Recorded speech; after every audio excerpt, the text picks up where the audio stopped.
stand up and say the opening Karakia.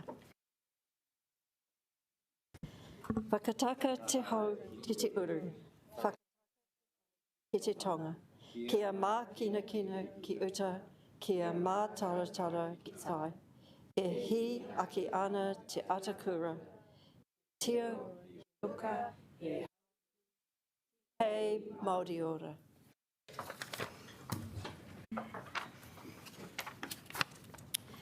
Right, moving on. Do we have any apologies? Councillor Rush is on Zoom. Are there, just trying to count? Right. Okay, I think we're all here. Great. So we don't need to accept any apologies. Conflict of interest, and may I just remind people that conflict of interests are for the member to decide. You decide yourself whether you have a conflict of interest. Do we have any conflicts of interest in relation to the matters on the table today? No. Confirmation of minutes. I move the motion that the Council approves the minutes of the Annual Plan Long-Term Plan Committee meeting held on the 4th of February 2021, having been circulated, and that they be taken as read and confirmed as an accurate record of that meeting. Do I have a seconder? Thank you, Councillor Matthews. I now put that motion, which has been moved and seconded. Those in favour, please press 1 on your devices. Those to the contrary, please press 2. And thank you, Councillor Rush has indicated he is in favour. It's carried. There are no items not on the agenda, but we do have some public participation. So I now have great pleasure in inviting Alex Dyer from PYO Wellington to come to the table. Welcome, Alex. You have 10 minutes, which, it is an organisation, so Alex will have 10. Are we just fixing that now? Right, Alex, you will have 10 minutes, but that does need to include questions from us. So we're up there now with 10. Where you go. Kia ora koutou, ko Alex Dyer aho. So, my main points, just to go over these. So, investing properly in streets for people of all ages and abilities to make active everyday journeys is a critical part of successfully delivering te atakura and addressing the climate emergency we are in. Wellington City Council needs to keep its promises to get Welling riding. This is the time for councillors to stand tall and support what they were elected to do. Please continue lifting the vision for mobility in this city. We love the great facilities that you've been creating these last few years. Don't lose this precious momentum. The recommended investment in developing healthy streets is incongruous with many of the priorities outlined in this long-term plan. We all have a vision for a Wellington that is full of people who enjoy living and moving about, especially those choosing to ride bikes, walk, and take public transport. Everyone should be able to enjoy the well-being of healthy, active, community-enhancing mobility. I envisage a city of people who are empowered by their mobility environment, where children can travel safely and independently about their own neighbourhoods. I yearn for quiet, clean air filled with birdsong that we all enjoyed during Level 4 lockdown. More greenery, places to dwell. I look forward to a time when people's response to urban cycling is no longer, "I'd like to do that, but it's far too dangerous." I look forward to more households being able to get around without owning a car. I'm excited by the potential of healthier streets to increase connectivity and reduce loneliness in our communities. Wellington City Council must invest properly in streets for people. Just as Wellington water infrastructure has been neglected to a state of disrepair, so too we have seen an unacceptable degradation of the way people can travel around. Decades of focus on journeys by car has resulted in our streets breaking and becoming clogged with an unsustainable volume of vehicles. Addressing transport in Wellington is as key to fixing the pipes. Human-scale mobility systems are critical to our health and well-being. Investing in our streets to perform better for people, not cars, is essential to enable this. The draft long-term plan says that safe transport infrastructure and accelerating a zero-carbon transition are priority objectives. The suggested recommendations in this draft plan are putting on the brakes. This council has declared a climate emergency. Delivering a reduced program of cycleways goes against the objectives of the plan and the commitments that this council has made to reduce emissions. Healthy streets enabling active travel are critical infrastructure for our future.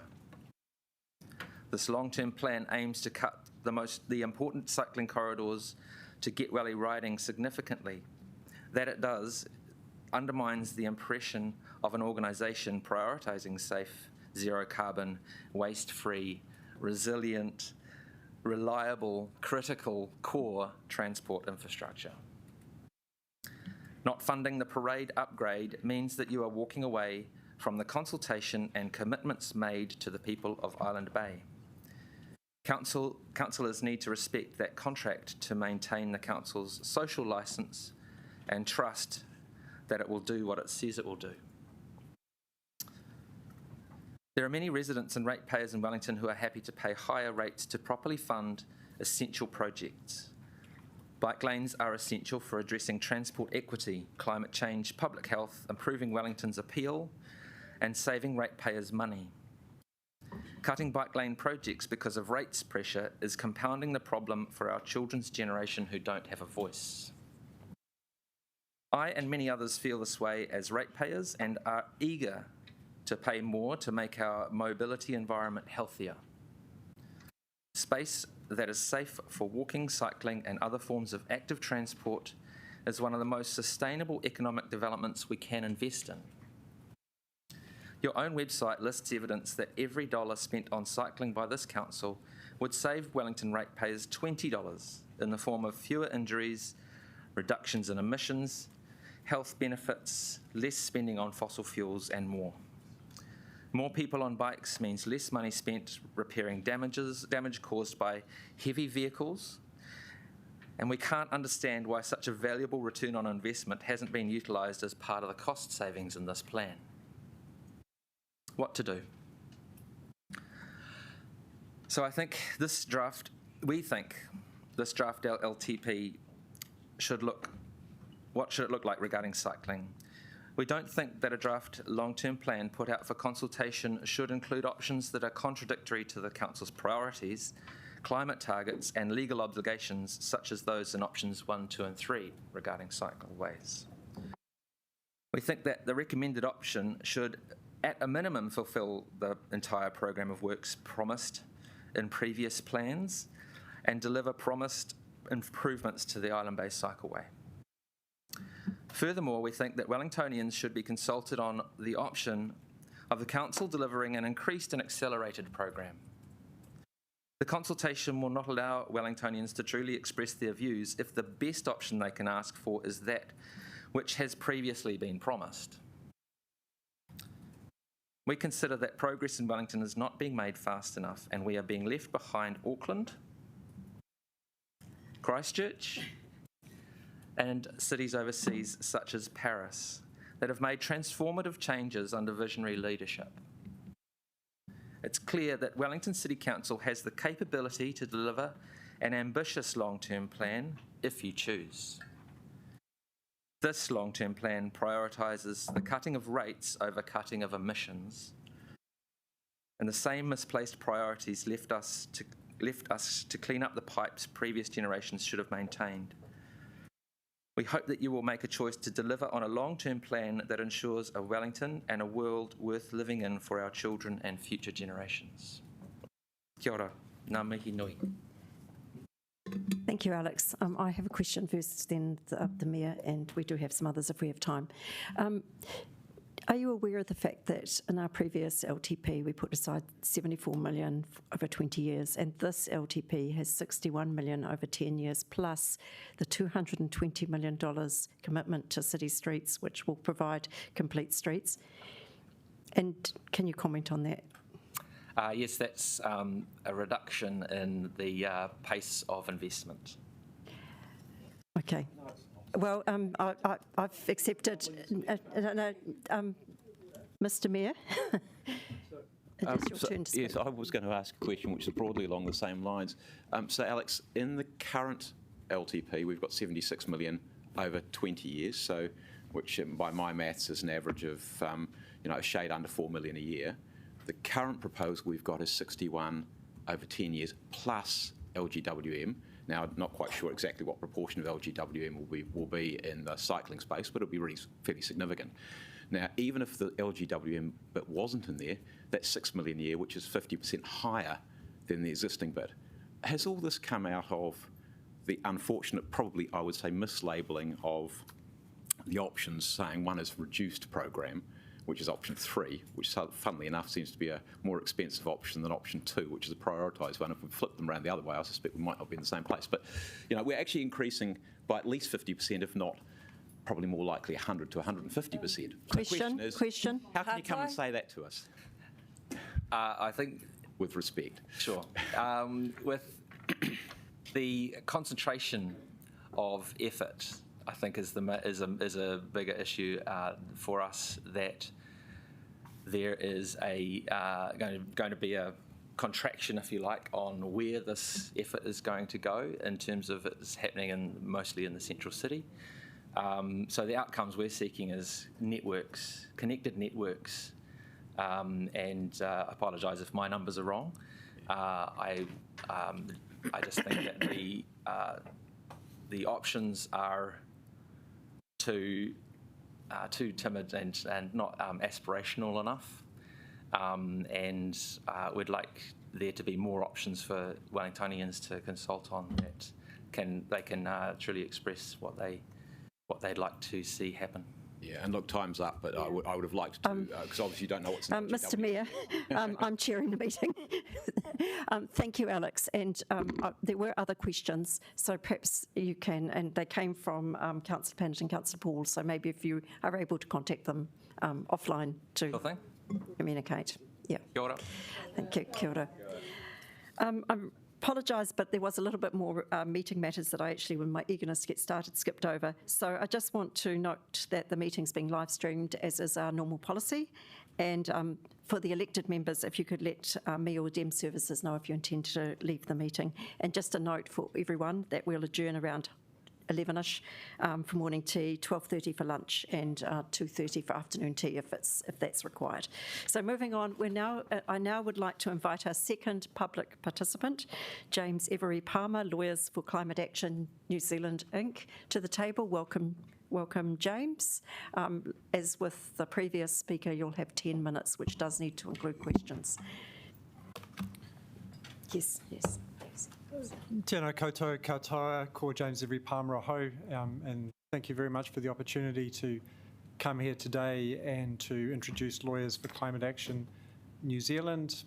I'm not used to speaking with a timer. I understand that's the practice in the US Supreme Court, so I'll do my best.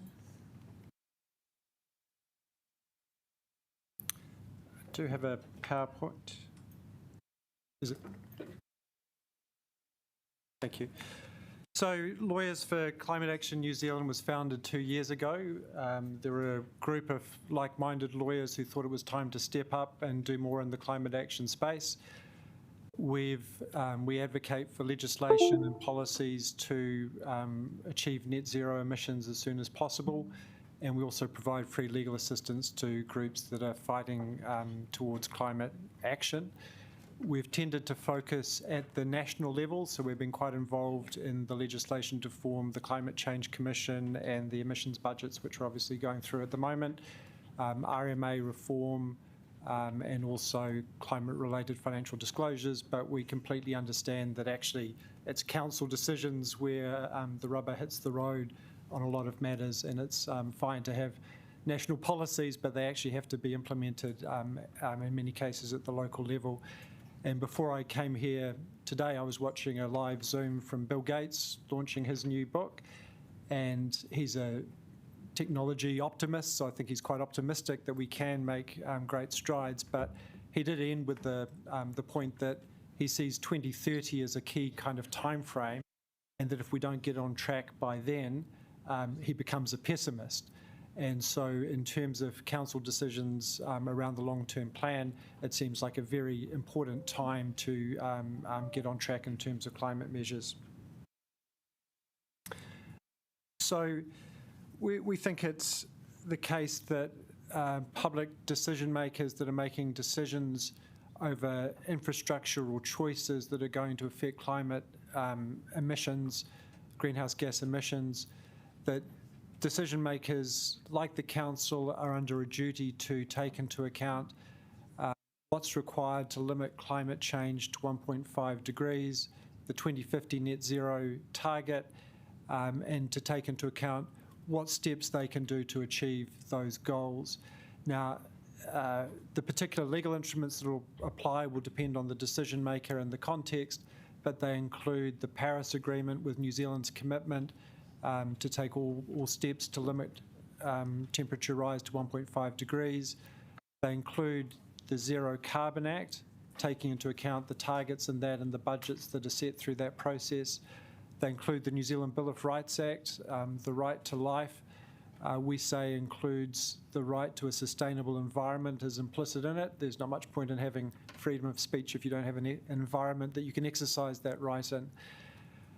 And also provisions of the Local Government Act, and I've included a slide at the end which I won't talk to, but includes various provisions of the Local Government Act which relate directly to climate. Te Tiriti has been interpreted as including a duty of active protection of the environment that rests mainly on the Crown, and but the councils obviously have a role to play. This council's own commitments in Te Atakura and also its climate emergency declaration also provide a context which any future decisions will be judged against. And as I'm sure councillors are aware of the recent Thames District Council case, also the Thompson litigation, New Zealand judges, both in court decisions but also in extrajudicial writing, I think are showing a real awareness of climate issues and a willingness to engage perhaps where they've traditionally been a bit more hands-off. So it's an environment where the council and other public decision makers will certainly be scrutinised in terms of the effect of their decisions on the environment. So what does that mean in practice for the long-term plan? This is not a detailed review of the long-term plan by any means, and I really just want to talk about the framework to think about it. But the well-accepted science from the IPCC is that in order to limit temperature rise to 1.5 degrees, emissions must come down by 2030 to be 45% below 2010 levels. So that's a huge cut, which has to happen within the next decade to limit temperature rises to 1.5 degrees. So that's, I think, the fundamental question to ask is, does the long-term plan do enough to limit temperature rises and to achieve those emission reductions? And of course, even that scale of reduction isn't a guarantee. It only puts us in the position where we've got a 50 to 66% chance of limiting temperature rises globally to 1.5 degrees. So that really should be seen as a minimum requirement for action over the next decade. We also have the Climate Change Commission's draft advice to the government, which came out at the end of January, and that sees a requirement for an almost complete decarbonisation of land transport by 2050, but also in the shorter term that by 2035, half of light vehicle travel within New Zealand would be in electric vehicles, no new internal combustion engine car imports after 2032, and also importantly, a major modality shift towards walking, cycling and public transport, with, in the cases of cycling and public transport, doubling current rates of participation over the next 10 years. So we say that the council must grapple with that kind of environment, and in particular the facilitation of electric vehicles and encouraging mode shift in the long-term plan.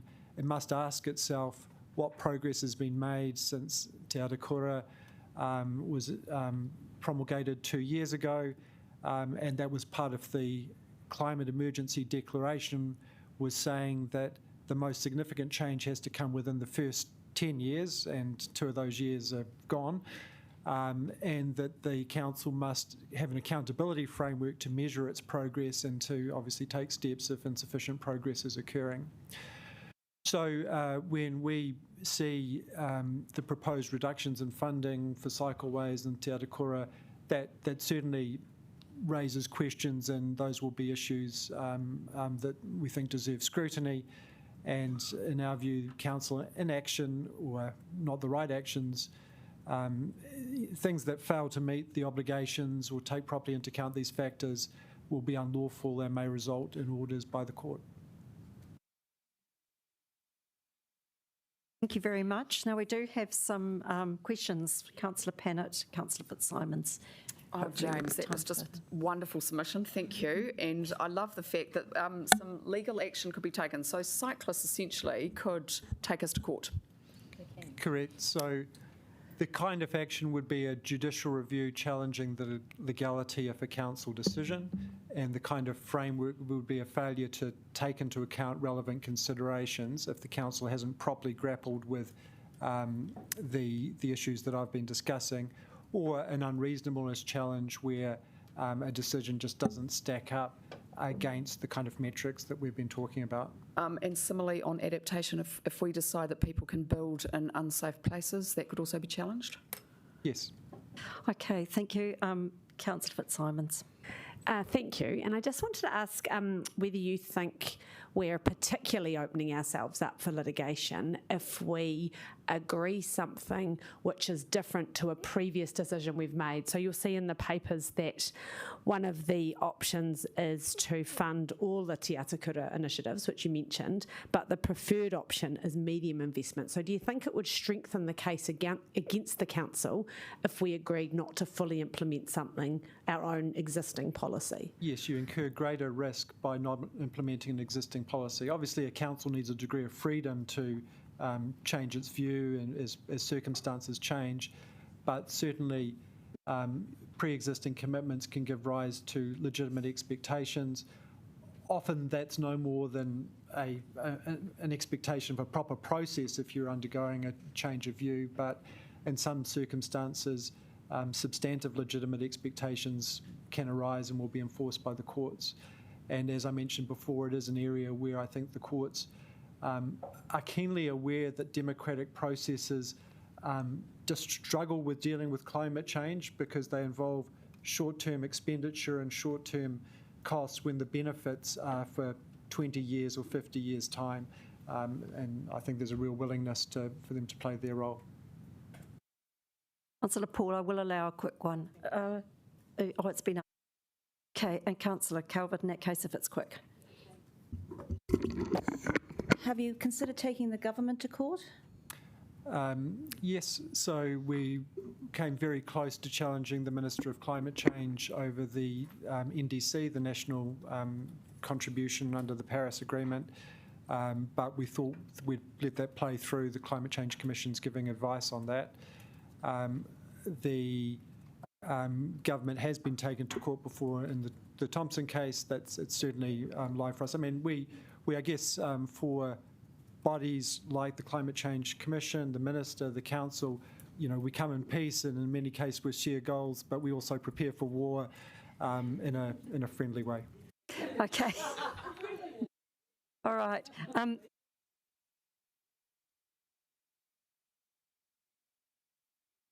Moving on, and I just have to find my notes. We have our last, sorry, I went to, so interested I've got Gen Zero, and we welcome when I get there. Aaron Cox to the table. Welcome, Aaron. Kia ora everyone, ko Aaron Tukuinga from Generation Zero. No, I have to thank Alex and James for articulating a lot better some of the things we're going to discuss today. I winged this submission between 8 and 8:30 this morning, which is really good. But overall, firstly, we want to acknowledge the council officers who have done a really awesome job at pulling this long-term plan together. I've done it before at a previous council, and it's not a fun time. So firstly, the first recommendation is that in your key priorities, you talk about accelerating a zero carbon and waste-free transition, and I've noticed there's a typo there. We would ask you that you kind of amend that to speak to that transition being consistent with climate justice. Generation Zero has recently begun our journey on how we can do climate justice, and we think it's really important that other organisations do that as well, because you can transition towards zero carbon and push down a lot of people at the same time. And if we're not lifting anyone up, what's the point of actually transitioning to zero carbon? With respect to Three Waters infrastructure, we support an increased investment in Three Waters, as that will help to address the environmental issues and service delivery across Wellington. We are concerned that with adopting the second option, Enhance, it may result council at falling back once the spatial plan and district plan come to be. You understand our position on the spatial plan and the district plan, that it should go ahead as it is. We're concerned that this, essentially, if the spatial plan and district plan is adopted as is, and the funding is then deferred to 2024, the council may not have done the necessary planning to be able to roll out the infrastructure program quite quickly. So at the very least, we would encourage the council to put specific funding into planning how a Three Waters network can be rolled out if the current spatial plan is adopted, as well as other scenarios. So then once funding is secured in 2024, it can occur quite quickly and at pace. That would be. We'd also recommend adding a specific activity to investigate ways to improve the adoption of. I've said in my submission water sensitive design, but other good practices around Three Waters, especially in new or current new developments as well as brownfields developments as well. There's some really good research by Activating Water Sensitive and Design, which talks about how councils can do that, and that can look at models of reducing planning burdens as well as assisting with funding. And we also acknowledge that the district plan and other tools that council will be using will help improve the environmental performance of Three Waters networks too. Cycleways, I think Alex has put this really well. I'm not going to talk much further about that. I do want to speak to Andy's point that while this is an increase in the investment in cycleways, I think there should be a greater increase. Same thing with water, is that every year there's been more and more money spent on it as cities grow, but that level of investment probably hasn't been high enough, and that's what we're seeing now with water. So we would say let's try and avoid that with cycleways and actually front the investment rather than catch up. Unfortunately, cycleways are one of those things that you have to build it for people to come. If you don't invest in cycleways now, people are never going to use them, and then people are going to kick back when you want to do higher investments. So be bold and invest. And I think James and Alex kind of outlined the legal risks with that. We recommend that Te Atakura is funded in full. To be honest, it's about $4 million over 10 years, so $400,000 a year. I calculated rough back of the envelope calculation that's probably about $10 to $15 per household. To be honest, if you don't fully invest in climate change, the costs of that could be significantly higher. Additionally, you've committed to it, you've declared a council emergency, and we're concerned that when money is tight, councils and governments across the world kind of cut back on things like climate change, and then that just compounds the issue, and then it's going to cost more if you leave it for 3 years. The same thing as with water and cycleways.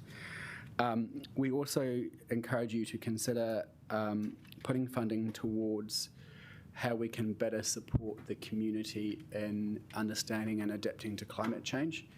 I understand that there are some activities within the budget that would encourage you to see how you can do that more. I think we're in a really privileged position that as we're a bigger city, we can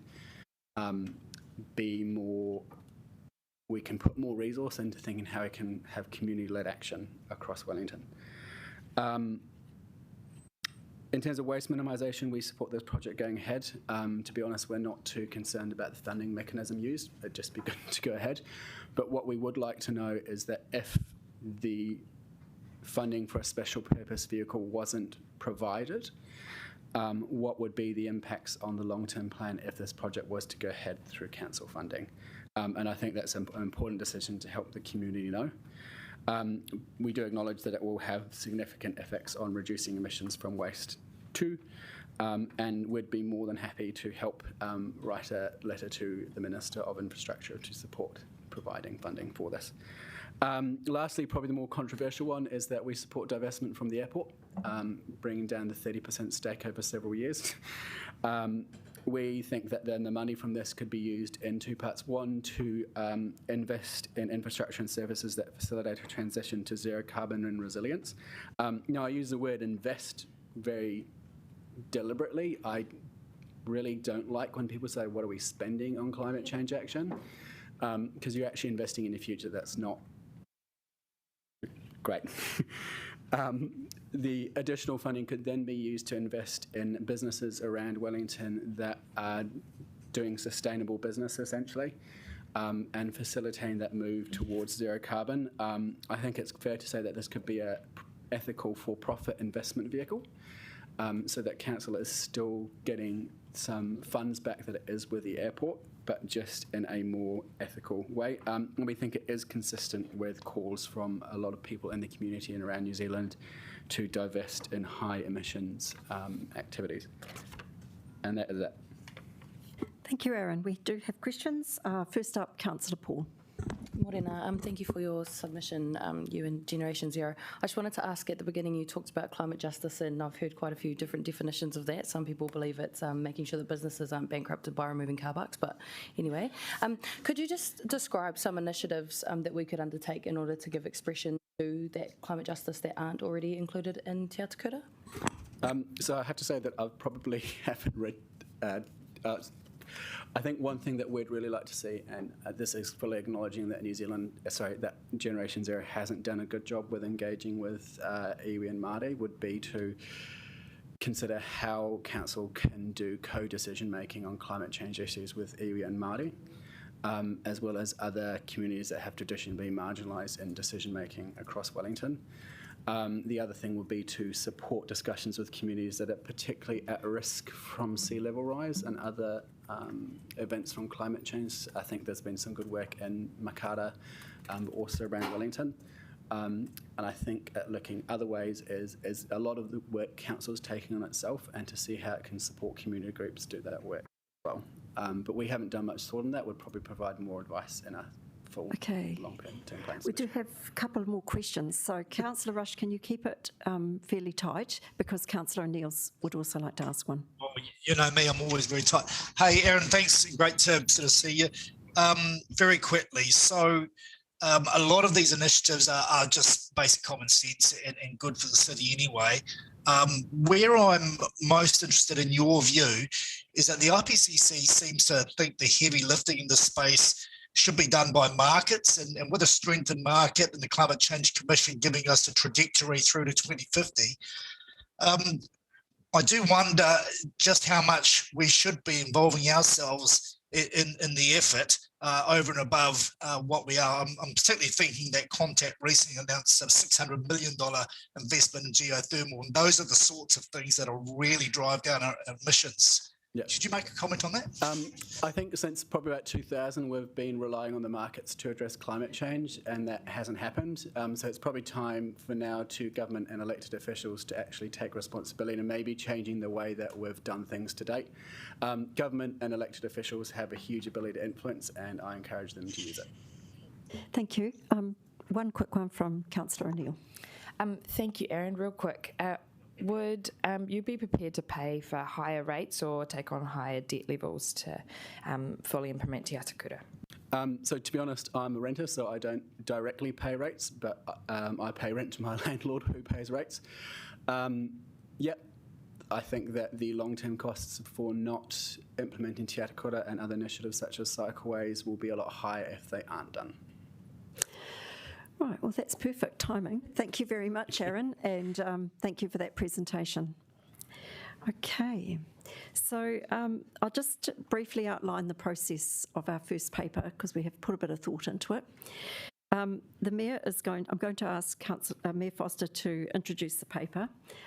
He's going to give a presentation and then will be a chance to ask questions. Now, you will have also had a handout of the amendments that have been circulated. So there are more copies at the front if you do need them. I'm going to suggest that this is also a chance to ask questions about the amendments. We will have a slight change in order of the amendments because some of them are kind of have a more financial implication than others. So I'm going to suggest we take, when we get to the point of taking the amendments, that we probably put Councillor Day and Councillor Paul's amendment first, and probably after that follow through the order in that they've come to us. Because your one has got the biggest financial implications and also has a question about the rates, the debt funding levels. That's why it's quite important. You've got a question right now. Okay, process question. Is Wellington Water here? Because that's one of the ones we don't have lots of answers to the question. I'm not sure if we do have the ability to contact them, but I guess that's something maybe we can ask the staff if that's a possibility. And we. Madam Chair, we don't have Wellington Water here, but we do have our Chief Infrastructure Officer here who works closely with Wellington Water, and I'm sure he will be able to help with your questions. There's just only answers. There's lots of answers that say I'm waiting for a response from Wellington Water, and we haven't had those yet, and there's about questions. So our Chief Infrastructure Officer can give us an update on that. Right. And then following the question time, hopefully we may have some morning tea. And at that point, when we've got through that process, I'm going to ask the Mayor to move the motion. I'll be seconding it, and then we open for debate. So just to make it clear how it's kind of planned to work. And then after that, we'll deal with the second paper as a separate thing. Okay, so I'm now going to hand over to Mayor Foster to introduce paper 2.1. Thank you, Madam Chair, and I am pleased to introduce the paper. I've got the clicker, so hopefully that will all work. So, now where do I point it to, Cyrus, just to make sure? Anywhere. Okay, well, that didn't work. That's a good start. Oh, there we go. Right, okay. Back. Right, okay. So this just gives you the lineup of the things that I plan to talk through. So what we are, the purpose of today, the challenges we face, and if I can say right at the start, I've been through a few LTPs. This is by far the most challenging one, and it's daylight between this one and the next one in terms of the challenges that we face, and they've all landed on us at once.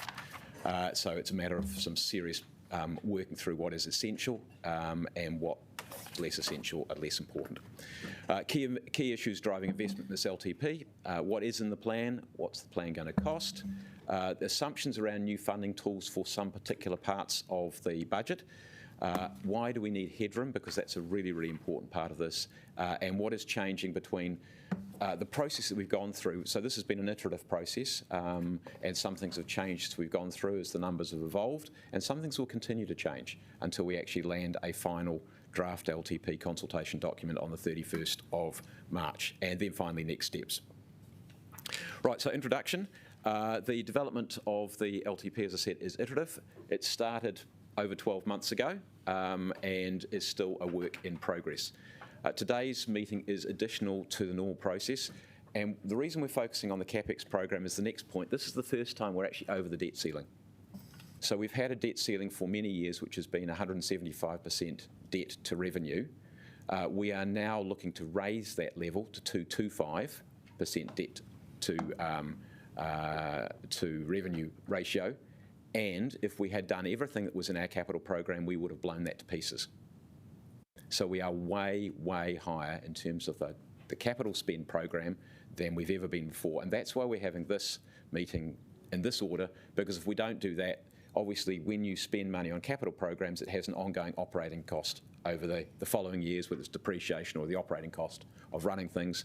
And officers need that information to be able to prepare the final consultation document. If we dump the whole lot at once, it would have just been an impossible task to be able to go through. So that's why we're doing it in the way that we're doing it. So this one's about capital. I know there's been quite a lot of questions about operating issues and some suggested amendments around operating issues. They will be dealt with on the 4th. So the challenges we face. Some of these we face along with other councils, and they're mostly on the right-hand side. I'll pick COVID-19 in a moment. Ageing infrastructure, that is something which is across all of New Zealand. Asset revaluation, likewise. Government-imposed costs, well, our government, we all know about unfunded mandates, and government regularly asks us to do things and gives us no money to do it.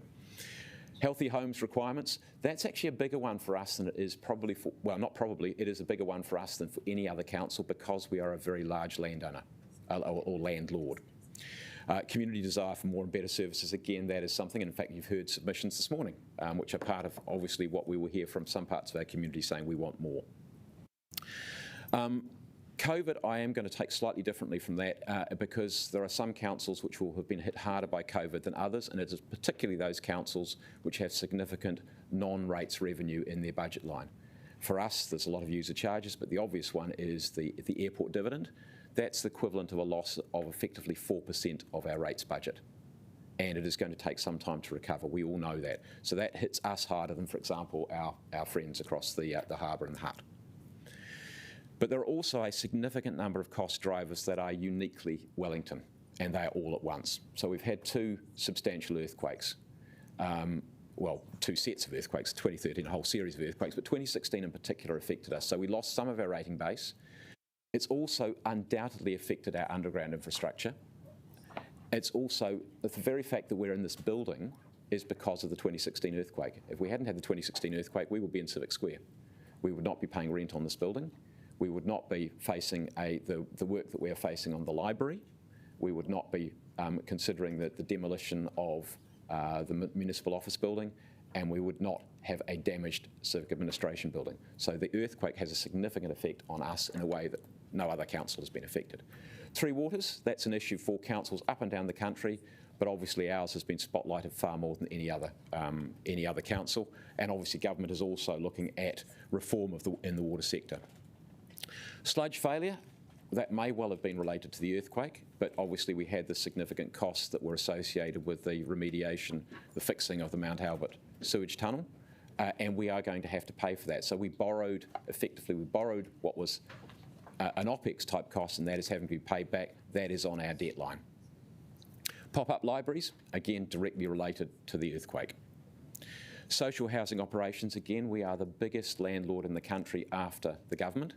And the Christchurch chip, I think, is slightly bigger than we are. But after those two, we're the biggest.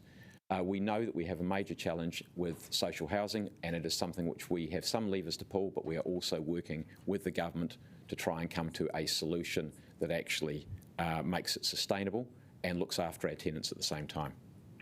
Central Library Tanako, I've already mentioned that as something associated with the earthquake. Let's Get Wellington Moving. That's not earthquake related, but it is something which again is uniquely Wellington. We have some big challenges and opportunities in the transport space, and insurance costs again. The interesting thing that we are hearing, and I'm hearing it from a number of different places, and those of you who are at the wharawaka for Waitangi morning would have heard Liz Mellish say that the cost of insuring that building is 10 times the cost of insuring the same building in Auckland.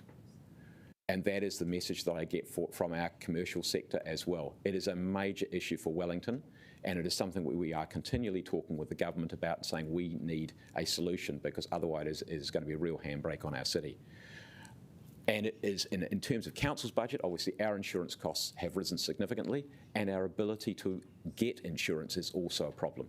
We cannot fully insure, and that's why when we come to the headroom that we need, we actually need to provide headroom for the event of an earthquake, because we can't insure against it. And I'll come back to that one later on. So many big challenges and all at once. And actually the other one I should have mentioned with sludge failure is we also have to do something about sludge treatment. And that is now as well, because we have to provide for landfill extension. These things happen at the same time. If we don't, we will overwhelm the landfill's ability to cope, and that will be another massive cost on us and on our community. Key drivers, what's driving investment in this LTP? Fair and square right at the top is infrastructure. Our community is crying out for us to invest in infrastructure to make sure we have resilient infrastructure, and that is what this budget provides for. There is at least a 52% was my calculation, a 52% increase in the renewals budget for water, or the three waters, 52% increase. Water has been underinvested in terms of renewals since the day that the first pipe went into the ground in the I think it was the 1870s. So we've got a significant catch-up. It's not going to be done overnight, but we are going to be on track to do that. That is what we are doing. Resilience, that is also important in that, and that's an important part of the water bit. So a couple of weeks ago, I was able to, with Wellington Water, announce a plan for the CBD wastewater, and that is about resilience. It means that if a pipe fails, there is another way of getting wastewater to the interceptor to get it to Mile Point for treatment. At the moment, that doesn't exist. The work that's being done on Whitmore Street and Bowen Street is exactly doing that. So if an older pipe fails, we will be more resilient and able to get wastewater from that part of the central city into the interceptor. So we are already working on that. This plan is about doing more of that. Obviously, resilience. We're also working on Omaroro, the biggest reservoir that the city has ever built, 35 million cubic metres. Resilience is also about Tanako Civic Square. You know, the fact that we're here, as I said, is because of resilience challenges. So we are going to be investing there as well, and in many other areas we're investing in resilience. But I highlight those ones. Oh, and I should really also say that we're also investing in resilience because we have things which are in train now. We will have the St James back at the end of the year. The Town Hall on track for 2023. Really complicated project, but going well. Those are resilience projects which are in flight now, and they are coming through into our budget. The costs of those are already baked in. We cannot avoid those. Housing and urban development is a really, really important part of that. Most of that's not driven by budget at this stage, but there will be budget implications. So investment in infrastructure for growth is essential to underpin the ability to deliver housing. And it is something we also need to provide headroom for. In terms of, obviously inside the budget, we've also got all the work that's being done on district plan. That's also in the budget. And we will undoubtedly take a more active role in the delivery of housing and working with the government and the private sector to deliver as well. So more work to be done there. It is not all within the debate that we will have now, but it is within the debate which we will have over the next few months. And environment. Looking after our natural environment, which is it's a passion for me. We are a city who have done, I think, more for looking after the natural environment and natural environment restoration than I think any other city that I know of. We are a leader in that, and we should be very proud of that and continue that work. And also, as we've heard this morning, responding to climate change. And responding to climate change is not just about things which are specifically identified as climate change response.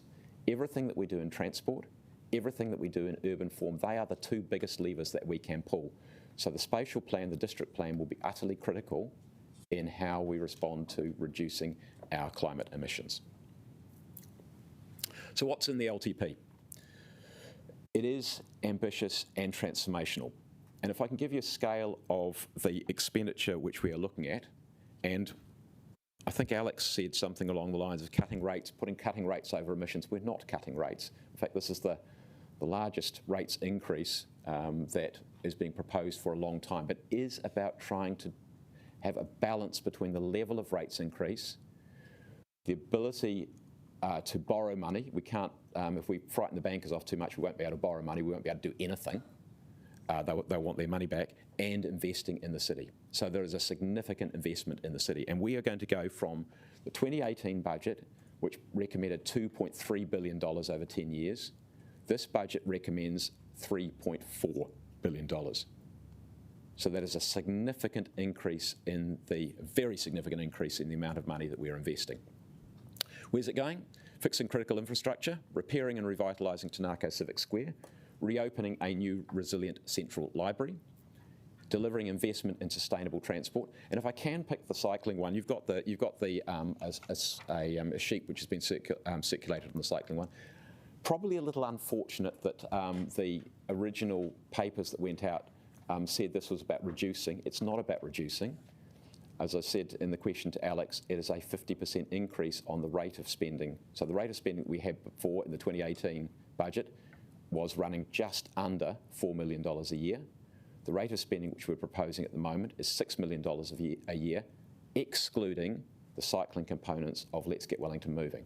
So it is a significant uplift in cycling. And the other bit which is not visible yet to people is that Let's Get Wellington Moving, obviously what we've said we will do is we will take a whole of streets approach. So when we invest in a busway, a mass transit route, we will also do the cycling at the same time. There's no point in coming back and retrofitting, or we will not go and do a cycleway in a street and then come back 2 or 3 years later and say, well, now we want to rip it all up and do another piece of work and put a busway. And that's one of the things I think people need to bear in mind with some of these key streets. If it's on a major street, you can probably assume that there will be some interest from Let's Get Wellington Moving on that street. Dramatically reducing waste, the key to that is investment in sludge. At the moment, and you've seen in some of the questions which you've asked officers, that we cannot reduce waste without dealing with sludge. We are just over the 4-to-1 ratio at the moment. We have to address sludge, and we have to do that now. Preparing for growth and more people living here, we're expecting 50 to 80,000 more people in our city. That is going to mean a significant investment in the infrastructure, the services to support that. We are looking to invest to address our city social housing model. I've already referred to that, and I'll probably come back to that one. We are taking a lot of steps to actively respond to climate change, and in all of this, we are maintaining our broad range of quality services. So at this stage, I mean, we haven't got to the OPEX yet, but at this stage, basically, what is being provided for Wellingtonians will continue to be provided for Wellingtonians. What's it going to cost? Right. The draft capital program is going to move council from 175% of debt to income ratio to 225. That is a 30% increase, and it's the first time we've increased it in a long time. There is an additional spend, a significant additional spend that I've already mentioned. What are the principles to guide decisions around what's included in the draft LTP? You'll focus on critical and core infrastructure resilience priorities. We've got to make sure that every dollar works hard. The reality is, people, that the money that we take is taken compulsorily from our ratepayers. We have done some work on affordability. We're okay at the moment. But if you keep going down the trajectory that we are looking at over the next 10 years, we will not. And we are going to have to take some decisions about what we don't do, or we are going to start putting pressure which, according to the general guideline, is not going to be tolerable. And the other part that we've got to bear in mind is that our commercial sector has been hit by COVID, and there are some challenges there about affordability. So we've got to be careful about how much we spend. We've got to make every dollar work. And I would say that if anybody wants to put any more dollars in, think about what the least valuable dollar that is in the budget now is, and try and take that out to compensate. Streamlining assets. Aaron mentioned the airport. So streamlining assets is about looking at everything that we own that we don't need to own. And we are going to embark on getting rid of some of the things that perhaps we don't need to. We've looked at road reserve, and there'll be some minor assets. But the airport was mentioned, and it is something which we should start signalling that we are interested in diversifying our asset portfolio. At the moment, we've treated the airport over the years as being something which is essentially risk-free. I think COVID has shown us it is not, and the comments that have been made about climate change indicate it is not there either. So we should consider whether we want so much of our income-earning assets to be in an asset which is not without risk. The other big asset that we own that earns us income is ground leases. And if there is a major seismic event in Wellington, and Tom very helpfully gave us the probabilities that of various different seismic shocks, you go through all of those, it's not a probability, it's a probability, not a possibility, that we will face an earthquake of some significance over the next 50 years. So streamlining assets makes absolute sense. Finishing the things in flight. Look, there have been some people who have called for us to stop doing work on the town hall, stop doing work on Takina. That would be completely irresponsible. All we would have done is spent an enormous amount of money. We'd be sued up the wazoo. we'll certainly be facing damages claim and we would lose. And the reputational damage would be immense, and we would end up with precisely nothing for all that money that has been spent. So that will be irresponsible. We must finish the things that are already in flight, but we should be focusing on existing before we focus on new. And that will require some discipline, and that probably particularly comes to some of there's one or two amendments which I've seen, which I think we'll talk about that when they come up. But we've got to be disciplined. So, really important one here. Why do we need headroom? First, maintaining headroom ensures intergenerational equity, and it enables future councils to make investment decisions without being hamstrung. We debated a little bit the wording of hamstrung by the council of today. If we go too high, future councils will have no room to move, and they will need room to move. So what are some of the places that we might need to move? First one of those, climate change, adaptation. Councillor Pannett, you keep talking to us about the potential cost of that. If we blow our headroom now, we will not be able to do with that. And I can tell you, there will be demands within this budget which will start eating into that headroom. Provision for the remainder of Let's Get Wellington Moving. Again, if we blow our headroom, we've put $220 million, that's our share of city streets. If we blow our headroom, there is no room to do anything with the likes of mass transit or state highway. We will have constrained our ability to do those things. Further investment in infrastructure to meet the needs of a growing city. I mentioned infrastructure before. If we blow our headroom, we will not be able to support the infrastructure. While we can collect development contributions, we still need to put it on the debt line first. So if we blow our headroom, we can't do that. We will constrain our city's ability to grow and to accommodate the people that we all want to accommodate. We also need headroom for the asset renewals we're building now. So what's in the budget at the moment is depreciation on those assets. What is not in the budget at the moment is renewals on those assets, because we actually don't know exactly when they're going to be built or the rate that the renewals will need to be built in. And I think there is some information which you will be provided which shows that that's actually a fairly significant impost. We're self-insuring around $350 million, so if we have that earthquake, that is what we will have to pay over and above insurance. That is the estimate. So we need to make sure that we have not taken that ability out of the mixture as well.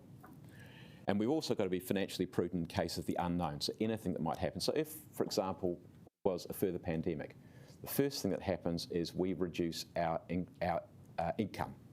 We reduce our income, that means that the ratio rises, and we again get closer to the, and there is an absolute ratio ultimately, and the absolute ratio at the moment is 300%, it will come down to 280, and if we blow that, the bankers say, can we have our money back? Or can we put your interest rates up significantly because you are now really risky? We can't go there. New funding tools. So the LTP assumes some new funding sources or options. One of them, which we haven't built in yet, but there is work being done on that with government, obviously as part of Let's Get Wellington Moving, is things like congestion pricing and parking levies. But what is in there? So that's LGWM, Funding Beyond the City Streets program. So those are our new funding tools that will be needed to support that, and what have always been assumed. When we entered into Let's Get Wellington Moving, there was an assumption that there will be some other funding tools. Social housing upgrade program, I've already mentioned that we are in discussion with government around ways of enhancing or making it financially self-sustaining while looking after our tenants. In sewage sludge, we are already in discussion about essentially taking that off balance sheet, and we all know that there is water reform, and this will relate to water reform. So we're working on that. However, if any of these can't be secured, we have an issue there as well, and that's another reason that headroom is required. So now to the amended substantive.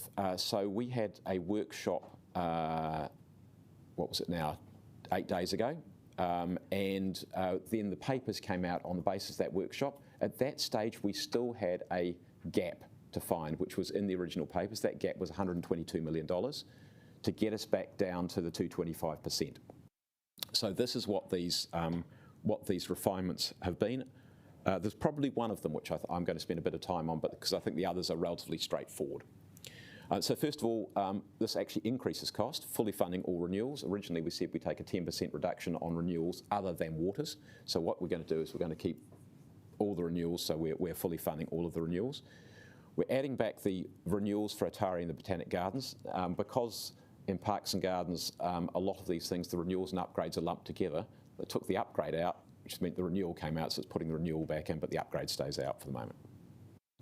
Reducing the small capital replacement fund, that is a $4 million reduction. This is often underspent, and I'm going to be looking for more detail of what we actually spend the money on. Reducing civic property renewals, well obviously that's because we're going to be replacing most of civic property anyway, or somebody's going to be replacing it. We're reducing the debt by the proceeds from the MFC car park, the MOB and CAB year 2. That is the year which is the biggest challenge in terms of the 225%. It's the year we hit 225. I'll come back to the library in just a moment. Removing $6.5 million for Frank Kitts Park garden development. The reality is that, and we know that we've been told this, that Frank Kitts Park is, it's going to cost us a lot more than 6.5. 6.5 will go nowhere in terms of doing that, so we're going to take that. We're taking that out. There is discussion on things related to Frank Kitts Park, which will come to you in the next month or so, which will answer part of the question there, I hope. And we've also got the playground, which has to be done, which is within the budget at the moment. Footpath upgrades, deferring the first 4 years to years 4 to 8. Reserve management plan developments, those are gateway projects for Wrights Hill and the wind turbine. To me, they just looked excessively expensive to spend that much in the current environment. I think when we talked about it as part of the Outer Green Belt Management Plan, we were talking about 250,000-ish for gateways. So if we came back with something that looked a bit more modest, that would start getting interesting. Library materials upgrade, we spend about $2.5 million, between $2 and $2.5 million a year on book collection.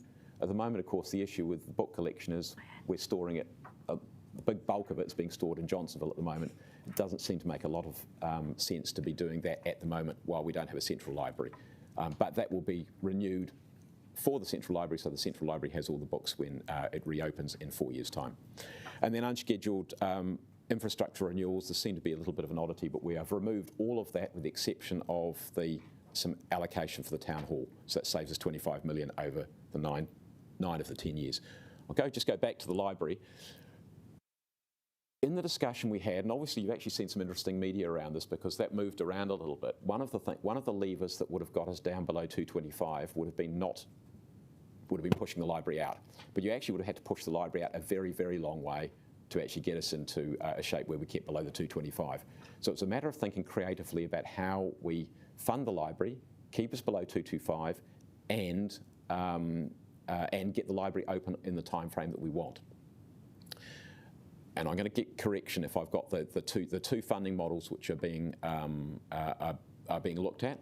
The first one, they both involve partnership with the private sector.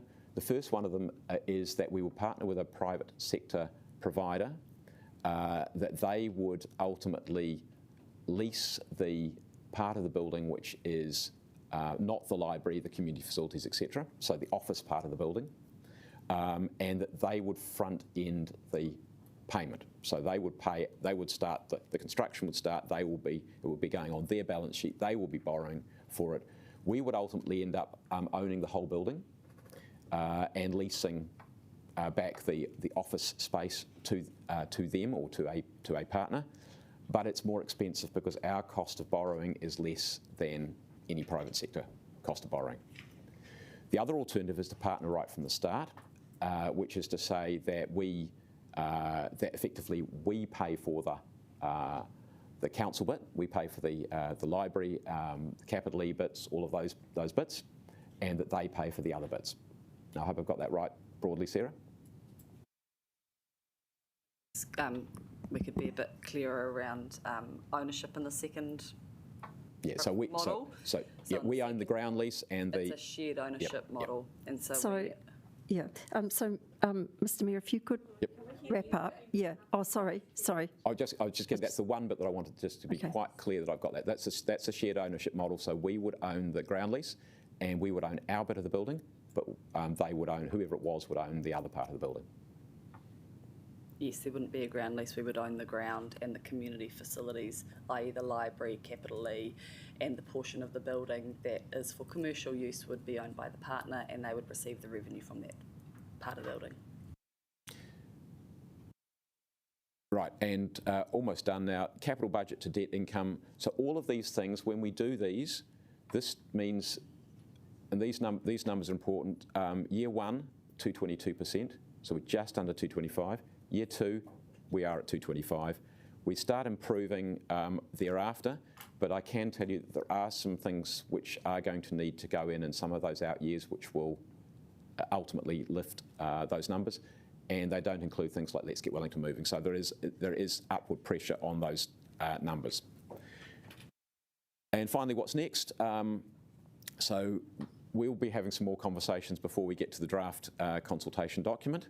4th of March is the formal draft consultation document, financial and infrastructure strategy, which obviously is a 30-year document, and the final draft budgets and statements of service provision, and the approach to consultation and communication for the CD. And that is that. Thank you for your patience, councillors, but there is a lot to work through. It is a big budget, it is a very challenging budget, and there are a lot of parts to it. Sorry, I just thought perhaps we could leave the questions to the end, but if that was important, I allowed it.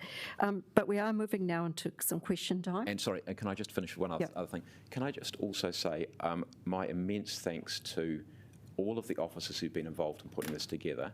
Now, I haven't led an LTP before, but I have seen the amount of work that's been done, and I think this would have been on the very high end of the amount that needs to be done.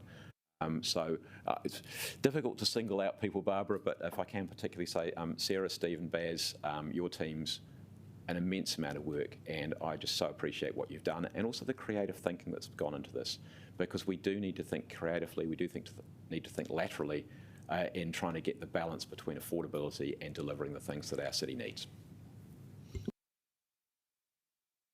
Hey, now, thank you, Mayor Foster. That was really informative, and I think we've got quite a bit of interest in some questions, so I will take a speaking order. I see Councillor Fitzsimons, Councillor Day, Councillor Fitzsimons, Councillor Matthews, Boone. I think I said around 11, so let's get started with some questions. I'm sure there will be quite a few, so we'll see how we go. We will break at 11 for morning tea. These are questions to officers primarily, possibly to the Mayor. And I can also tell you that Wellington Water are coming. They're on their way, but I don't know if they've quite got here yet, so maybe they'll be here by afternoon, by the time we've had morning tea. Not afternoon tea. It's starting to feel like a long day. So we will start with Councillor Day. So I believe you were actually first. Thank you. I just got a few questions. First one's about Frank-Kitts Park, the 6.5 million. Just wondering, really a question for the Mayor, have you talked with the Chinese community and the Chinese government? Because a signal like this is a fairly big change, and it would be good to lead a decision like this with a discussion first. Have you spoken to them? We talk regularly to the Chinese garden community. Do they know that this is coming?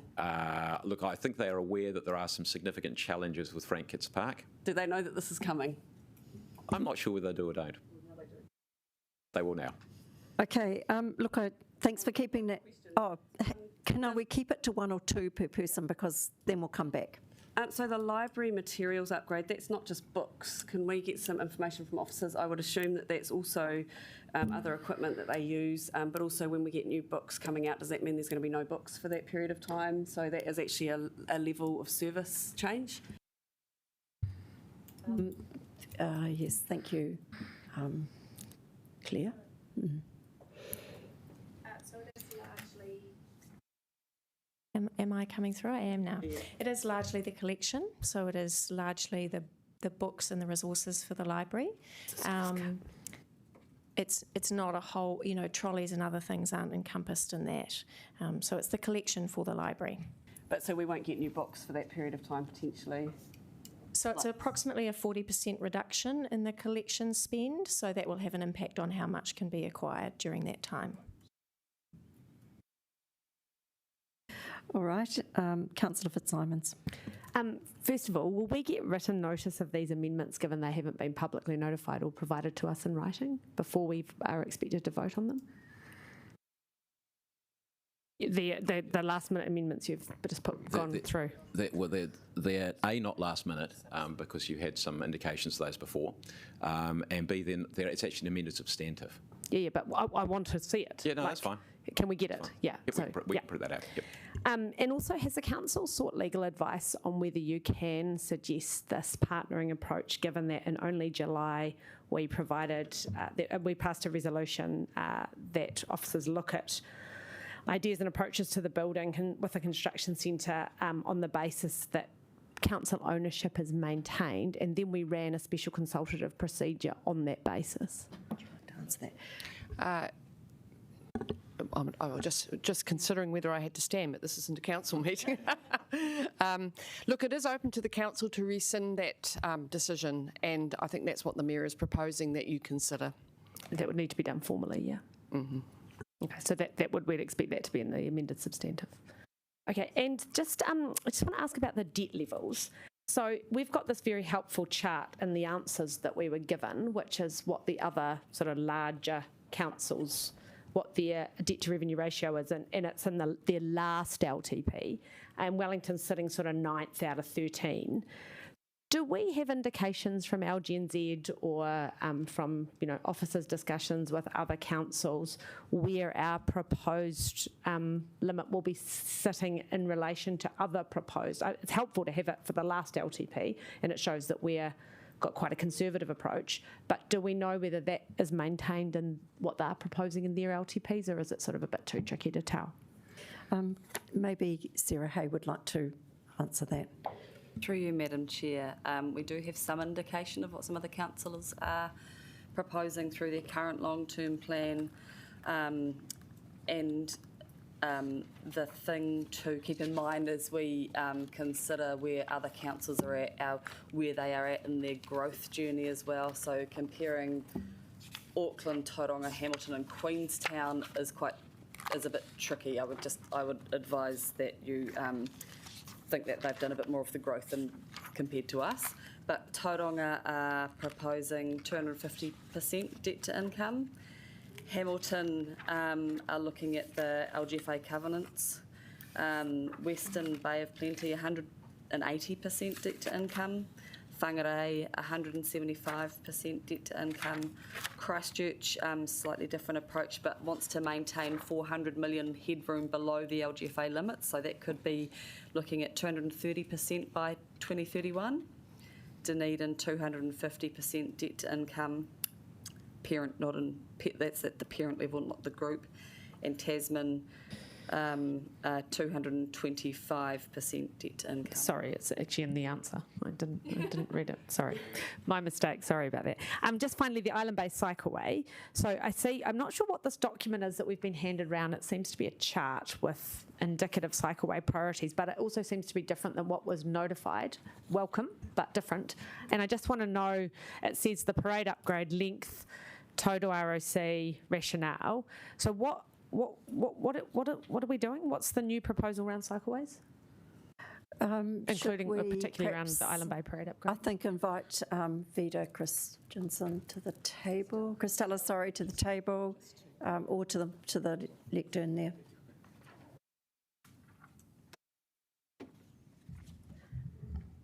Is this working? Yes.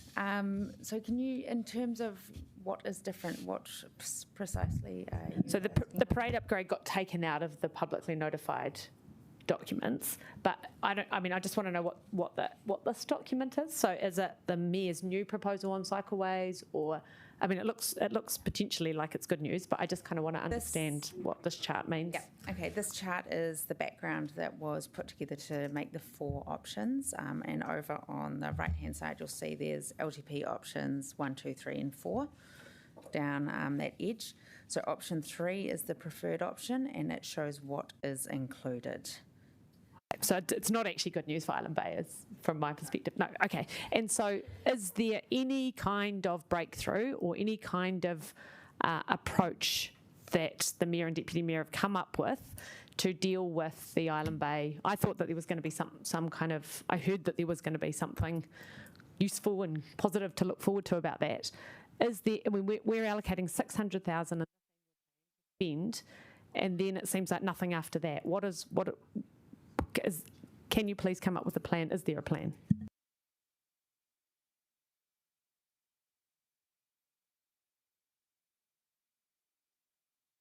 I'll repeat the question for the Chief Executive, because we just have a little bit of conversation about what we'll say about one part of the potential answer. So what I will do as part of introducing the budget is that we know that the Island Bay parade is due to be resealed in about 18 months' time, I think, something like that. So we're going to bring that forward. It will allow us to do, at the same time, a number of minor improvements which may well address a lot of the angst that there is about some of the design elements. So we can do that relatively quickly. In terms of longer, that will probably depend a little bit on wider transport issues, won't it? Longer as in? Let's get Wellington moving if it's got any relationship to this or any form of, yeah. I think this is outside the Let's Get Wellington Moving plan if we're talking about the Island Bay Cycleway. Yeah. I think what I was referring to is that NZTA have given us a very clear steer that they want to see us move from the city out rather than from the Island Bay in. And that is, if we're going to get funding support from NZTA to do anything, that they will need to see the plan going out from the city rather than starting with Island Bay coming in. So we can address the immediate, and then potentially come back when we've got that plan in place, which includes the Newtown Southern connections. And will your proposal be included in your amended substantive so people will know that there is actually going to be something happening at Island Bay?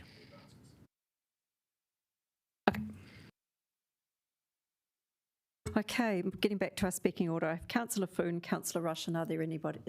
Councillor Matthews, actually, I think you were next.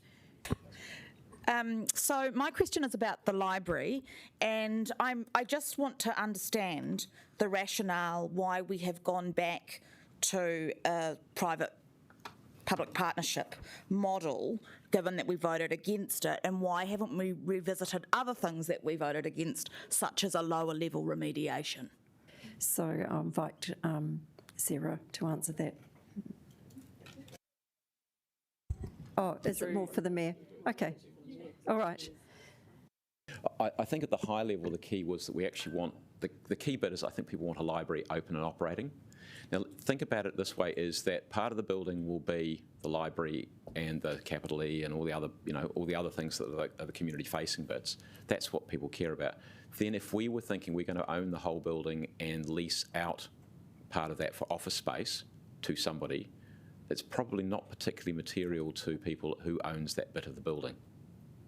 So that's the rationale, because we need to make sure that A, we keep our debt level in a reasonable place, and B, I think people want us to get on with the project. So that doesn't answer my question at all, because my question is, why didn't we consider a lower level remediation which would achieve those objectives as well?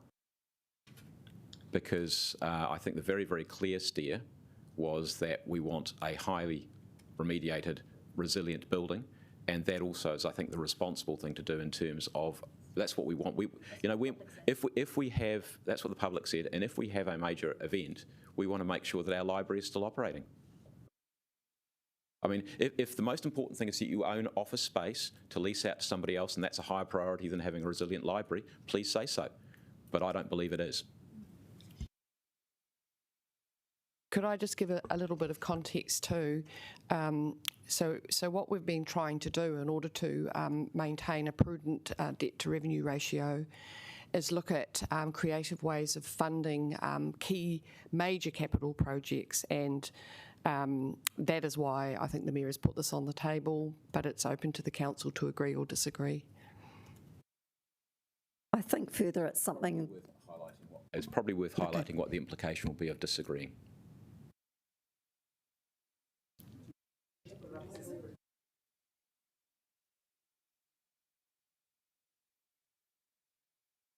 Might be something you want to come back with some numbers, but clearly it would take us well beyond the 225. The other option, councillors, which, because it went backwards and forwards in the media and it was in the original paper suggesting the possibility one of the options to do will be to defer the library. I didn't want to defer the library. I think our people want the library reopened.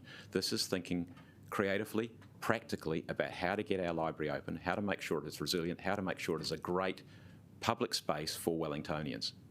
Not about whether we own or don't own some office space which happens to be in the same building. So what's changed since July?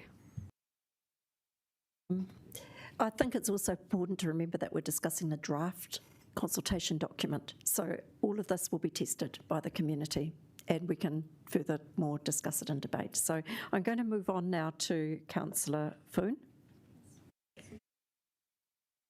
Just remind you that it's meant to be 1 or 2 questions because there's still a bit of a speaking list.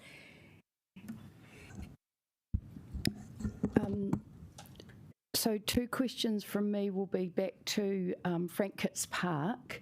So if we remove the funding allocated for that, does that mean that the Chinese garden is off the table, or will it be be retained in that area or put into year 11, or where does it actually go? That's question 1. Look, I understand that in terms of the Chinese garden, the council was always going to have to look at a total plan and the total cost of that, and that the provision of $6.1 million was not sufficient. I think for some time we probably haven't had strong guidance as to what level we're prepared to go. So this is an opportunity for the council through this long-term planning process to decide whether they agree that that funding is no longer available, or that you revisit the whole plan for Frank Kitts Park. And I think the kind of number that we've been given by our officers is sort of more in the $30 to $40 million range across Frank Kitts Park as a whole. So 6.1 wasn't going to cut it anyway.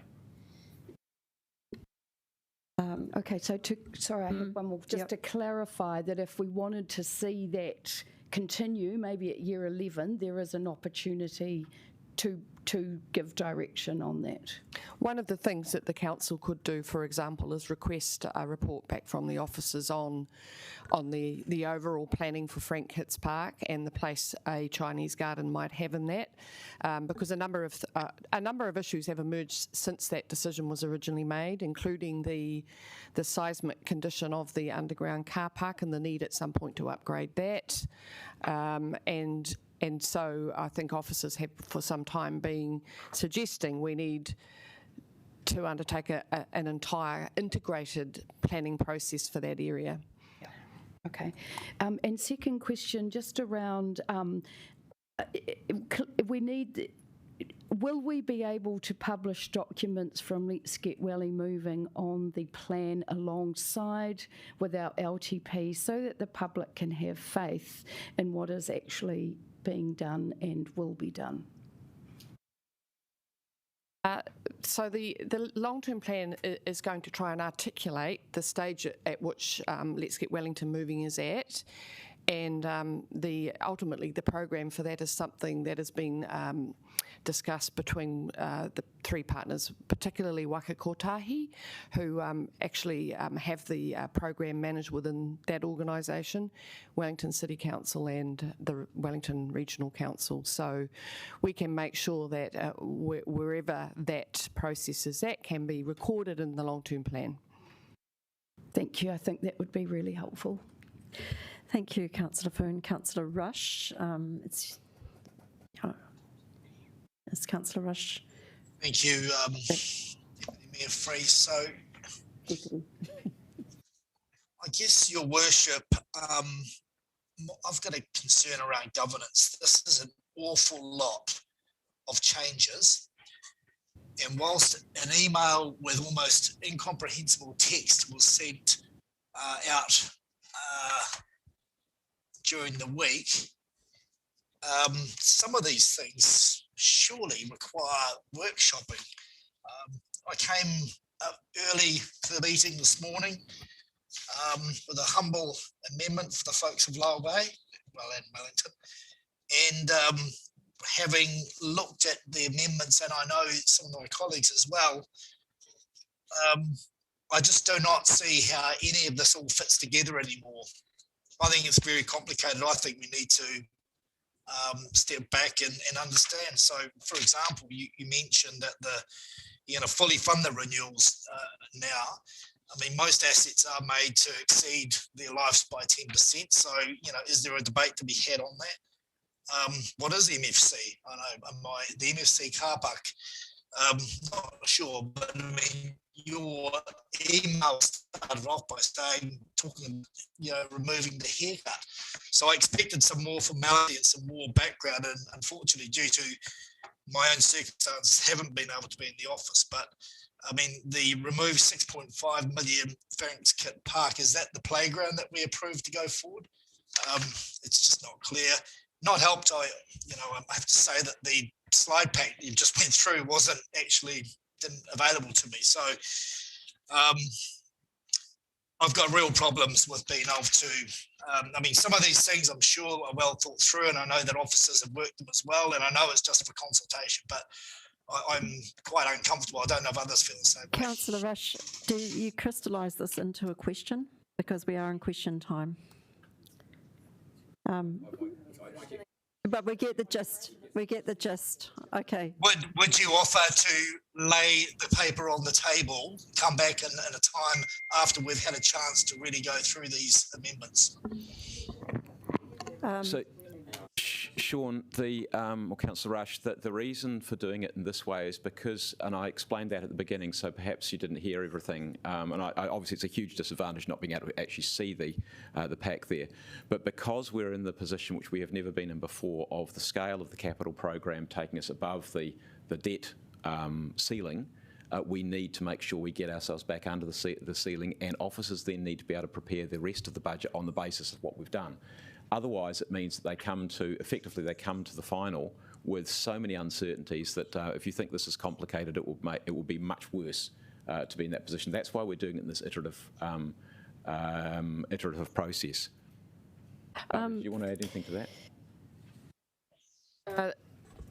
Look, I understand the Mayor has a slight change to his substantive, which tries to articulate and recognise that this is an iterative process and that there is opportunity for more consideration of these issues as you head towards the meeting on the 4th.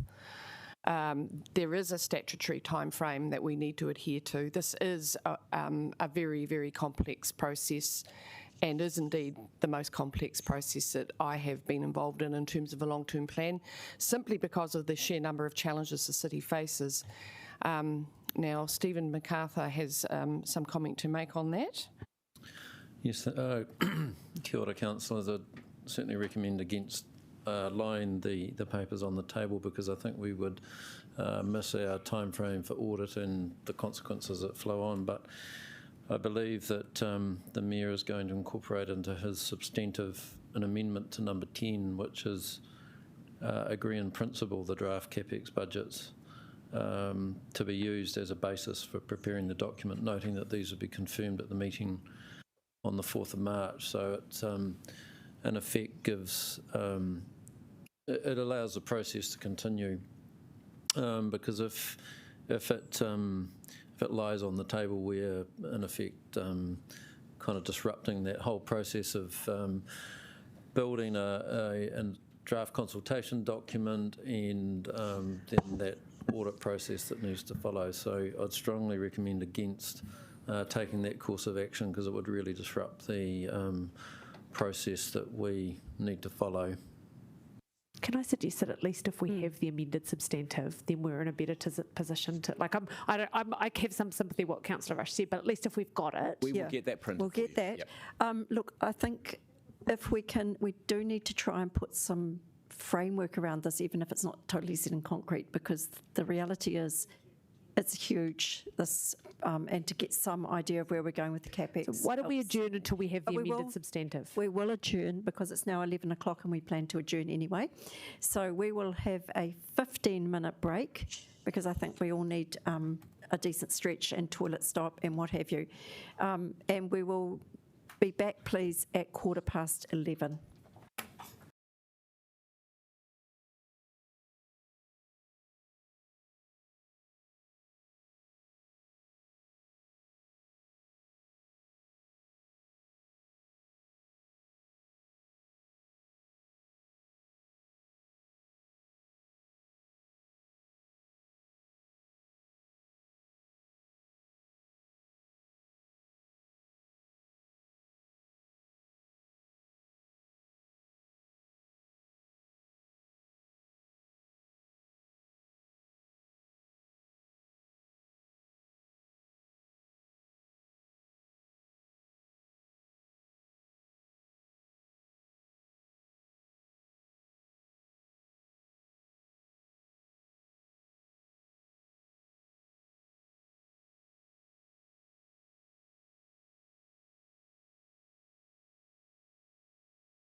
from our rather long adjournment for morning tea.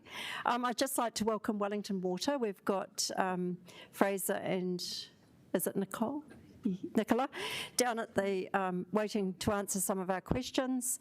Has everybody, I'd just like to check that everybody has received and had a chance to read Mayor Foster's revised substantive, which should be before you. So I just note that number 11 is actually a duplicate of number 9, so that can be struck out. We'll fix that when it goes up on the screen. Okay, so some of this you would have seen, there's a few changes. Okay. Now, speaking list, we'll go back to question time. We can probably allow at least another 15 minutes, I would say, but we do need to get started on the debate as well. I actually do have a question. I'll put myself on the speaking order. Just looking at Councillor Day's amendment, which asks for the full cycling program to be in the preferred option. I wonder what sort of implications that would actually have, given that it's about 109 extra million to 139 extra million over 10 years, what implications that would actually have to the rates and the debt ceiling ratio? So, Madam Chair, that would exceed the 225 debt to revenue ratio and take you into the early 230s by our calculations this morning. But also there is downstream consequential OPEX costs that will have an impact on the rates. So you have to pay for the depreciation and renewals of the new assets, you have to pay for the interest of the debt, and those impacts would have a direct impact on the rates bill as well. Can you explain some of the implications, why we need headroom for things like growth and renewals and that sort of thing? Yes, we have a handout for councillors to support the 225% debt to revenue ratio that we could pass out. Thanks, Marty. And it's going to show you a couple of graphs, and you've seen graphs before, so I want to be really clear around our justification for recommending 225% as a prudent level. You will see that it provides within that 225% over time for us to renew the assets that we're building now, which is at the very minimum what we should be doing is looking after what we've got and what we build. What it does is it gives future councils the ability to reset that limit in the future based on what's facing them then that we don't know about now. So things like growth, we know we haven't finished our spatial plan or district plan process yet, and that there will be significant infrastructure costs to support that growth. We know we have infrastructure deficits, and we need to provide headroom to pay for that. As the Mayor said in his presentation, climate change, adaptation and response and mitigation, there will be more costs coming that we will have to be able to fund, hence why we're recommending keeping the limit at 225. And then there's the things that we know about now and we don't necessarily have a solution for. So if we cannot get sludge off balance sheet, this council should leave itself the ability to pay for 150 million. If you look at the difference between a 225% debt to revenue ratio versus a 250% debt to revenue ratio, that would free up about $1 billion over the 10-year period. If you think sludge at 150 million, probably minimum. Social housing, we have to be able to pay for the renewals and the upgrades of that portfolio. That's about 400 million. You're at $500 million already just for the known. Then you have the unknown. The reason that we want to keep that headroom is also because of shock. So if our non-rates revenue is removed because of COVID, another pandemic, an earthquake, without doing anything or building anything more, it significantly changes the ratios and it gets us close to those covenant levels. So that's why we're recommending a 225% limit. Happy to answer any other questions. Just one more. I know in the past we've been cautioned against going against officer advice because it can actually expose us. Is there any advice about how seriously we should actually listen? Well, I want to know. Madam Chair, so it is my statutory duty to give you advice, and of course you then have a democratic debate and make a decision. Sometimes my advice will be very strong if you are in danger of breaching your statutory obligations or legal obligations. Other than that, we give advice, you make the decisions, and we absolutely respect and understand that. I think in the case of the CFO and this advice, is she is giving you strong advice about what meeting a prudent level of debt to revenue ratio means, and why we're recommending 225%. Now, it will be your call, ultimately, as to whether you accept that advice. Now, speaking order, those are my questions. So I've got Councillor Sparrow. My question has been answered to a certain degree just in discussion that's just taken place, but I'll ask it anyway, and you might have something further to add, and that is, well, bearing in mind that some of these councils have 230, 250%, and we're talking about going to 225%, what would be the ramifications of going from 225 to the proposed 225 to 230? So would it be worth considering this to ensure we don't have to cut back on some of the things that we're looking at cutting back? 230 instead of 225. Ramifications. Through you, Madam Chair, the councils that have gone over what we're proposing at 225 have experienced significant growth, and so they've increased their limits to pay for that infrastructure. We expect a bow wave of infrastructure requirements still to come. We're dealing, in this LTP, you're dealing with water largely, and but there will be more. There will be more. I have got the team working on what the actual uplift in the capital program you would be allowing for by a lift from 225 to 230, noting that that would not be our advice. So you could quantify. I would say one of the risks is by increasing your limit, you will spend it, you will spend up to it, and then you have to wait a significant time for that debt to come back down. Do we have a? No, they're still conferring. If that number comes through, I will let you know what it is.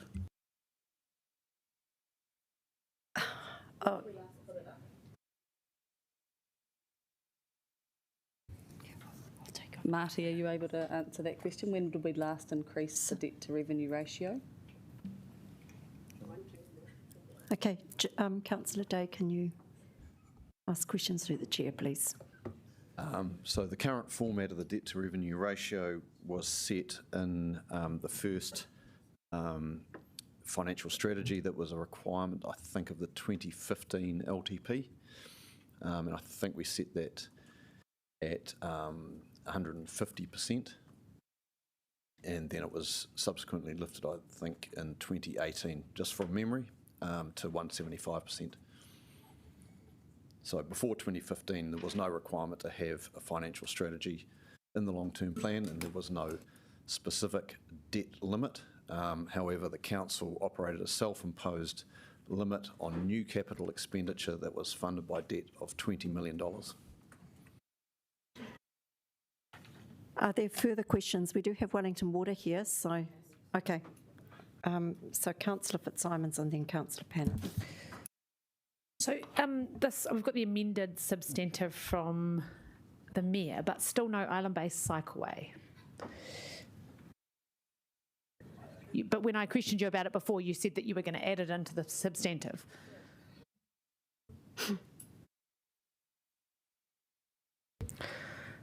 Can I just It's of a level scale which is so small that officers is just a rephasing. And Tom can probably help you. It's very important for the Island Bay community that we know what's happening, because I'll move a different amendment if you're not going to do something else. I'm sure we can put a note there to that effect. Madam Chair, I probably just need to seek clarification about exactly what you're trying to achieve in terms of the island-based cycleway, but it can be dealt with either within your substantive or by way of amendment, and perhaps at some point we just need to adjourn briefly to sort that out. We will. Actually, I would suggest we just adjourn briefly because that was meant to be included in the Mayor's revised. How about you deal with the others while, Okay. if there are other questions, rather than waiting for that, we can do that offline while Okay. we're going through. If you're happy with that. So, Councillor Pannett. It's been a great morning.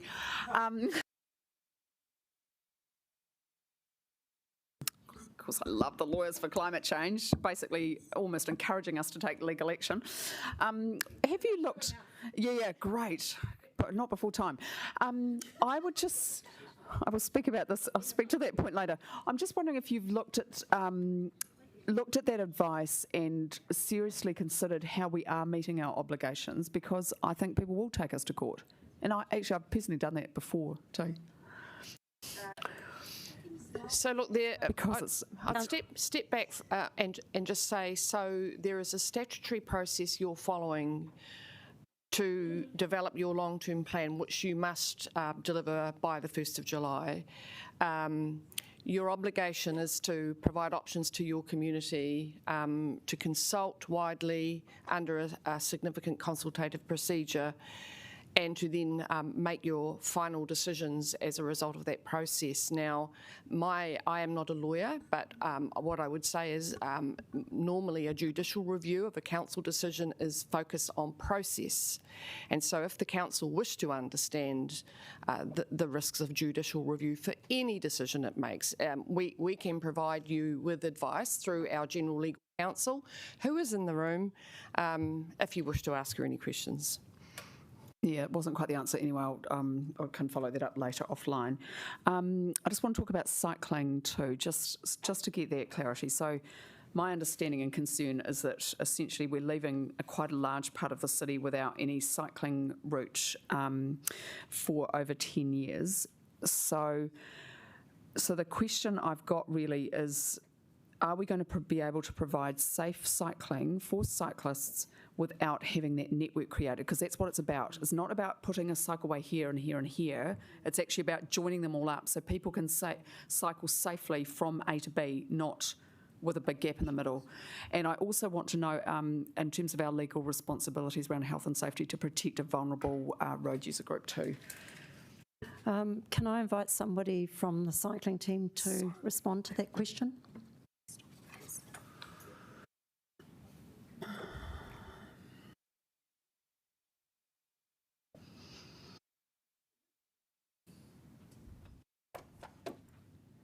Hi. So in terms of the cycle network versus smaller interventions, all the data and evidence is that a connected cycle network is needed to create the mode shift we are wanting to create.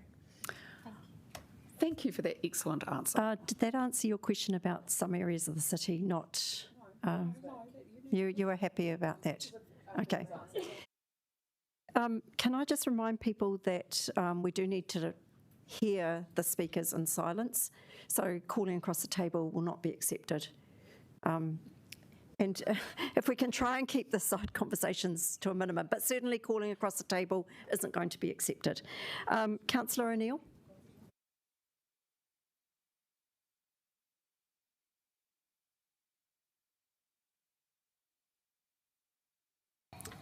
My question is to further understand the Mayor's Amendment, point H, reduce library materials collection by $1 million per year in years 1 to 2. Can we just get a little bit of advice on what kind of impact that has on branches, on renewing other interests, just a bit more clarity around what that looks like? I can tell you what was in my mind, and then I'd probably best to get one of the officers to answer the detail. Yes, I would probably look to Claire Richardson. Is Claire in the room? There she is. Claire, we're just seeking some clarity about the implications of the reduction in expenditure on library collection for a temporary period. Apologies, Councillor, I was outside trying to answer another question that came during the adjournment. So as I said before, it's a 40% reduction in the physical collection. That's the collection across the library's network, not the digital collection, the physical collection. And Councillor, what was in my mind in that just for those 2 years is that because we haven't got a central library, the central library represents what proportion of the collection? in normal years, it's I couldn't answer that, Mayor Foster. I'd have to go and it's a substantial proportion of the collection that at the moment we're putting all of that in the Te Pātika in Johnsonville. So I thought, why not back that up a little bit until we actually reopen the Central Library so that you can then invest in the books for that then. Do we know that? But not affecting the branches. 40% seems like quite a large amount of materials. Perhaps, have we had any communications from the impact of libraries like Kilburnie or Miramar or other spaces that might be greatly affected by this? Or are you sure that it's just at the warehouse? As I understand it, the way the collection works is the collection is secured for the entire network. Okay, moving on to Councillor Condi. Well, good, because I was just going to say, while Claire's there, can I ask a question of clarification? So you were talking about we're reducing the budget for the collection by 40%, but we're not talking about reducing the whole collection by 40%. We're talking about the budget for new collection purchases in a year would still exist, but it would be 60% of what it was currently proposed. Yes, so we would let me make that continue very to clear. add to the collection, just we would add less. The year-on-year collection spend, so the money we spend on buying new books and new resources to add to the collection, that is what I'm talking about. Thank you. All right. Sorry, I actually yes, carry on. Have a whole bunch of actual. That's right. Thank you. Probably back to Sarah. Can you talk to us about what the effect has been of the shock of COVID on councils who are quite near their debt limit? And some of the unpalatable things that those councils have been grappling with as a way to illustrate why headroom's important. Through the chair, yes, I can talk about two examples. So Auckland, as we know, was severely impacted by COVID because of their large proportion of non-rates revenue streams. So if their rates are about 40% of their revenue and non-rates is about 60%, thereabout. And the airport and ports are a large part of that non-rates revenue stream, but as well as their large community facilities, transport, bookings for events, that kind of thing. So they were sitting at a reasonably prudent level, and then they had a shock before a shock, which was the central CRL, the tunnels, the trains. That project went over budget, and they had to find $500 million, and so they had to increase their borrowings, and then they had COVID hit, and some of the responses they're having to do for the current year was to embed a $120 million operational efficiency target, which equates to staff loss directly, and that's a large number of staff. They've had to, for their long-term plan, propose $270 million worth of divestment of property in the first 3 years.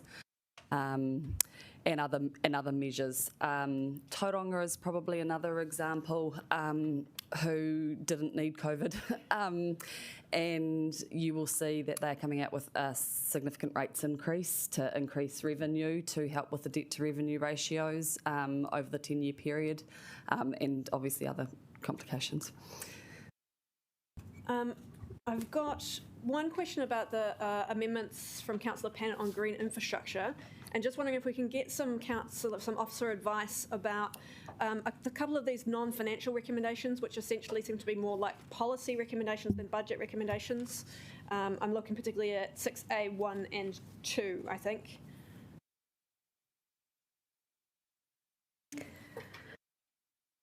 Yes, that's well, your colleagues asked for officer advice. You are welcome to comment after that.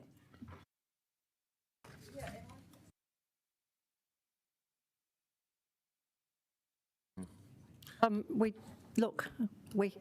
think we just have to accept that, the officer will give their advice, and then Councillor Pennant, you're free to explain yourself as well.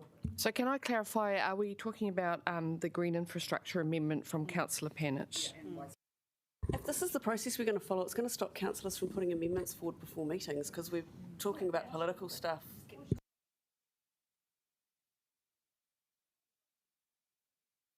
All right, I'll tell you what, would you be comfortable if you spoke first? Okay. Just to give reassurance, I have worked on this with Mr. Williams and he is comfortable with it. It is not extra money, it's just about saying that the capex that we've got for stormwater, and I would like more, but I'm not going to ask for it, will be directed at green infrastructure where practicable. That was my big compromise. I would rather have not put in where practicable. And you know me well enough. That was really hard for me. And so that they will be required to report back just through the normal reporting processes, through the quarterly report on water. There is strong support from Wellington Water staff, our technical experts, and also from our urban development staff too. I just want to give them the lead to run, and so. I'd also just like to point out that we have now got quite a problematic policy process where we don't have a forward program. I can't put anything on the agenda, or I have to do a notice of motion, which I would prefer not to. And this is about capex, which is why it's keep it a little bit brief. And this is to do with the capex that we spend. It is a direction to officers about how they will spend the capex, which is why I wanted it. So what's concerning me a little bit about this process at the minute is it is straying into the debate, which we will have a time for. At the beginning of this process, I said the questions were to be of officers or the mayor.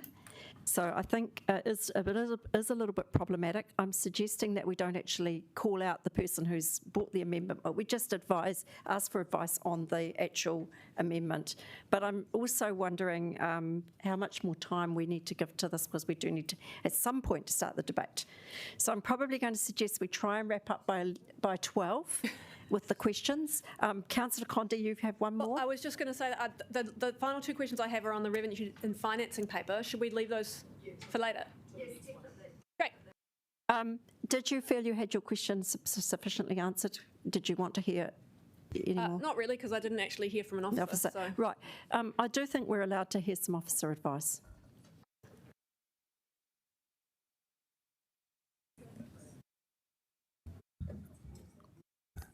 So in relation to 6 Alpha 1 and 6 Alpha 2, we're comfortable with these amendments, and we can confirm that the implementation is practicable. All right. Now, on the speaking list, is that from you, Councillor Condi? We'll come back if needed. On the speaking list, I have Councillor Fitzsimons, Councillor Foon, and then could you let me know now if you still wish to be on the speaking list? I just want to follow up on the work that's been done by officers around the very good questions Councillor O'Neill asked about the $1 million cut to library materials, whether the council officers have actually looked into whether that's even contractually possible, because I know there are a whole lot of commitments that we make in terms of renewing our collection. Well, that's what I understand from previous discussions with officers about that. So have we actually looked into whether that's lawful? Officer advice from you? Look, I would say it is lawful. The question is not whether it's lawful, because councils have often considered the reduction of a budget to purchase items. It's not necessarily very popular in the community, but it is, I would not say it is unlawful. I think it's more a question of whether the council thinks that's the right thing to do for a temporary period to reduce rates. So I've been advised before that that's not a budget that you can easily mess with, because the council is in contractual arrangements with publishers and others about books. Is this still a question? I just want to check. Like, I get that we can do whatever we like with money, within reason, but is it going to be lawful? This came at the last minute. Have officers had enough time to determine whether this is actually lawful given our contractual arrangements around library book renewals? Because my advice in previous years has been to be very careful with this, not that I've been proposing. We have the officer there to give the answer. I will need to get hold of Lorinda because I can't answer that question. Thank you. I presume that can be done reasonably. Okay, thank you. Councillor Foon. Kia ora. I would like to thank you, Chair. Can I please have some more information on if we did increase rates to 17%, what extra capex we would be able to see, just so that we can see that, and I think it would be important for the public to be able to understand that as well. Thank you. So through you, Madam Chair, increasing rates to by 17% and staying at a debt to revenue ratio of 225% gives an additional $82 million worth of capital by year 3, so over those first 3 years, and $726 million by year 10. Can I just go back to Councillor Sparrow's question about 230% debt to revenue ratio gives an additional, that would give an additional $411 million over 10 years. And I think I have Councillor Young and Councillor Day, did I see your hand waving? And I think after that we'll call it to a close. So working on the principle that the rates increase is going to be, say, something between 14 and 17%, and next year will be considerably less than that. So let's say in theory it's going to be the same next year. So next year's year 1. Yeah, but I mean, so year 2, okay. So year 2 might be, say, 5%. Is that 5% on top of the 17%, or does it go back to what it used to be? Because if it's on top, that means over 2 years we've actually got a 22% rates increase, etc., etc. The increase. That's quite financial for me to ask. Sorry, through the chair. The increase in year 2 will be more than 5%. We will be confirming that in the 4th committee meeting. But it is cumulative. So the increase of 14% becomes your new base, so your total rates take is increased by 14%. The next year that increases that base. Does that make... I think that'll make a lot of sense to a lot of ratepayers. And finally, I think, Councillor Day. My question's for Wellington Water, and it's just about the flooding work that needs to happen in Tawa, when that is, and what years.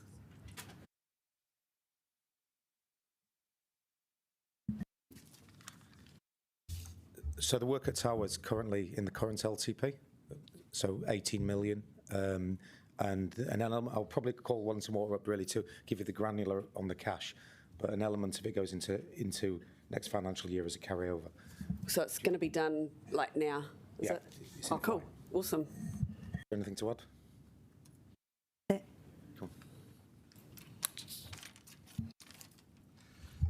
Thank you. Yeah, confirm we have actually started that project. So there are works underway that are actually being constructed now, and that program will continue over the next 10 years. As we get more information, we will modify that based on the best need at the time. Sorry, 10 years or? That's over 10 years, yes. So there's approximately 7 million in these first 3 years, and then the additional in the remaining 7. Just for that one project? For the Tawa area, so there's a multitude of projects that make up that. Okay, it was just that particular one around the main road that they've done the engineering on? Yeah, it's in flight now. In flight, okay, great, thank you. The Mayor would like a final question. Yeah, look, I can ask two questions. One of them relates to an amendment, and one of them relates to just some advice on affordability, because just following up from Councillor Young's question. So at the moment we've had some work which says we're about, correct me if I'm wrong, Sarah, we're about the average, I think, residential ratepayer is about 3.1% or thereabouts of income being taken in rates, plus that's without GW's rates, yes? That's the percentage the rates bill represents of a total household income. Total household income, okay. And excluding GW. Excluding GW, which takes, if you add that, it's about another, I think from memory, about another 0.5 or thereabouts on that. Okay, cool. Then if we look at the trajectory, have you done any calculations to look at the trajectory across 10 years as we're currently looking? And what is the general guideline of what level you start getting to be a problem in terms of affordability? So I'll answer the second part of that question first. We use 5% as a guideline of an affordable level of rates. what work has been done on the affordability over the 10-year trajectory will come to you in the 4th? Or have we got something we can give now? We can't answer that question right now. I did the maths and it ends up at about 6 on average. Okay, and look, the second question was there's an amendment which relates to consultation on water metering. Now, my understanding was that we weren't specifically going to be consulting on it because that's quite a major exercise, but that we were going to indicate that that was something which was likely to come up, either that the council would do or that any new water entity would do. And I'd like you to answer that in relation to the mayoral task force on water and the resolutions we made on the 16th of December. Yes, on page 19 of the agenda, it's actually under the consultation proposals and future decision signalling after the adoption of the LTP. So it's actually not something that we're going to consult on and have options on, but flagged as a issue that will need to be addressed at some future date. But page 11, it says it's in the consultation document. And it would be in the consultation document as a signal, but not a actual, here's something that we're consulting on with options and preferred options. And can you correct me if I'm wrong, but at the current trajectory that the government's reform process is going through, there will be a consultation in the third quarter of this year, the calendar year, third quarter of this year, about reform structures when all councils will be asked to consult with their communities about that. Presumably that will be the sort of time that the way in which any entity might be funded would come up. Probably, yes. Thank you. All right, thanks. I think that draws the questions to a close, and I believe that we have an answer from Claire Richardson in relation to the library collection. There are no contractual obligations that impact a reduction in spend. Correct. Yeah. Okay. With that, thank you all for your attention. Thank you for your questions. I think it was quite useful. I would now like to hand over to the Mayor to move the motion, which I believe everybody's got a copy of. We may have a little amendment around the island-based cycleway, which has hopefully been included. Can we get that? Yeah. And can we just look at that? Yeah. Okay, we'll just pause for 5 minutes. I'm sorry, this is a process that takes time. So we'll just take a wee gap while that gets put up.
Bottom of the room.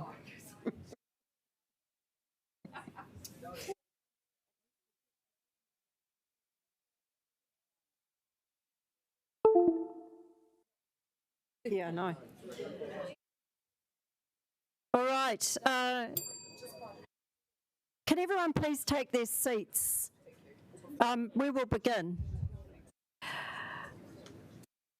Okay, just before I invite the Mayor to move the motions, I've actually do need to ask a question or respond to a question which was put earlier. So there was a question as to whether a previous decision on the library needs to be rescinded, and I'm inviting Beth Knightley to respond to that. Kia ora, councillors. Look, this has just come up this morning, so we've taken the opportunity of checking through the documents on record. My view at this stage is that the council complied with the resolution made in July last year, which related to an expression of interest program, I guess, for lack of a better word, with the building construction sector. That is where the council maintaining ownership was stated in the resolution. That was a noting resolution, and I believe we've complied with that throughout our process. In the statement of proposal for the Central Library, we never specifically dealt with continuing on council ownership throughout in this, that I can read in the statement of proposal. So my current advice is that I believe we've complied with that resolution and that a rescission would not be required. Thank you. Mayor Foster.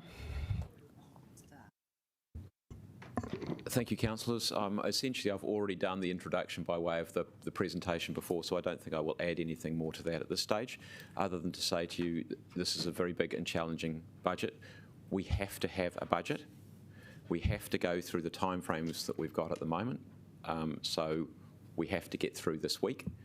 And there is no alternative to doing that. It's a matter of what we get through with. And so, councillors, we've got to be disciplined about this, both in terms of the time we take to do it and in the decisions we actually make. Do you have a seconder? Move, and if in moving, can I also just note the words that are included there in 12 and 13, which are the ones which cover off Island Bay Parade. And I believe I'm seconding the paper, but I'm going to reserve my right to speak. Now, I will open up the floor for debate. Okay, we're still in quorum, so let's begin. What about the amendments? Oh, which amendment? Well, there's a series of them. But isn't the process that people in the course of the debate put forward their amendments? Oh, well, we have got them. Yeah, so I actually thought it would be a good idea to take yours first, Councillor Day. And the seconder. Right, I get it. Yep. Okay. Okay.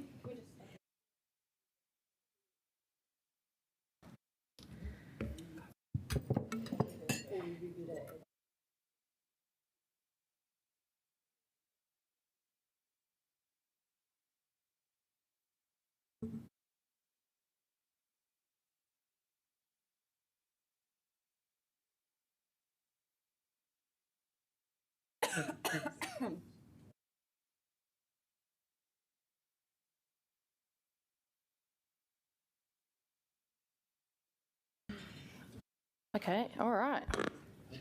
Here we go. Kia ora koutou. I just want to start by thanking officers, as always, for all of your work that you've done for this long-term plan, and I just want to acknowledge that I felt reading the whole document and seeing everything around it as too. It seems that it's very conflicting in that the priorities that councillors and the communities have signalled and voted on aren't necessarily in alignment with some of those, some of the directions that you may have been given, some of the direction that the Mayor has indicated through his communications around this plan. So I want to thank you for all of your work in trying to make that one cohesive piece despite the differences in political ideology. And I want to thank submitters for their words this morning because they've basically said everything that, most things that I wanted to say, so that makes it a lot easier. And I really wanted to echo the sentiments that this is the decade to do things, and this is what our amendments are intended to reflect. So this is about giving expression to the different priority objectives that our community and that councillors have chosen that indicate the vision and the direction that our city needs to go in. And I do think that there is an issue with those priority objectives and the Mayor's principles and the way that we achieve those. And so one of our amendments is around adding an additional principle, which is climate justice, not climate emergency, sorry. That was a change that we had sent to you, sorry. And that's about trying to achieve, that's about trying to realign the achievement of these progressive outcomes for future generations within this very neoliberal coating that's gone over trying to achieve these things. And it's exactly like Aaron said this morning, since 2000, the government and elected officials have relied on market solutions to solve climate change, and we need to be clear that that will not work. The Mayor and Deputy Mayor have said that 225% being seen as prudent in terms of our debt ceiling was in order to enable the limit to be increased in the future to fund growth identified via the spatial plan and district plan processes, as well as investment in responding to climate change. There's no point responding to climate change in the future if the actions we take now do nothing but contribute to the problem, which my generation and your children's generation will have to live with and deal to, and by then it's too late. It's like we're facing forwards, but we're walking backwards. Therefore, one of our amendments is to add climate justice to the Mayor's principles, and we've changed that from emergency to justice based on that feedback from Generation Zero. I've seen the way that our organisation politically and organisationally can pull together to address an emergency last year with when we first realised the true threat of COVID-19. We were able to pull together and channel every dollar into that recovery, but it's clear to me that we don't yet realise the severity of the climate emergency in which we've declared, because we can't do the same thing for climate change. So we are putting forward amendments to put forward the highest level of investment for climate change in Te Atakura and for cycleways as our preferred options for consultation to demonstrate our commitment to climate action. In terms of Te Atakura, it's really important to emphasise that full investment in that program will only take us to 24% of our overall emissions reduction over this decade, when we have committed to 43% emissions reduction by 2030. So please be aware that if you opt for medium levels of investment in climate initiatives, that we will categorically fail in doing our fair share to tackling climate change in Aotearoa. Which leads me onto the highest level of investments in cycleways. 40% of our emissions profile is in transport, and this is really about enabling mode shift, because if we build the infrastructure that people need, then they will use it. And you heard what Vida had to say earlier, that in order to enable that mode shift, we need a connected, cohesive cycleway that is citywide. That's pretty much it. I think the other part that we've added in there in terms of active transport and would like you to support is about people being able to reclaim the streets for communities and not for private vehicle use and storage. And this is about people being able to move about in a dignified way where they're not vulnerable to being harassed and assaulted. And we've also added in some wording about walking. Have we done that now? Oh, yeah, all right. Aroha mai. And I also just wanted to point out, in reference to the substantive, that the Wellington Airport runway extension has been removed from the long-term plan, which I think is a good move for the climate. So I just wanted to echo the sentiments from submitters this morning and saying that this is the decade for action, and I look forward to hearing your thoughts around these amendments, and want to thank Councillor Day for supporting and helping to lead some of these shifts in thinking. Do you wish to, thank you. Councillor Day, do you wish to speak now or reserve your right? Okay. Are there any other speakers to this, to the amendment? Right. Yes, can we actually, is it possible to have the whole amendment?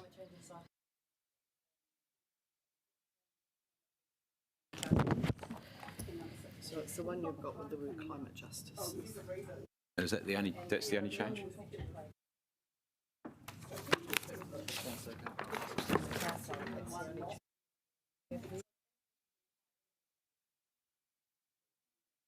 So can I just clarify that that wording from climate change to climate justice is the only change to the wording that's, and the rest? Oh, okay. Okay. Okay, right. Now, I did have a speaking list here. I think I had Councillor Young, Councillor Pannett. Yeah, I'll check that. Okay, well, we'll start with that. Councillor Young. So, look, mine is very brief. So I have a deep-seated philosophical issue with last-minute amendments, especially when they include considerable fiscal implications. I think they're really poor governance. So alert, any amendment with fiscal implications, I will be voting against. That's it. Okay, thank you, Councillor Young. Councillor Pannett. In contrast, I'd like to congratulate these wahine toa for their excellent amendment. Thank you very much. And it wasn't last minute. Actually, it was brought once we understood what the officer recommendation was, which we couldn't understand until late on Friday night if we were looking at our papers. Look, thank you very much for adding climate emergency in. I think that, climate justice rather than climate emergency. Of course, that justice sits at the heart of our movement to make sure that generations to come also get to benefit from our wonderful environment. Just my note of caution would be that climate justice shouldn't be a reason to stop things happening which are good for the climate. What we just then have to do is add on things, as the Climate Commission has acknowledged, that will help those who are vulnerable financially. But it's great that we're using that language. Look, I just want to talk about cycling. And of course, I'm not a cyclist and I wouldn't cycle in this city. It is not safe enough, and this council has for many years been lobbied and advocated. We've taken legal action around it to make sure that it is safe for cycling. So there should be no surprise that this is coming. I think Ms. Cristella's advice was exactly right. Basically, she was saying the evidence shows that you need a connected cycleway. The work that has been done by Councillor Free and by Mayor Foster has been excellent, and really appreciate the support also by the former mayors Wade Brown and Lester. We've got some stuff happening, which is fantastic. However, what we've got is a whole lot of bits of cycleways which are not connected. And so I'll just give an example in my local community, which is really problematic. The Oriental Bay Cycleway, fantastic, great work, councillor. But the problem is there's a large gap between one part of it and then the other part. So what do we do for vulnerable road users who do not feel comfortable, particularly children? I'm not letting my children cycle on our roads. What are we going to do about that? And so this investment is absolutely critical for making a network. We don't just want little patches around the city.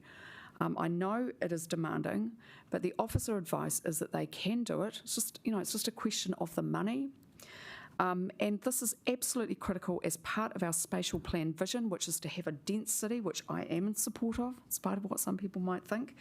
And in fact, if it is dense, of course, it is much easier for people to make those short journeys by cycling. It is time that we actually are held to account on this, which is why I am not apologetic about saying that legal action should be taken if necessary, because people have had long enough to get this organised. And if we do not take action, we should be rightly criticised for failing to do that. The last point I want to make is that this is simply a health and safety measure. It is immoral and unacceptable that a group of road users are literally taking their hands into their lives because we do not provide good enough infrastructure. I will be working with the cycling community, I'm sure, along with some of my other colleagues, to look at how we make some change, really substantial change happen, so that it is safe for everyone, not just the confident cyclists. Thank you, Councillor Pannett. Councillor Fitzsimons. I just wanted to thank Councillor Paul and Councillor Day for bringing this visionary amendment. Supporting this will help me sleep better at night. We've asked repeatedly on the campaign for a commitment to do everything we can around climate change, and that's certainly the message we're getting from the government, and funding follows that through Waka Kotahi. So I'm pleased to be able to support this amendment, and it's particularly galling to hear arguments that we shouldn't increase our debt to revenue ratio because we should be prepared to respond to climate change in the future. We cannot delay responding to climate change. We cannot save money to respond to it later. It's happening now. And I just want to thank you. I think this is a really clear amendment, and I'm proud to support it. I just wanted to comment on the cycleways aspect of it. I think we do need to do more cycleways around the city, but the approach that this council is currently adopting to cycleways is not working for communities. And I live in one where it has been a battle to get the council to implement an agreed decision, and we're still not there. So while I support it, I do expect the development of cycleways to be done in genuine consultation with the communities. Thanks. I'll put myself on the speaking order in the lack of anyone else. Look, I have 5-6 years of experience in delivering cycleways, and I would be the first to want to have a connected cycleway through Wellington. Everyone knows that I say that with really genuine intent. And I'm currently working very hard on the Brooklyn cycleway, which they're hard to deliver, and I look forward to your support, Councillor Fitzsimons, in rolling that one out, and also Councillor Foon as local ward councillors. But the reality of it is, there are some very, very real constraints in how fast you can do this. With all the goodwill in the world, we have 3 cycling teams, 3 cycling construction gangs that actually dig up roads. And it's really hard to deliver these cycleways with quality outcomes and speed. Maybe we'll get better at rolling them out, sort of with this innovating streets approach we're trying. Maybe we'll get better at rolling them out more quickly and more with less expense. But at the moment, what I can see is this ambitious, I have to call it, I think what we're already committed to doing is actually extremely ambitious. And I would really rather stick to this ambitious spend that we've got, including the Let's Get Welling Moving spend, and actually deliver that well, rather than overcommitting and having a capital underspend and disappointed communities that have expected us to live up to the promise of delivering this much, much more increased budget, and we fail. Because I think there's a huge risk that will be the reality. It's not a trivial amount that we're talking about increasing. It's 109 million to 139 million, going from option 3 to option 4. And that does have a huge impact on our debt levels and debt ceiling. And then somebody talked about climate change. Actually, a couple of people did. There's 2 aspects to climate change. One is mitigation, which is where you try to reduce the effects from getting worse. But the other is adaptation. And the thing is, we will do in Wellington City whatever we can to reduce our effects and our emissions. We know that we're committed to that. But we also have to be aware that some of this process has started, and we need to keep some headroom to actually deal with the effects of climate change. So, for example, the effect on our seawalls. We had to rebuild the Cobham Drive seawall, and that project ended up costing a lot more than we thought because we discovered that there was need to remediate that seawall. There are going to be seawalls around Wellington. That's just one example. We're going to have to allow for heavier rainfall events, retaining walls. There are a lot of things that we're going to have to allow for adaptation, not just mitigation. I think we need to keep that 2-pronged approach really front and centre, which is why I actually want to keep some headroom. All the advice we've had is that 225% is a prudent level of debt. That prudent level of debt still allows for lots and lots of things, including quite a large and ambitious spend on cycleways when you take Let's Get Welling Moving into account as well. So I'm really sorry, but I can't support this. And it's not from the lack of wanting decent cycling infrastructure. Councillor Rush and then Councillor Calvert. Thank you, Madam Chair, and thank you, Councillor Paul. So a number of things. First of all, thank you, colleagues, Paul and Dave, for including the Hutapara Park in this amendment. I'm very supportive, so I won't say too much about it because I think there's been a lot of discussion, but this project is well backed by the community. There is certain phases in which it can be executed. The very small amount there are sought for will enable this project to be kicked off and be put into the council's books for the separate phases in other and hopefully better times. In regards to the matters, the amendments relating to climate change, I guess I am in 2 minds in some respects. On the one hand, an overly or an ambitious and optimal approach, I suppose, will give the community a real good insight into just how much this sort of stuff will cost. And I also do agree with Councillor Paul that the reliance on markets has been misplaced, but I don't think that's going to continue. I think the markets will respond, and as I mentioned, $600 odd million for a geothermal plant. I think our last tally on carbon emissions and our reductions, the biggest reduction came from electricity generation being more renewable, and that was a consequence of Genesis retiring Rankine coal-fired units at Huntly. And if more of this renewable energy comes on stream, we can shut Huntly down and not rely on gas, and that will do an enormous amount. So I don't share the pessimism around climate mitigation and reliance on markets. I think that is where, and the IPCC think also, that is where the big moves are going to happen. But I'm interested in the community's views. I hear what the Madam Chair talks about adaptation. I struggle somewhat with this. The IPCC said in their last report that in New Zealand the magnitude of change is likely to remain comparable to that of natural climate variability through the rest of the century. So whilst we will be getting some changes and sea level rise is obviously something we need to be looking out for, it doesn't seem that these will be ones that will be of a magnitude that need extra special treatment. Nevertheless, I'm interested in others' views. So I have yet to make my mind up, other than in the amendment number 16, so I'd ask if these could be taken separately. Thanks.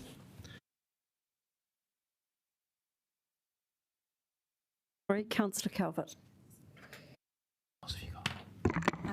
Thank you. Yes, I'm interested to hear the rest of the debate, but can I just draw people's attention to page 16 around the risks of doing this LTP, in particular the Local Government Act legislation, which requires us to have a balanced budget and also a prudent budget requirement that we essentially is that we're fiscally responsible and that we support our community outcomes, which cover environment, social, cultural, and economic. But I just have and they're doing the right to apply, but I'd like to get a copy of these amendments because they're different to what we've got in paper, and I wonder whether we can get a hard copy of them because it's hard to scroll. We can't scroll down through that. Rather than wait for a hard copy, shall we actually just give you a little bit of time to look at it? Well, it's just. They're not it's that just much scrolling, different. but I'd like to, because no, can I just finish? We are, I think it's only fair that we actually get these. And also I'd like to understand is what are the financial implications of this on the rates, proposed rates, which is already up to 14%, and our debt to income ratio. I think we did have some advice that it was 132%, so it has got a substantial. Can someone correct me if I'm wrong? Can you, oh, sorry. Perhaps Sarah, can you just briefly clarify that? 232 would be exceeded by year 2. To the rates figure, that's probably more complex to answer, isn't it? Not calculate no, that. That's a big calculation with a big computer program.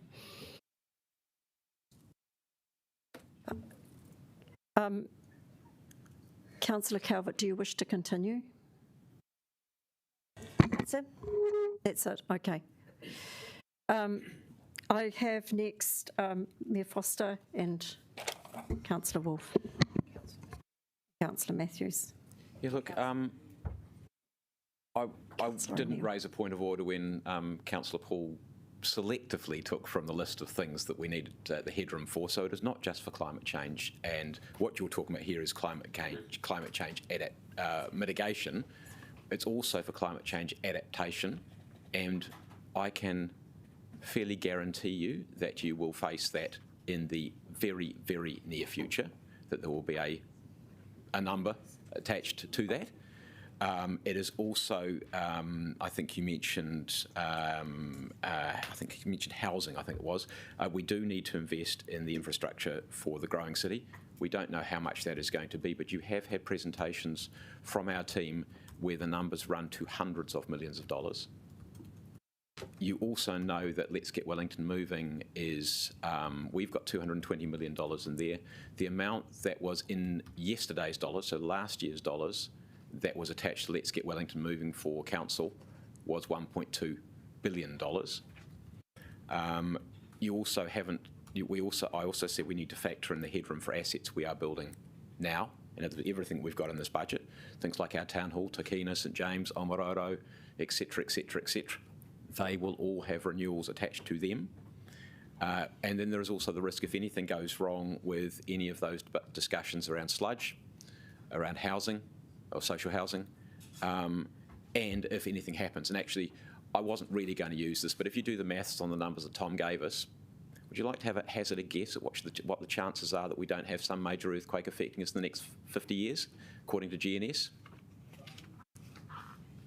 8%. 8% that we don't. That we do.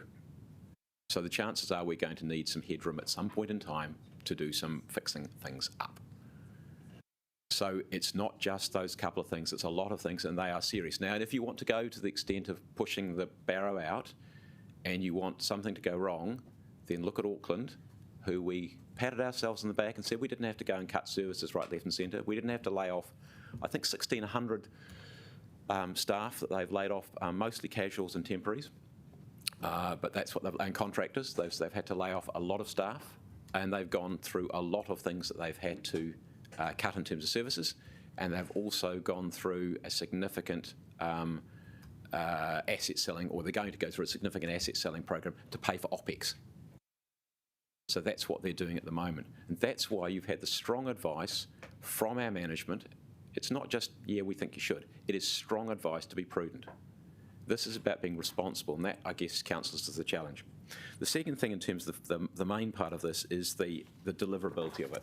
And Councillor Free and I have been the two who've done this over the years. Councillor Free has done a great job over the last few years. I did it before that. This is stuff, it's not easy to, every single one of these projects is consultation stuff. Every single one of these projects is a battle. And they are not easy. The chances that you can, we're already looking to increase it by 50%, excluding Let's Get Wellington Moving. This is the cycleway delivery, going up from $4 million a year to $6 million a year. Put Let's Get Wellington Moving on top of that. We're going to deliver more cycling investment than has ever been delivered in the city before. But if you try and stretch that and quadruple it, I would just say you're deluding yourself, and you're not telling the truth to the community. You won't be able to do it. It won't happen. So let's be honest about it. And this is not about these things not happening ever. It's about a time frame to deliver them. I mean, the investment is massive. And I think you are, it's just not going to happen if you think you're going to be able to do everything all in one hit. And I think there's one other thing I was going to say.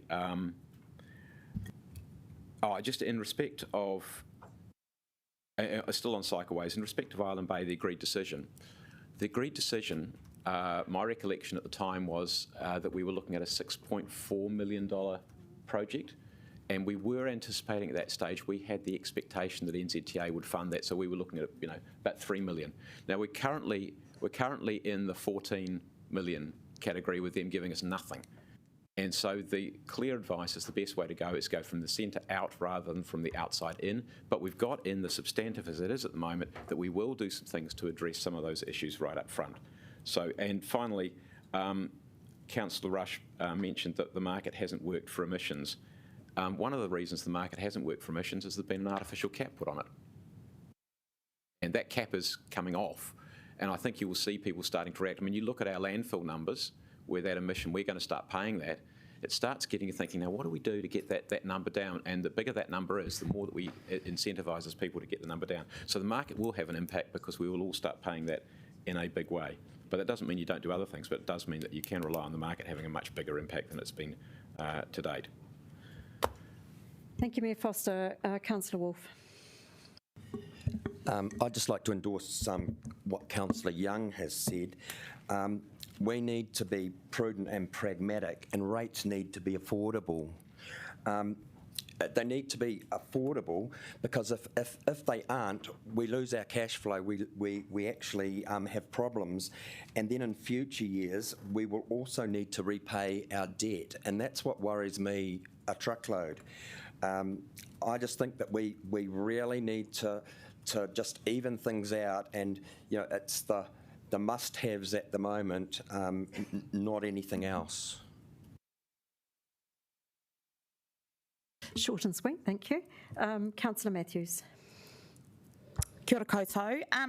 I guess I would like to sort of counter some of the arguments that it doesn't make economic sense to do the things that this amendment outlines.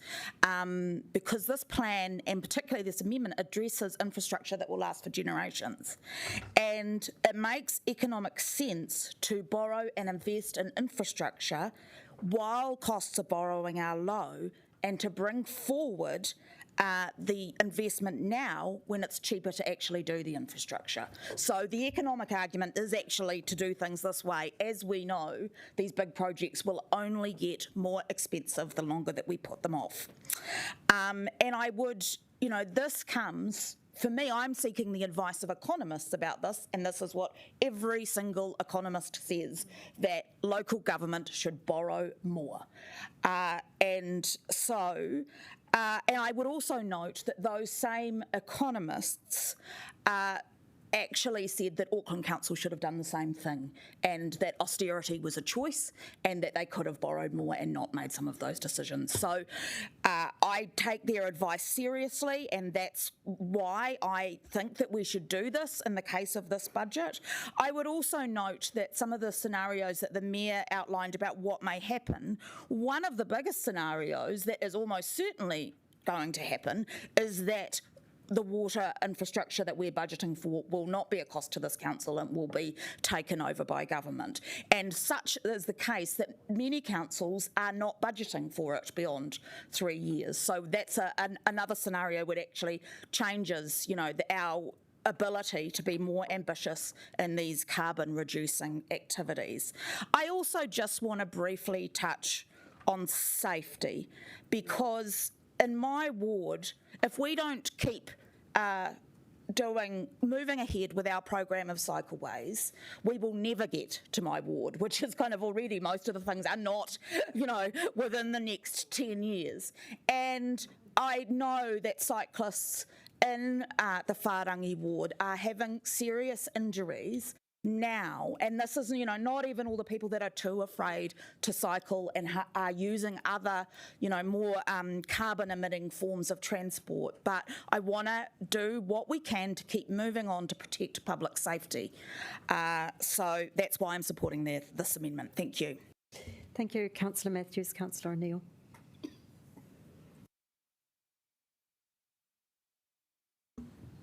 Kia ora, councillors. I am very pleased to be supporting this package of amendments here today. I'm a firm belief that when you do your first glance over the long-term plan, this is a 10-year term budget and beyond that lays the foundations for Wellingtonians to have better lives in decades to come. We need high quality levels of service and investment within the rainy days, and that's why these debt caps have been quite the topic of conversation. I'm of the opinion that today is a rainy day. Today is a rainy day for youth struggling with a housing crisis, for climate change investment, for the climate crisis that this council has acknowledged, and at the cost of a difficult transition will fall unequally, and as many governments have recommended to local government, the support of those less able to afford it and the worst affected industries will face really inaccessible ways to reduce their climate impacts. Transport has been identified as one of the largest contributors to climate change that Wellington City Council oversees, and that's why I'm particularly pleased to support investment into cycle lanes. We have a Bikes in Schools program in my ward, but we have missed connections for many communities and young kids that learn how to ride their cycle lane safety. I've visited quite a lot of these schools. These are primary school kids, and for a lot of them, their parents want them to be able to cycle to school, but the only safe place that they can do is within the school grounds or within our own parks. A speaker said earlier, this current budget undercuts our children's voices and futures. And this is one of the sustainable economic ventures worth investing. I wholeheartedly agree with this. A second part of one of these amendments I'm really happy to support my fellow councillors is the support for the Hui Te Para park redevelopment in Lyle Bay. This is 300k to deliver phase 1, and this is an awesome community grassroots proposal. And I'd like to thank Sean Rush for his acknowledgement and supporting this group get access into council and to be having these conversations. Previously, we heard from Elijah and Michelle, who came to talk about the value of accessible parks.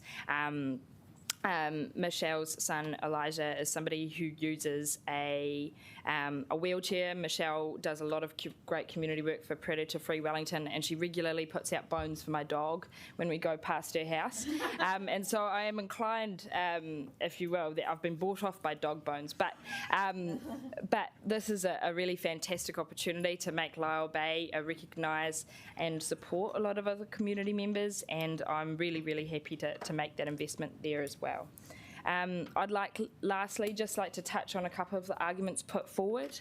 I find quite an irony in saying that we won't invest in the mitigation of climate change when climate change is one of the largest causes for our current infrastructure issues. We know that climate change heavily impacts resources and human health and water and biodiversity and agriculture. It impacts biodiversity and people disproportionately in our communities. I mean, climate change is likely to create some of the largest impacts of city infrastructure and some of the largest reasons that we're saving this cap for is if we have a significant natural disaster, but climate change is one of the key drivers of increasing the likelihood of the significant natural disasters in the next 10 years. So frankly, and I agree with a lot of speakers that we've had here this morning coming to public participation, that we are sick and tired of being told that adaptation is the answer to climate change when we have clear opportunities for mitigation.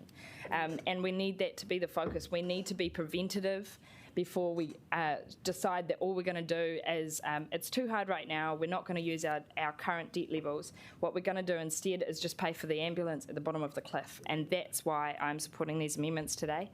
And that's my rationale in understanding taking on more debt or taking on a higher rates rise in order to tackle the issues of today. Thank you. Thank you. Councillor Foon. Actually, I have a question for officers. I just want to understand more about the DIA recommendations around funding the water reform. We allow that as long as it's briefish. Yeah. Very briefly, the advice is that we plan as per usual, as if the reforms were not happening. I would just need to remind you that if you don't want to budget for water infrastructure post water reforms, you also need to think about what you do with the proportion of our revenue that in our rates that we take for water. So there's a corresponding. Does that answer your question, Councillor Foon, and would you like to speak? I would like to speak, but can I wait, please? Is there anyone you are on the list, and then it's, followed by Councillor Condi. Well, the order was actually Councillor Foon. Then but she's asking for it that she'd like a moment, so happy to go instead. All right.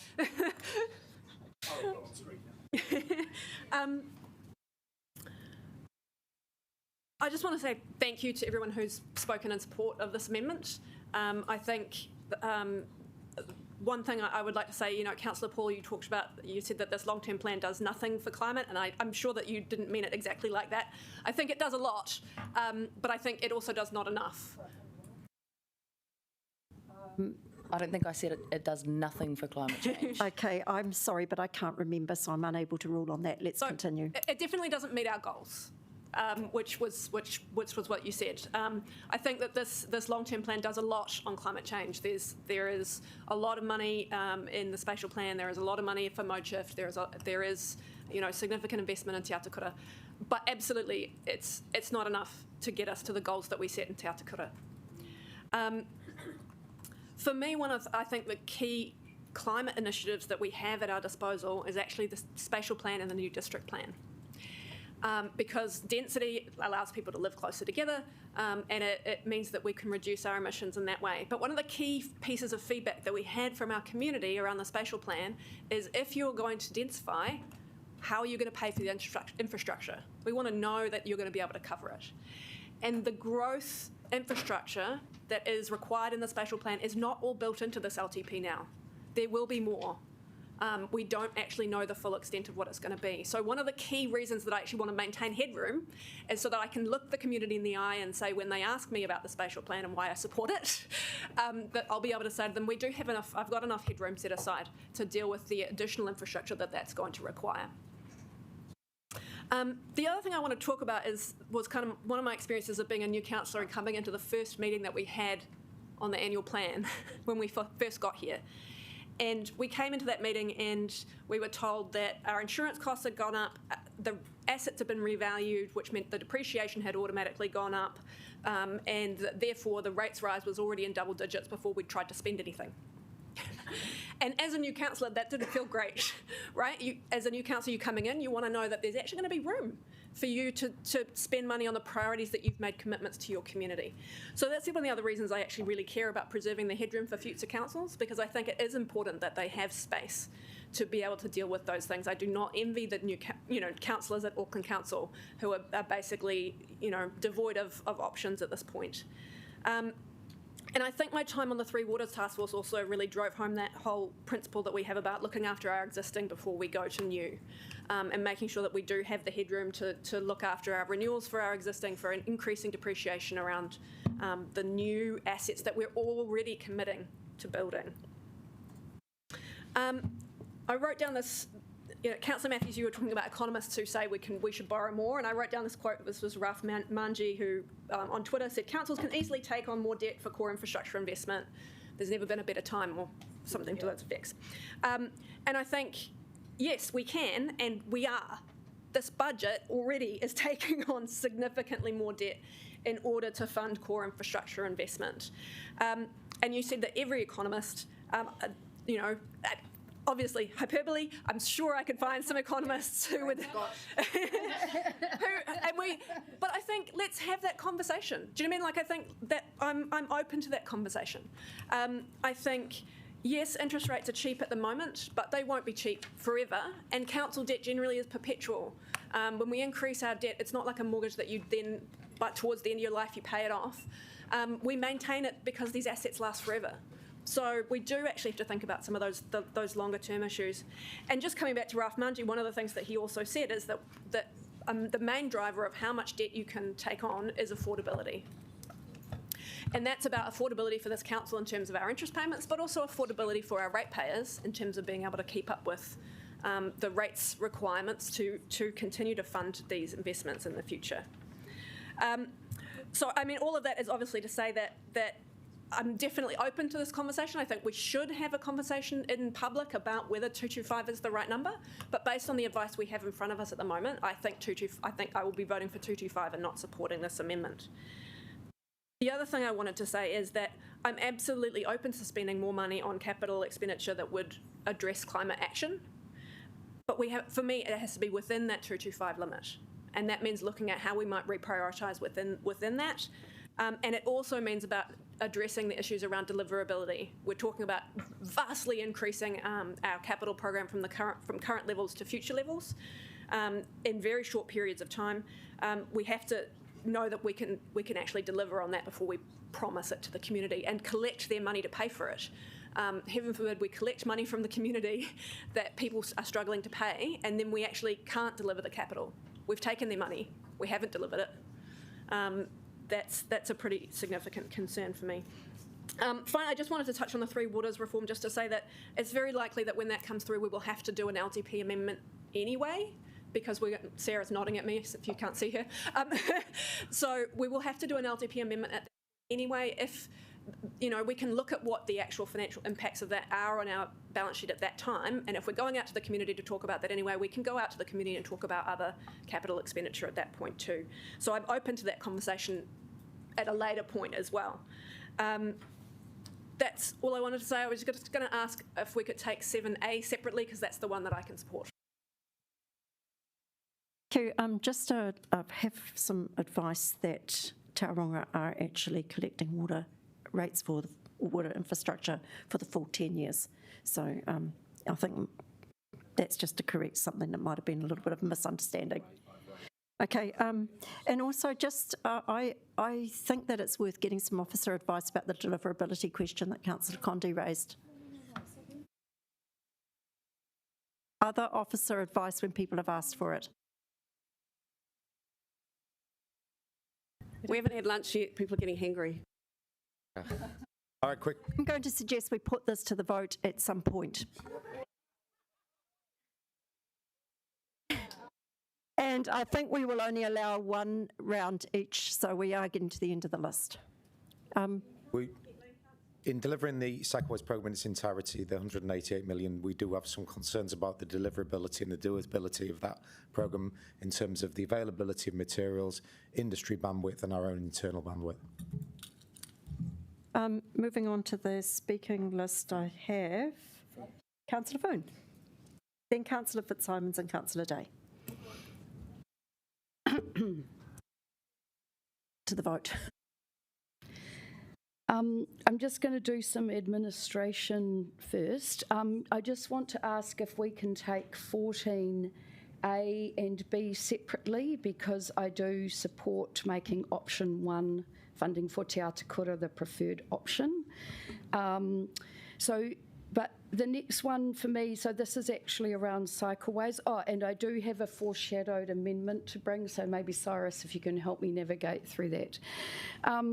So just to start, more than anything, I want the mode shift, I want cycleways, I want mitigation of climate change. That's why I'm sitting here.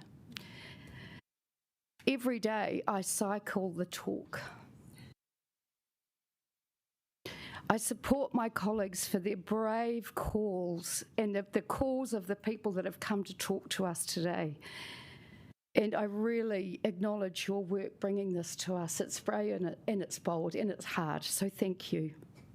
I also want to acknowledge Councillor Free for the work that you've done in bringing the cycleways that we've got to us, and we are thankful for them. We do want more. Keep going, keep going. But I think what I'm hearing is one of the biggest things we've got is I understand that we need to take everyone with us. And the trouble we've had is that the word cycleway just seems to divide us and our communities. And I don't want to go slow, but I do want to take everyone with us. So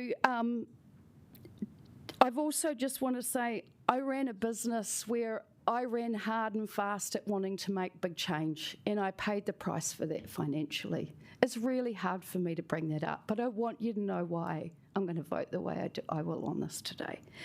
And that is that to go slow and cautiously is sometimes the right thing to do. So this doesn't mean that I don't want to go hard and fast on cycleways. I will do everything that I can to make that happen, and I do every day. But my gut is that I cannot support this today with the financial advice that we have. And if there's one thing I've learned over time is to trust good financial advice. So I will be taking that. Thank you very much, Councillor Fern. Unfortunately, I don't think you can bring in a foreshadowed amendment because you've got other amendments you're bringing, and also I'm not even sure that that's the advice. Seconding. Because. If she's seconding Jenny's... Are you seconding Jenny's? Okay, all right. So if to bring a foreshadowed amendment, you'll also have to find a seconder who hasn't already spoken. So you to this. Oh, okay. All right. So you probably can find a seconder because it's only okay. So I do think what I would like to bring, and I don't know the process, so Cyrus, I'll trust you to guide me through it, but I'll just kind of say what I think it is.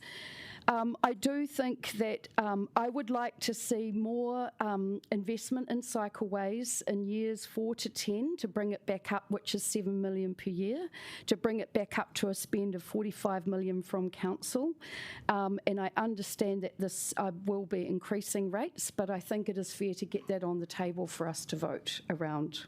So that's assuming, also need to clarify around the 51% from NZTA.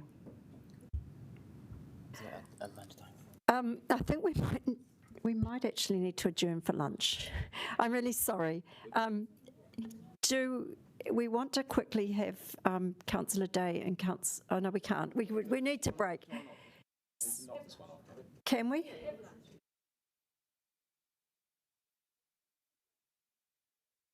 I think we need to have lunch because it will take the Dem Services people time to set it up. Can we make do with because I do want to get some stuff done. Can we make do with a half an hour lunch, so getting back promptly at 25 past?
on. Speaking, well, it actually is, excuse me, but it is actually a huge meeting because it's our, one of our LTP meetings. So we should assume that it's going to take some time. Right, moving on. Councillor Fitzsimons and then Councillor Day. Yeah, thanks. I just want to highlight a couple of things about this amendment that I didn't. I think we might have to put. We haven't quite finished with Councillor Foon. Oh, sorry. Because with her, that's my fault. Oh. I mean, she's foreshadowed that there's going to be an amendment coming. We don't need to actually read out the words. She doesn't. Oh, okay. Okay, so it's okay for her to. But she did that. Well, the gist of it is around putting some money in cycleway funding at 4 to 6, and it still comes within our 225 debt, just revenue to whatever, debt to revenue ratio. So we will keep moving on with our speaking list. Sorry about that interruption. No problem. I just wanted to raise a couple of things in response to comments that the Mayor and other councillors have made. I think at one stage, Mayor Foster said, and I don't know who was directing this to, but I assume it's to the mover of the motion, Councillor Tamitha Paul, that you're deluding yourself. And I think this is quite patronising and unhelpful language, particularly towards a person who is trying to move an amendment about implementing Te Ata Kura. Are you raising a point of order? No, I'm not. Is this a debate? It's just in debate. Can the debate be? Clarify. Yeah. Point of order. I was not selecting Councillor Paul by any. What point of order is this? You're misrepresenting. You're making an assumption. Oh, all of us. Okay, that's fine. Even more patronising. Oh, the point I wanted to make was that in terms of the, well, it's a fair point. He thinks that we're deluding ourselves, but I want to take issue with that point and say that we have one of New Zealand's youngest councillors and the climate change portfolio holder and the person who championed our agreement to Te Ata Kura moving this motion. And I think it is unhelpful to describe this commitment to implementing Te Ata Kura and cycleway infrastructure. Point of order. Madam Chair, the point that I made was that we are deluding ourselves if we think we can deliver that level of investment in the cycleway program. What's the point of order? Had nothing. You are misrepresenting what I said. It had nothing to do with Te Ata Kura. What it had to do was the ability to deliver the cycleway program. And in fact, you've got advice from Mr. Williams, which said exactly that they would have concerns about the ability to deliver the program. Can I just ask that the debate actually addresses the motions or amendments that are on the table? So the amendment on the table is to fully implement Te Ata Kura. Mm-hmm.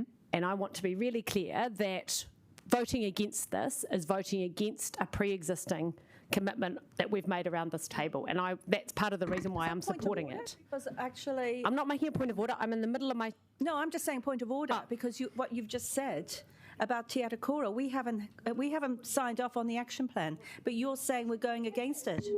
What is your point of order there, Councillor Calvert? You need to look at the list. What is it? Right.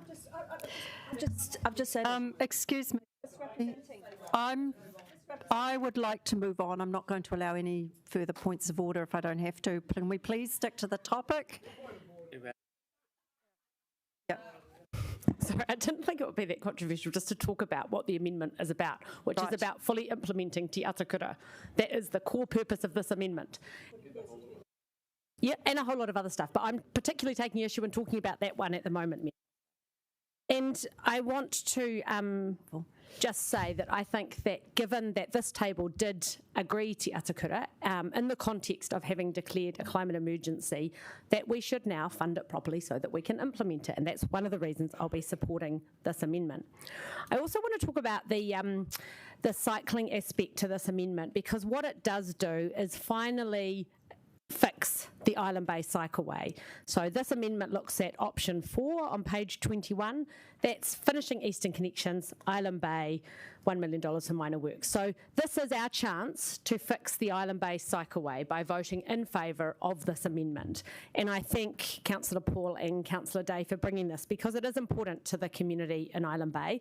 We went through a massive process through Love the Bay, and we agreed in a very controversial way to the the parade upgrade, and consistently, I wasn't even on the council then, but consistently since then, after that agreement, I've just had barrier after barrier to getting that agreement implemented, and I want to see that happen. So I'm very pleased to be supporting this amendment. And I'd ask, Mayor Foster commented about that originally the Island-based cycleway cost 6.4 million, and we were anticipating Waka Kotahi or NZTA funding. That's not my understanding, is that we were ever expecting Waka. They always said they wouldn't, yeah. Can I please remind you of the standing order which requires us to hear speakers in silence? I'm very happy, thank you, Councillor Young, for that useful information. And so I do think that there is a commitment to the people of Island Bay made by this council, and this amendment is about honouring that commitment and implementing the solution that this council has previously agreed. I just finally wanted to talk about the debt limits, because there's been some comment from councillors which would have you suggest that there's some kind of science around these debt limits. There's not a science around it. It's not a sacred piece of financial advice. It's a judgment call for this council to make. And if you look at the information that we've been provided, Auckland, Porirua, Queenstown Lakes, Tauranga, Hamilton, Christchurch, Palmerston North and Dunedin all have higher debt limits than we're proposing here. I think that the position around the debt limit that we are suggesting, or that officers and the Mayor are endorsing, is incredibly conservative and completely the wrong time. So I welcome this suggested change from Councillor Paul and Councillor Day. And I'd also take issue with any suggestion that these are last-minute amendments. This is literally our first chance to make changes. Thank you. Councillor Day. So I'd just like to speak first to Councillor Young on your last-minute amendment situation. So I'd have to say the Mayor has set the tone for us today. We have had lots of last-minute changes. So at the end of the day, we are following suit, but also this is actually our first opportunity to respond to this plan. So it is our job. It is our job to do this, Violence. and that's what we are elected to do. If we think there's something in there that needs to be changed or fixed, then we should do that. I respect that you may not want to support it, but it shouldn't be because it's last minute. Also, was it? I also just want to speak quickly to the Hue Tepera play space, because it hasn't really been spoken too much yet. I just want to acknowledge the work that the community has done on this. They have worked closely with Council to produce a plan, and it's important that we are consistent and that we support that plan, otherwise we are leading people down the garden path. So I want to make sure that we do have some investment in there. Clearly, the people who are working on that are going to have to look for investment in other places as well, but like Councillor Rush said, there is a process which they can phase, and there are some other options for funding as well. But this addition will send a very clear message that we endorse this initiative, and I would like to thank Councillor Rush for working with that group over the last year. It's really, really great to see that partnership building, and the enthusiasm and the expertise within that group is actually quite amazing. So back to the other amendments. To me, this is a really significant response to climate change, and I know Councillor Paul has spent many, many minutes, hours, days thinking about how we can do that through this plan. And there are all sorts of things, of course, we would like to influence, but we can't. And these are things that we can do in this council. And I was at the climate strikes on the street looking at how many people were there thinking, we have a mandate. People in the city are telling us they want us to do this. And actually, when you move around the city, people are telling us to get on with it, and they're doing it about the water as well. And Councillor Free, you're talking about this being ambitious. I'm pretty sure that's probably a mantra of the Greens, I think. So I hope that you are going to be ambitious, because we do want to make sure that our city is moving forward, not just trotting along. And Mayor Foster, when you say it won't happen, I think that's very disastrous kind of approach. I think it can happen. We're agreeing to funding so that things can happen, and actually the one thing we can do is send a really clear message by saying in the next 10 years this is what we are going to do. The construction industry will be watching, and they can start to move into Wellington. We might see some more competitive pricing going on, and so what we're doing, we'd be sending a very clear message that there's a lot of work that's going to happen in Wellington, and they can start to get ready for that. And I think that there is definitely an opportunity for us to send that signal. And I support Councillor Fitzsimon's comments around borrowing. Now is the time, and I actually think we don't want to be the council that leaves another legacy of underinvestment. It's going to take us a long time to change the views of the public around the water infrastructure, so I don't want to do the same with cycling. We have the opportunity here today, and when we agree to the plan at the end of June to say we're going to make the right difference here. I also want to acknowledge the comments you made, Councillor O'Neill, about bikes in schools. I was involved in getting bikes in schools into a school in Tawa, and I saw the impact it had on children who would have never ever got the opportunity to hop on a bike. The only thing that does make me feel sad is that we teach them how to ride a bike, but then they can't do anything with it because there's no pathways in the place that they may live. And so we need to, that's significant financial investment. So if we really want to do good on that investment, then we should create the cycleways. In Tawa, we have the most amazing Aratawa pathway, which we see our children biking on, and I'd love to see every community have a pathway where children feel safe. Personally, biking into work, the one thing that puts me off is the fact that we're in a windy city and I bike right next to cars, and all it takes is a gust of wind to blow me into the path of a car because we're so close. We've talked a lot about climate change with the cycling opportunities, but there are the health outcomes too. We've had the doctors community come and speak to us a number of times over the last few years to tell us the impacts of cycling on health, but not also that, they've also told us of the impacts of accidents on our residents when it goes wrong. So I think, Councillor Matthews, you're right. We are missing out some big parts of our city on that front, and that's where we see a lot of the accidents happen. Councillor Condi, I've got a vivid memory of you during the campaign showing us where the sea level rise was going to come on Lambton Quay, and that we needed to make big, bold decisions, and this is one of them to me. When I hear you speak, it makes me think that you're going to support this because you're talking about making those bold decisions, and I agree the spatial plan is a really important way to address climate change, and it's encouraging to hear you speak about the opportunities through that.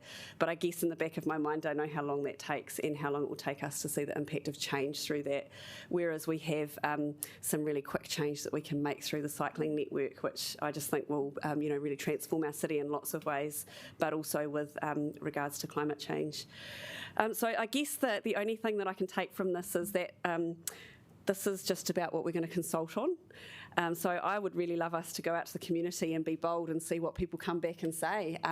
It'll certainly get a reaction going out with such a big amount. People will either tell us we're deluded, or actually, yes, you're very, oh yeah, we've heard about being deluded, or whether we're actually, really on the right track here. Yeah, I hope that we do get to revisit this and have a conversation about what we can do. For me, this is an investment in our children's future, and I'm willing to extend our headroom. Thank you. Right, well, I move that we put this to the vote. Right of reply. Okay, right of reply. Oh, thank you. Hey, thank you very much. Yeah, I think this is a really good debate, and it's really interesting in contrast to the debate that we had when we did accept the Te Atakura implementation plan, which we have approved. We did that last year. Because it shows that we can all accept that it's happening and we can all accept these targets, but when it comes to putting our money where our mouth is, we are a bit more reluctant to doing that. There's a lot to respond to, and I know we need to get on with it, so I'll try my best. Okay, all right, here we go. Councillor Panna, I just wanted to say that I think you've raised a really good point about prioritising safe and connected active transport throughout the city, because the reality is of the direction that the government has kind of indicated they're going in terms of the Climate Change Commission advice and indeed our own documents in terms of electrifying the existing fleet. I think it's really important that to acknowledge that that doesn't address the land use issue on our streets, and actually we need to get to that decision where we're choosing whether we're prioritising car parking, road usage on the road for cars and tiny little footpaths, or if we're actually willing to make a compromise and make sure that people can safely move around their city. I just wanted to thank colleagues who have supported these amendments and have done so in the corridor, particularly my colleagues to the left here. Yeah, and I guess the one thing that's quite frustrating about your debate, Mayor Foster, respectfully, is that you're talking about we can't do everything in one hit, but I wonder at what point you accept the inaction from the successive councils that you have been a part of, because this isn't an issue that we wouldn't have to have solved this, implement this whole cycleway network if you had started earlier. So, well, no, you didn't, because we have a totally broken cycling network. Is that a point of order? It's not actually a point of order, it's a point of correction, so I can't raise it. Okay, all right. Okay, all right, that's cool, that's cool. Yeah. No, it's not, because we don't. The reality is that we don't have a connected cycleway, and we can't do it at all in one hit. Can we please just continue with the debate, because we're nearly there? Yeah. Okay. I'm sorry, everybody. Sorry for participating in the democratic process. And I think the only thing that I'll respond to that Councillor Condi said about I think it was, and I don't want to misrepresent what you said, but you said that you'd rather put everything on the table so that we can have a conversation about trade-offs. And my problem with that is that the environment always loses when it comes to trade-offs, so I'm not willing to do that, and I think we need to just put it forward and give it the priority that it needs and deserves. And I just think we've got to remember that this is a consultation document at the end of the day. We're not committing ourselves to anything, but I think we need to be ambitious. A lot of us were elected to be ambitious, and I think we need to go high rather than playing it safe, because that's not what the community has asked for. Not one submitter that came in this morning and spoke to us, nor the activity that's been happening on our various social media platforms wants us to take the safe route. So I think we should be brave, and I hope to have your support. But yeah. Kia ora. Okay, thank you. We have had requests to take 16, 14A and 14B separately. In the interests of time, I'm wondering if anything else actually needs to be taken separately. Yeah. We also call for a division. Okay, yes. So shall we do them all separately? It does take so long. So I think we'll do 14A, 14B, vote on 16 and then vote the rest. Okay, so 14. I asked for 7A to be taken separately as well. About the cycleway option. 14B is the Te Atakura option. And 16 was about the playground. And 7A. Te Para. So, and 17? What's 17? 7A. Oh, 7A is, okay.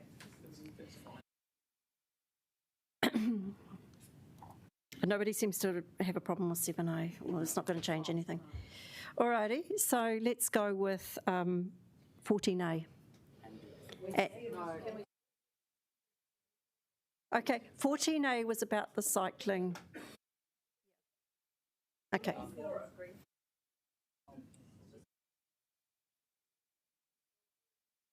Can you put it down, please? Can you?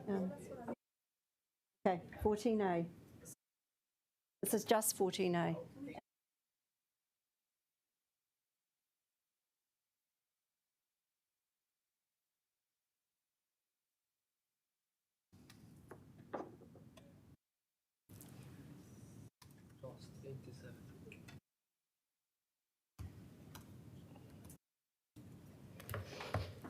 Okay, we'll now do 14B, which is about.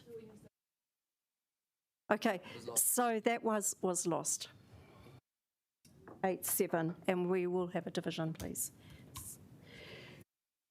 So now we are doing 14B, which is making option 1 for Te Atakura instead of what's currently recommended, which I think is option 2.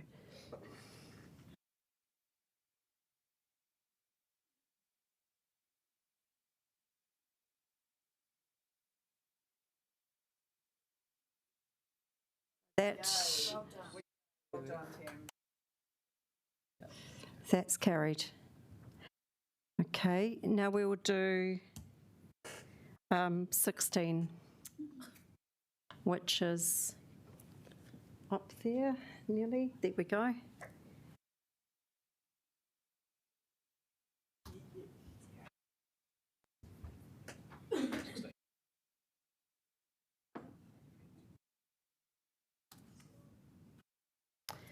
That is carried.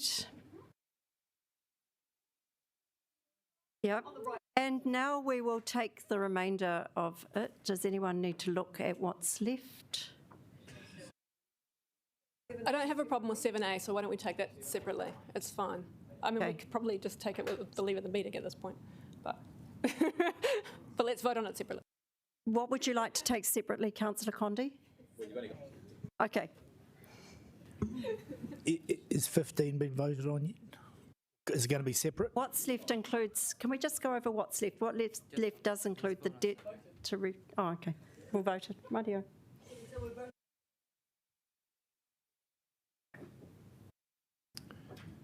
What's 7A? Are we voting on 7A separately? Oh, sorry, in that case.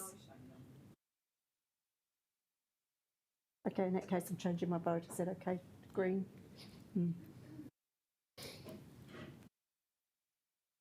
Okay, that's unanimous. And now we are carried unanimously, we can put that. And now we can actually vote on the remainder. Look at what that is. So the rest is 14C, 8A, and 15.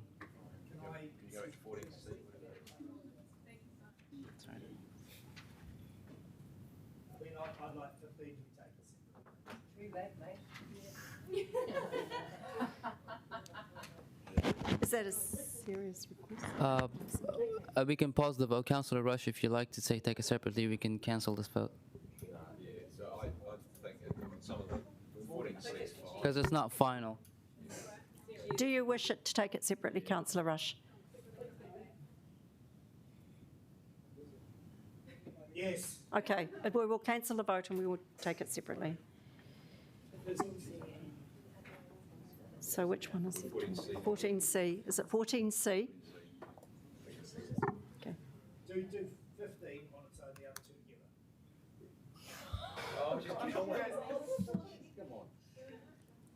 together. I'm not entirely clear what we're up to. So. What was that?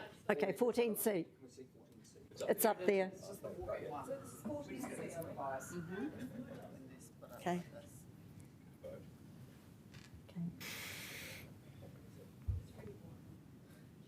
No, I know.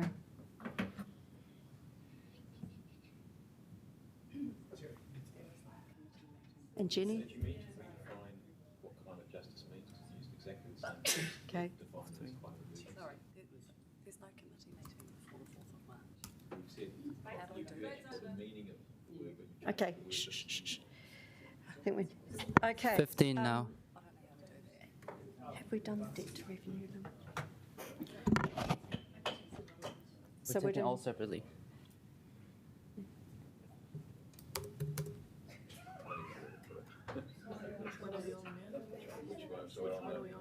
Are we doing 15? What happened to number 8? That will separate. Cyrus, tell us which ones you've got. Through the chair, we're now voting on 15. 8A will be voted right after this one. Okay, thank you. Just let me know. Okay, thank you.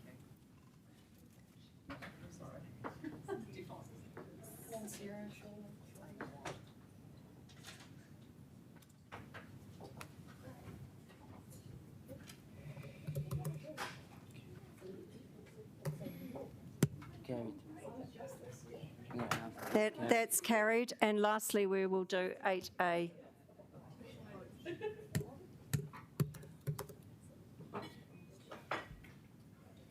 This one allows for a variable debt to revenue ratio rather than the 225.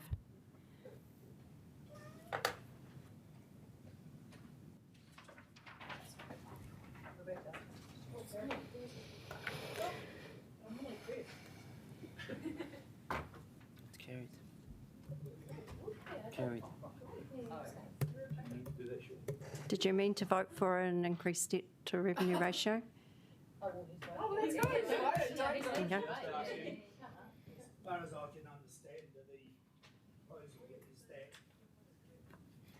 to the extent amendments are made that result in a debt to revenue change, then I can't see any reason whether you should vote for it or not. End the debate. All right. Right, we will now move on to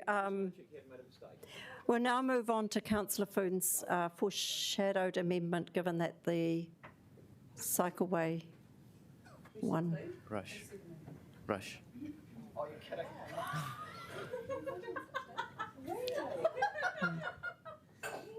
The most unattractive form of transport. Yes, we did.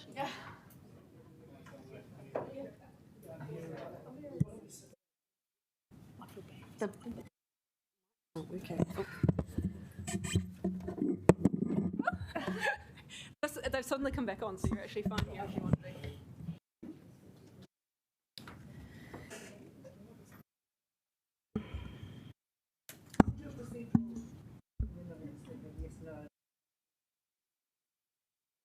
No, we have to go through our standing orders. So, Councillor Foom, would you like? Sorry. Through the chair, the amendment has to be moved and seconded, and then a procedural motion can be moved.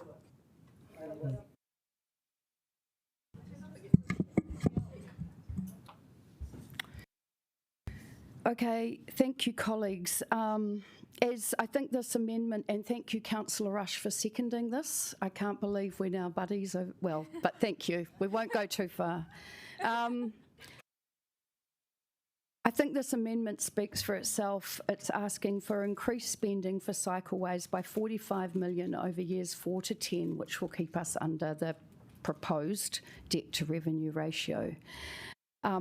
This will enable us to continue with the connection, not to the degree that we want, but it is showing that we are at Wellington City Council is making investments toward that.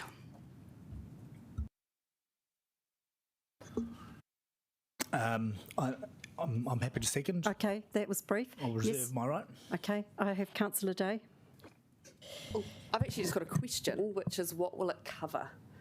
45 million, is that going to do the road to the western suburbs to Karori, or is it? We can have some officer advice from Vida.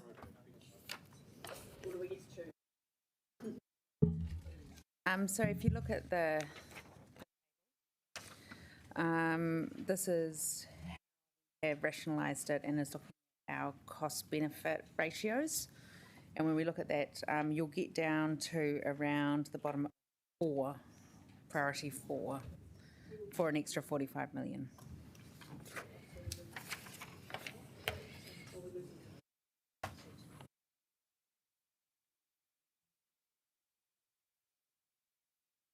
So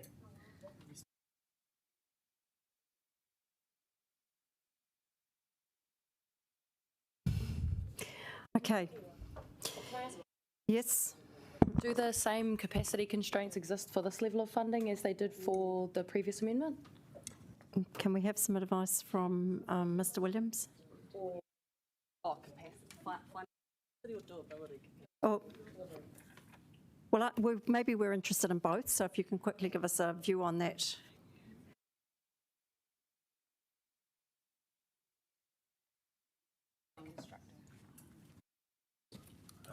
Cool. All right. Do you want to come up and provide some? Right.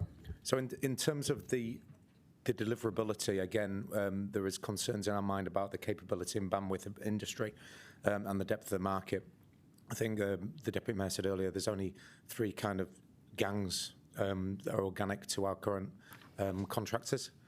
So as a result, we do have some concerns there about the capability of industry. Our internal resource for this, we believe, is good enough to manage this programme.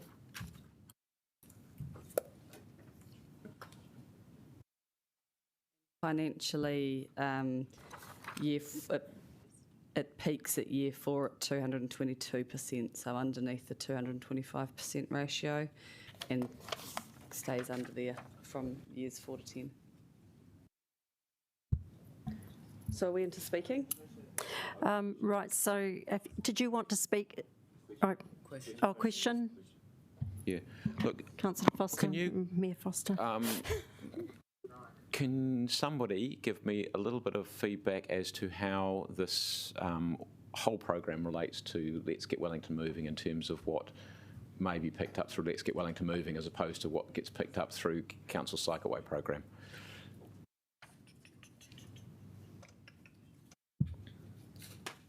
I'm not sure that we can answer that question clearly unless you're about to rise to your feet, Sarah. Not to answer it clearly though, Barbara, sorry. No, you can try. So you have information in the questions and answers around what would be included in city streets potentially, but there's a bunch of caveats around that. They've got to confirm the program, business cases and the costs. And then you've got the information from Vida going down to number 4, and so you could work it out from those 2 pieces of information that you have in front of you. Mr. Williams has some extra information. Yeah, I was completely wrong. We can deliver that. Okay.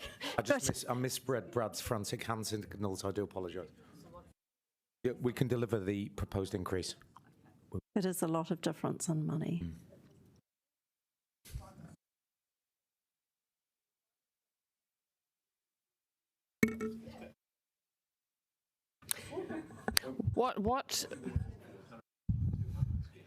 So what the Chief Infrastructure Officer is actually saying is that the proposed additional spend and program here is something that can be accommodated.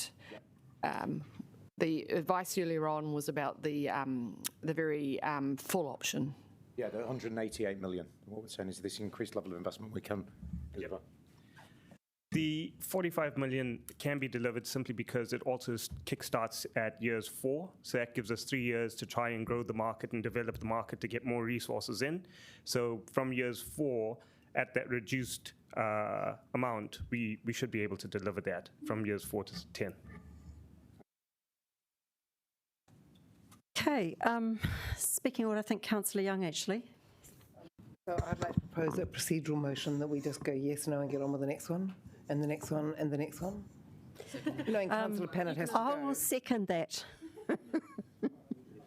Now we need to vote because it would take 75% of people saying that they want to put the motion.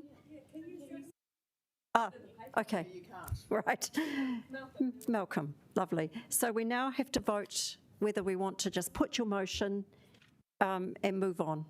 So green for yes, red for no. Has to be 75% to pass.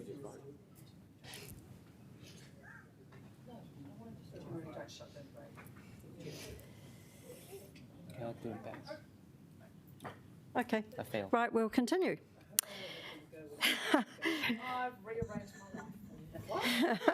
So speaking order is, goodness me, I think we're up to Councillor Day.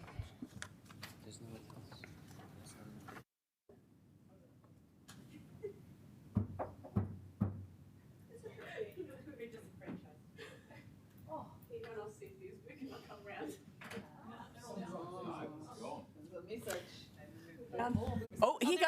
It's up.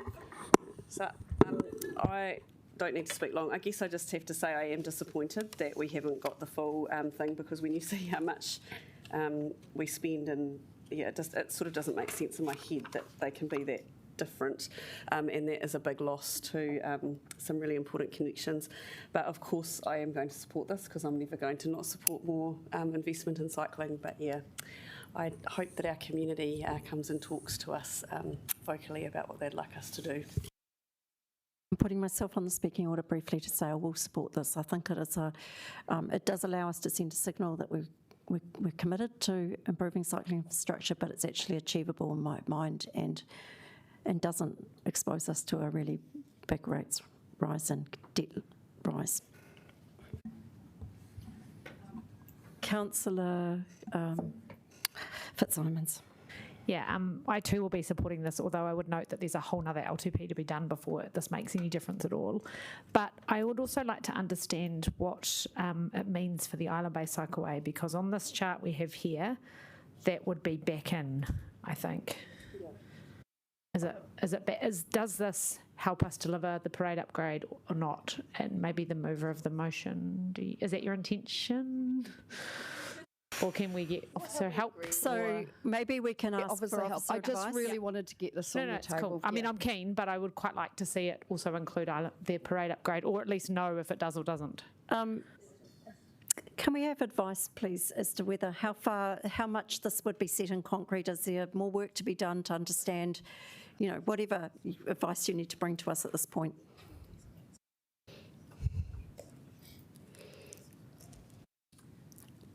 So my understanding is this is an amendment to option 3, which does not include the Island Bay Cycleway upgrade.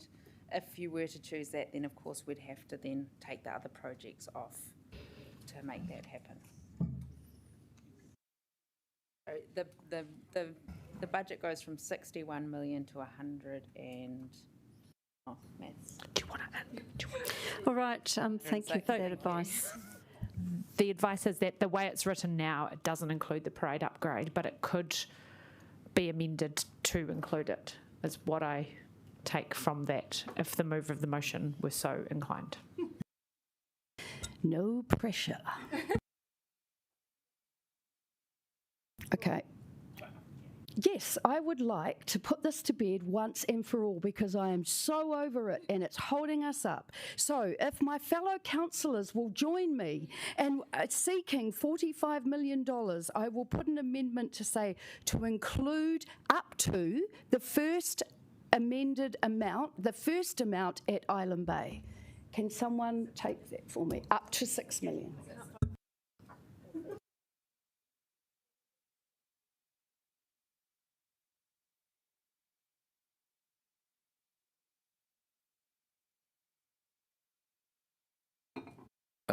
Madam Chair, I think procedurally you need the acceptance of the meeting to do that. I will have to take advice. It's gone beyond my understanding of I think we standing should orders. just allow flexibility, so I'm going to say no on that one. No, I'm going to say no to Can we please, specify. excuse me, we'll just take a very quick adjournment.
So I would like to suggest, if there's nobody wants to speak, because we've got a lot of business to get through, that we put this one to the vote. Is everyone happy with that?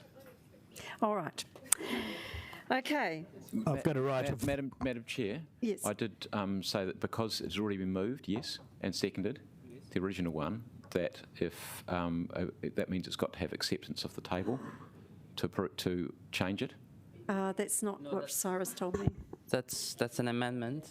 This amendment has No, to but be voted on. the amendment's already been moved. Is my point. Yeah, it was moved. It was moved and seconded. Therefore, you need the table to actually. You've got to have the leave of the meeting to accept it. So you need to do that first. Yeah. But having fixed it, I'm going to say that I'm okay to accept it. But I do want you to make sure that we do some things properly. Just advise people that our CFO has actually just given me the word that we really do need to keep moving. These papers are important, and this revenue and finance paper apparently is part of our, on our critical path. So we just need to, okay. So can people keep their debates really quick? So I've got Councillor Condi, and I really mean quick. Councillor Condi, who else, please? Oh, yes. Madam Chair, can I just say you've also had 3 speaking in favour. You've also had 3 speaking in favour. Right. Would you like to move a motion to put this? No, you don't have to. You can call. Okay. But I think it would lose. It would lose. So I'm not going to do that. No, you don't have to. Madam Chair, you don't have to call for anybody to any vote for that. You just say, I've had 3 in favour. Have I got anybody against? Have I got Until anybody you've got anybody against? Speaking against. Then It's up to you. But I'm actually going to let Councillor Conti speak because she's going to be very brief. Quickly, I just wanted to say that, when I spoke before, I said that I would support any additional funding on climate change as long as it was under the 225 limit, which is why when we voted before, I voted for the Te Ata Kura, because I got advice in the break that kept us under the 225 limit. This also keeps us under the 225 limit, so I'm planning to support it. The Island Bay project, I just want to clarify kind of my position on the record, because is that I don't think that the $14 million version is good value for money. I'm totally open to some smaller version of that, whether it's $6 million or what that looks like, I don't know. Let's figure it out. That's what I'm on board for. That's what I'm voting for. All right. Was there anybody else to speak? Councillor Rush, would you like Rush? Yeah, thanks very much. So I just wanted to say that I was moved by Councillor Foon's speech earlier before, and also noting the collaboration with my colleagues to assist me earlier. I felt the democratic process deserved that this to be moved, and I was seconding. I will make my decision as to how I vote, though, a bit later. Sorry, that was actually your seconding for speech, and now Councillor Foon, your right of reply. Thank you for collaborating, everybody, to get a good outcome. And I actually think we've got a really good outcome here. So I strongly urge you to listen to our city and our people and vote for this so that we can keep cycling and keep our emissions going away. Kia ora.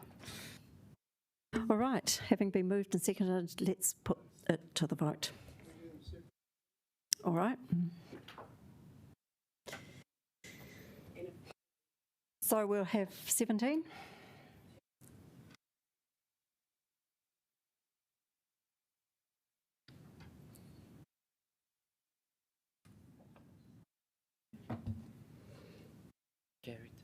Carried, and we'll have 18.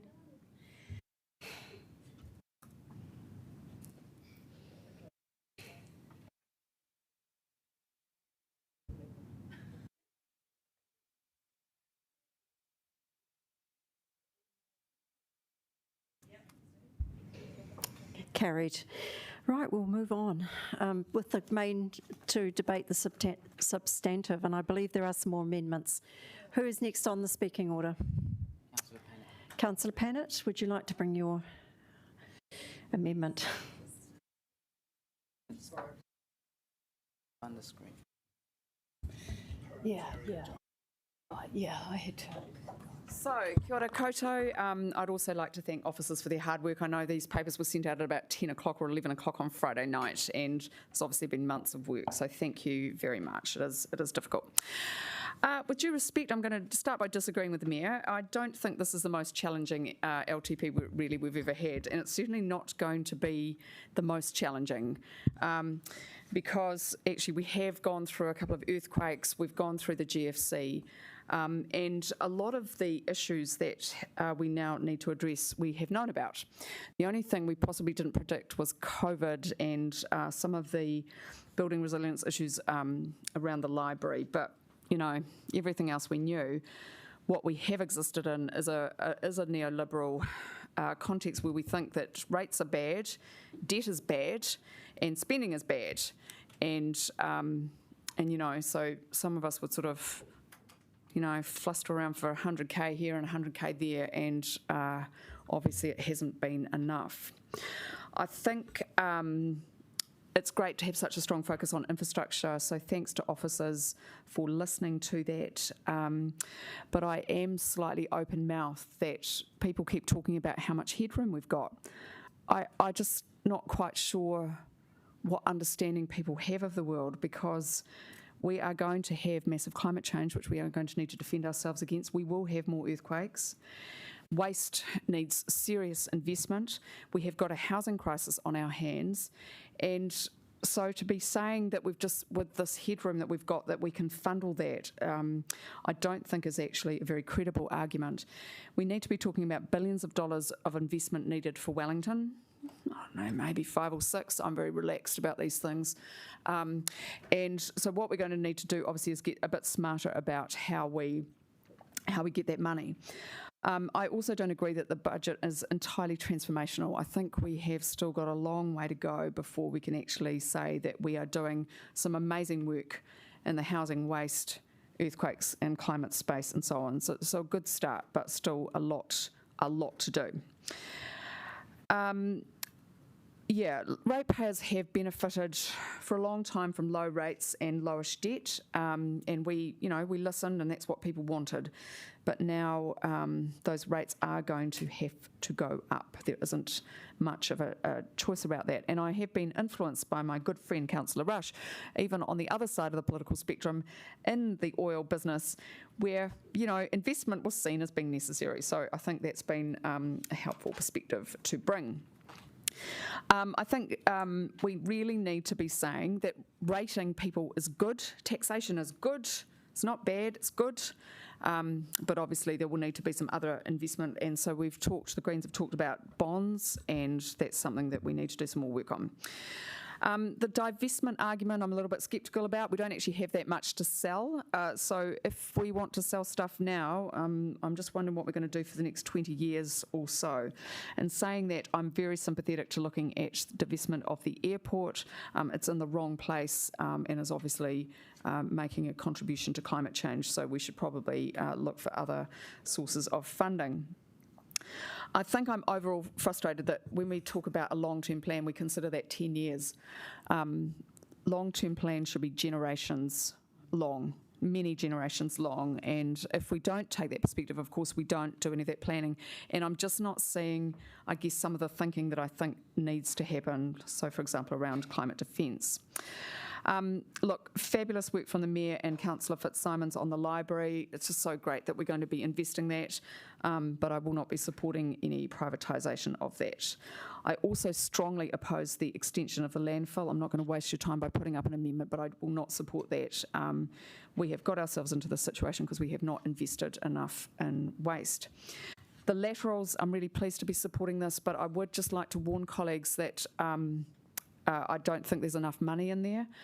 We don't actually know that much about the condition of them, and the estimates I was given were higher, while that might not be as rigorous as we would have liked.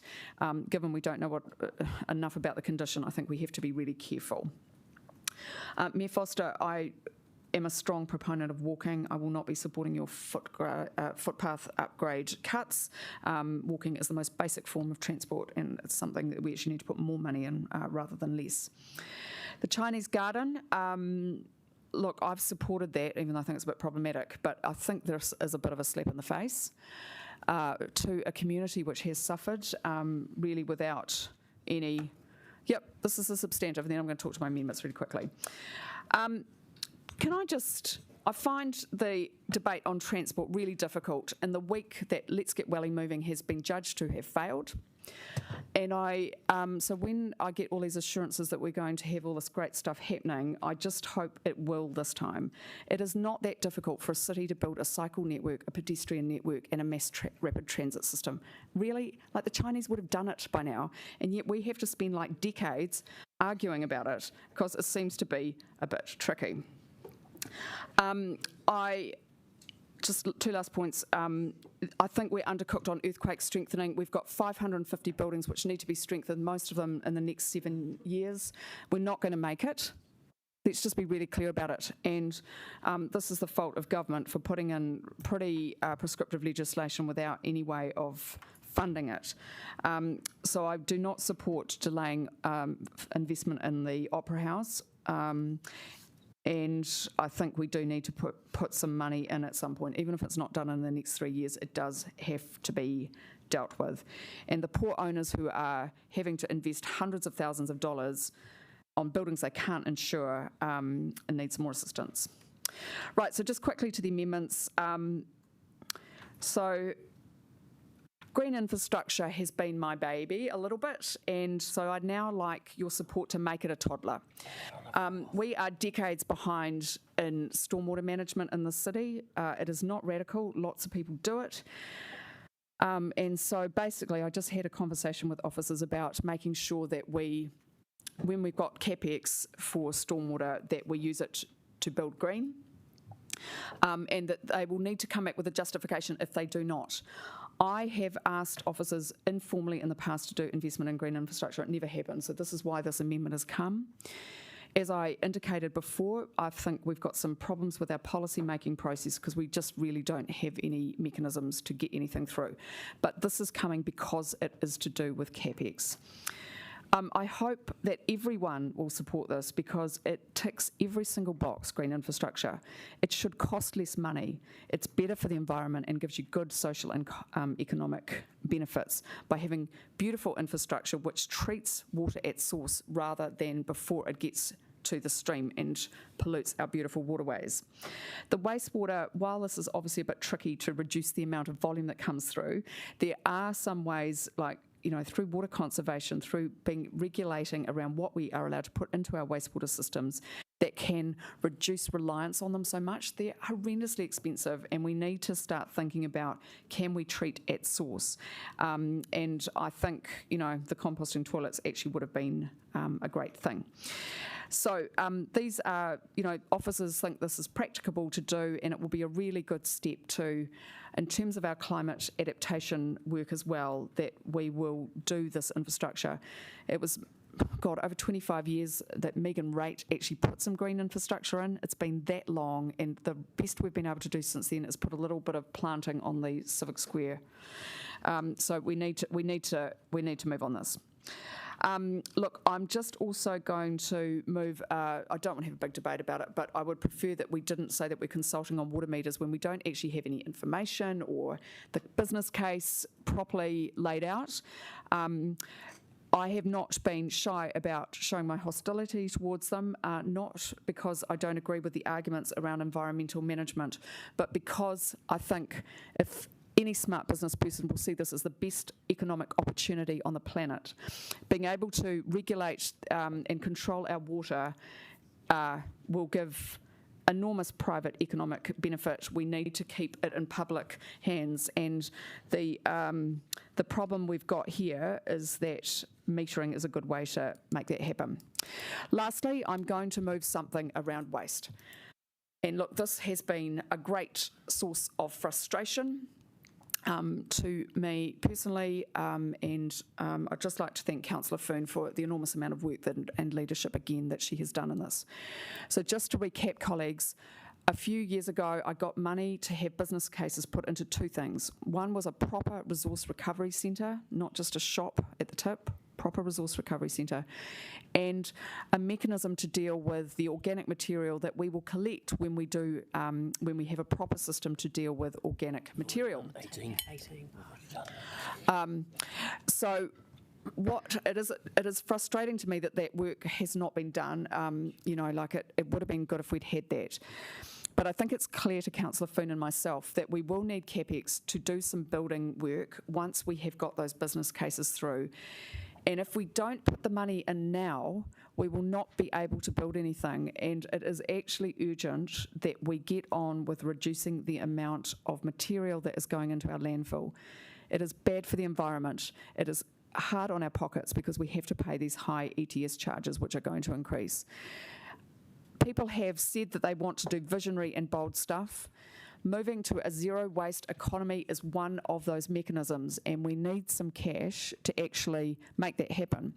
And Councillor Foon is the right person to lead to make sure that we actually make some money once we move to that system, because we don't just have to make money from bad waste, you can make it from good materials which people no longer need. So I just ask you for your support on that one, and just the reason I'm moving it to, sorry, is that Councillor Foon was going to second something else. But anyway, we have worked closely on this, and I encourage Councillor Foon to be brave and say everything that she wanted rather than having to clip her wings, because we want her to fly high in her leadership in this area. Look forward to debate. Do you have a seconder? Councillor O'Neill, and I'd just like to thank, Councillor O'Neill. highlight Councillor O'Neill's environmental leadership. Okay. Thank you. Councillor O'Neill, do you want to speak now? Is there anyone else who wants to speak? Councillor Condi. Thank you. Very quickly, and I think I know the answer already, Sarah. This is only $2 million worth of CapEx in year 4. We're getting close to 225, but I would have thought we're still under. The last number you had for me was 222. No, 222 was the last number you saw like a when bidding war. you added the $45 million from years 4 to 6. So 4 to 10, thanks, Laurie.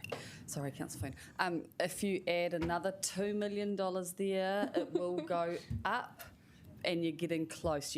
It feels like the order in which you're agreeing them is eating up that. Yeah. So, yeah, it's difficult. Sorry. That's right. Thank you. That answered my question.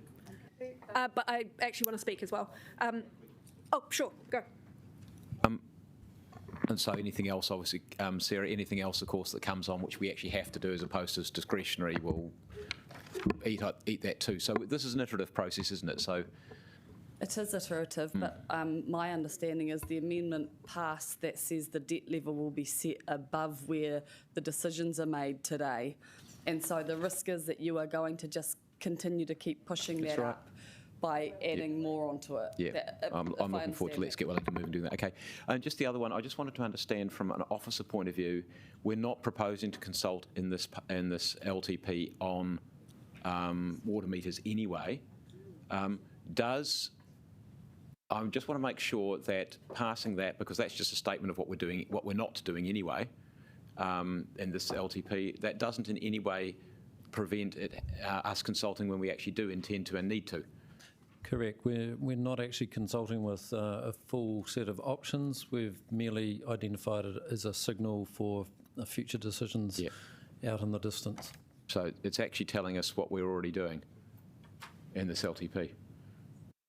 So so my question is then, procedurally, is it a valid part of an amendment? We might need to take some advice. I am concerned that it does bind us in a way that the mover might not even have Could we just add in this LTP consultation to the end of that? Agree not to consult on the use of residential water meters in this LTP. Yeah. Yeah, that's all right, Diane. Righty. Moving on.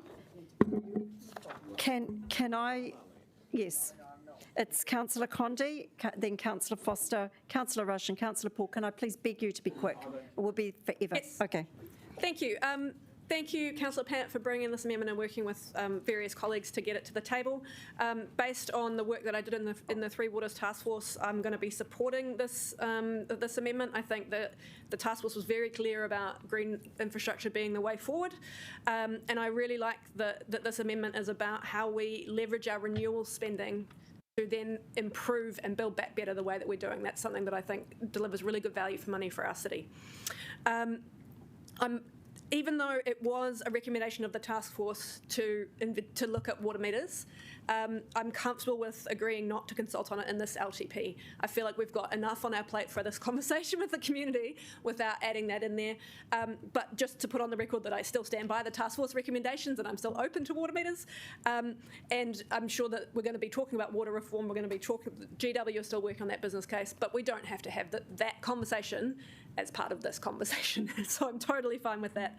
And on the basis that the resource recovery keeps us just under 225, I will be supporting it. I think we do need to get ready for the sludge treatment plant to come online so that the moment that we've got that out of our landfill, we are scaled up, geared up and ready to go on waste minimisation because the ETS is coming for us.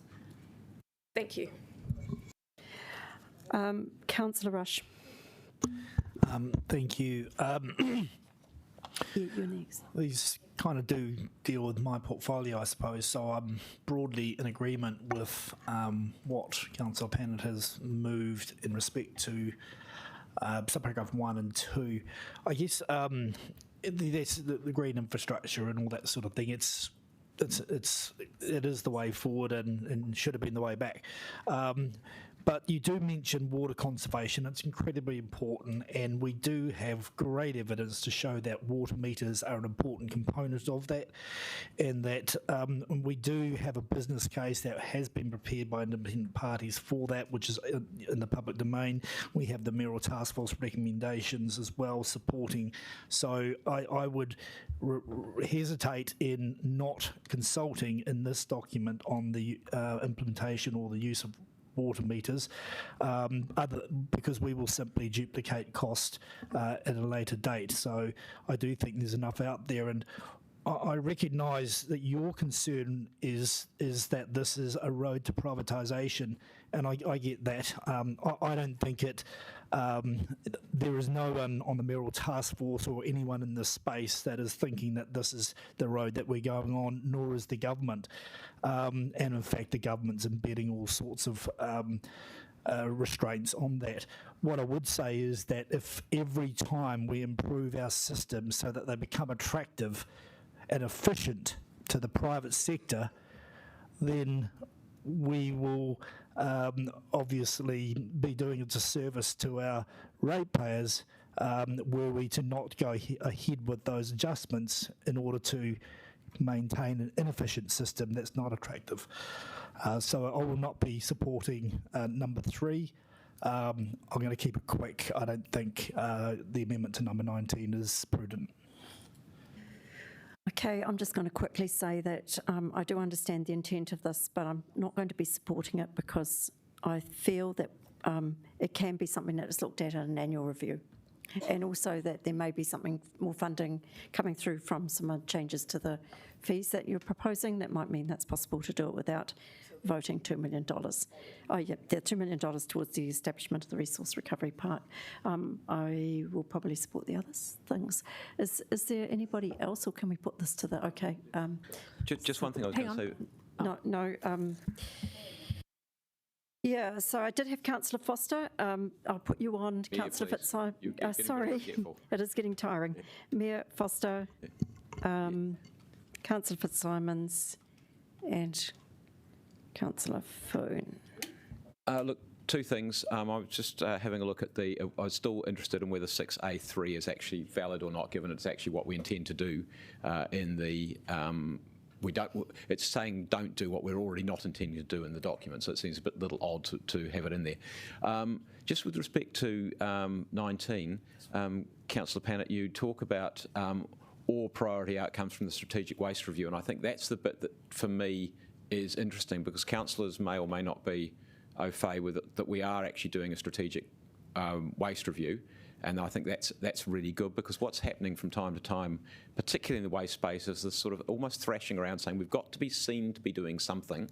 Whether it's the right thing or not the right thing is almost irrelevant, but we've got to be seen to be doing something. And I think that Mr. Williams has started a process now, which I think I really welcome, that we are going to be looking strategically about what the best ways of reducing waste when we actually can start taking waste out of the landfill are, so that we actually do the things which are going to have the most effect and are going to be most cost effective, as opposed, so we're actually delivering as opposed to trying to be seen to be delivering. And I know, Councillor Pennant, that you and Councillor Foon have, I think, already had some conversation about that, and I welcome that. All right, we've had 3 actually speak in opposition. Is there anyone who wants to speak in favour? Councillor Fitzsimons. Yeah, I do want to speak in favour. I just want to thank Councillor Pennant for bringing, and Councillor O'Neill for bringing these amendments. I particularly want to speak in favour of 6A3, which is agreeing not to consult on the use of residential water meters in this long-term plan. I am opposed to water metering, particularly given the problems with our pipes at the moment. I think that we're moving the problem from Wellington Water and this council onto residents. But I would also urge those who even do support water metering that we don't mention it in this long-term plan, and that any consultation on it happens thoroughly and properly and carefully, because there may well be reasons why we might want to do it. And at the moment I oppose it, but I'm open to having my mind changed. But I don't think we should take Wellington through this debate unless we do it in a very careful, considered and planned way. So I think removing any reference to it from this long-term plan, which is effectively what Councillor Pennant's amendment does, is responsible and happy, very welcome. Did I have someone else? Councillor Foon. Kia ora, yes, and thank you, Councillor Pennant, for bringing this amendment forward for me. So thanks for the support so far. I guess I just want to clarify that as Chair of the Regional Waste Committee, that a resource recovery network for our region has been voted on unanimously by 8 councillors, and it is our 3rd priority. Obviously, there's an idea around a network is to then seek government funding. So this is just to kick off, but they need someone to kick it off, and that's us. But just also, if we get to that, as a retailer, the difference at this investment is offset by sales, so it's cost neutral. So agreed that we've got to borrow the money to do it, but that's how it pays for itself, as well as all the good that it brings into the community. The strategic timing of any action is really important around sludge, and I agree with you, Mayor Foster, that we need to be ready with a strategy alongside. And so I do thank Officer Williams for bringing forward the strategic review, because we need a clear way forward so that we can all agree together. But yes, 42 million in 10 years on ETS, so we definitely do need to find ways to mitigate that. So thank you. Okay, shall we put it to the vote? No, right of reply. Sorry. Very briefly. Look, thank you, Councillor Condi, for understanding what I'm trying to do here on the waste. It is not okay just to focus on the sludge. We have, and I've just said this for the last 5 years, we have to get on with the planning, because as we know, this council does take a bit of time. So thank you for understanding that, and I think some other colleagues have understood that too. That's absolutely the point. Mayor Foster, Councillor Foon and I have not spent the last 5 years flapping around trying to be seen to be doing something. Well, I think in the waste work that we have done, we've had quite a clear vision about that we do need to reduce our waste. There is enormous amounts of work that have been done. We know there are enormous problems with the way that we are doing waste. We also know that there are many people in this country with amazing knowledge about waste and reducing waste, and we want to capitalise on that. I am pleased there is a strategic waste review, but really, I am slightly frustrated by the fact that we have to pay an external consultant to tell us some of the things that we already know, and this is just going to take more time when, but anyway, I look forward to seeing what it has to say, and I will certainly be participating in it. Thank you, Councillor Fitzsimons. I agree with you. Careful consultation is needed around meters, not just flicking it in a document and to alarm people. I don't think it's helpful without the proper information. And Councillor Foon, yes, thank you for the reminder. Any resource recovery centre, yes, that would be the idea, to be cost neutral, because we're going to make so much money from selling good stuff. And this resource recovery, when it happens, is going to be amazing. It's not just selling a few things in a shop. It's about getting businesses which can use all the resources we have for another life. Thank you. Okay, I think it's actually something just to take each of it separately. It actually is quite efficient. And a division. So we will vote first on whatever it is. So thank you. Can I just clarify something? Yes. Just on 6A3, which is agreed not to consult on the use of residential water meters, is that right that it wasn't going to be in the LTP anyway? So we're just... We were going to send a signal, I think, but now I think that's what the understanding is. So can... Yeah. Okay. But it will be minimised. 6A1, which is around the... thank you.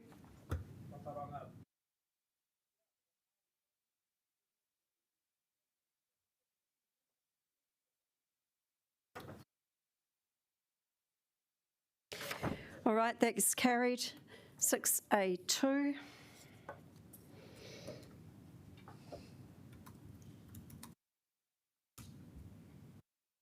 It's all policy stuff, it's not that.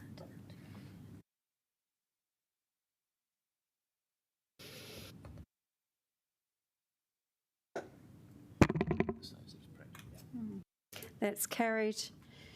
6A3.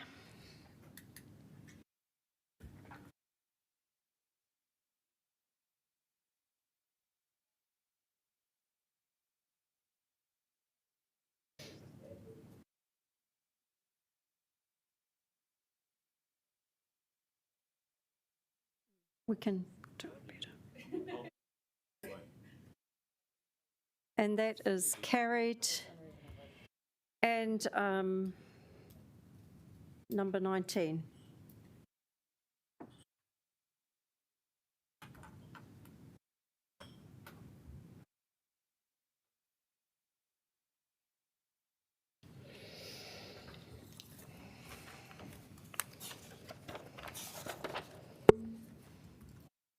Carried. Yeah, okay. Have to try and stick to my... and that is carried. So now I would like to suggest actually that Councillor Condi is the next to bring her amendments, because again, we're trying to get through some substantial stuff. So is that okay, Councillor Condi? Can we do Councillor Fitzsimons first? Well, we have somebody who from the public who is here. Oh, okay. I actually think that at this stage, Councillor Foon moved another amendment that I think was really useful to get on the table, and the fact that I don't think I was going to have the votes for my amendment anyway, as I'm quite happy not to table it. I'll just speak to it in debate. Sorry, Jenny, what have you to say? I'm withdrawing the amendment. I don't have a seconder, and I'll just speak to it in debate. Okay, all right. Well, that's nice and simple. All right, so... You're all very welcome. Yeah,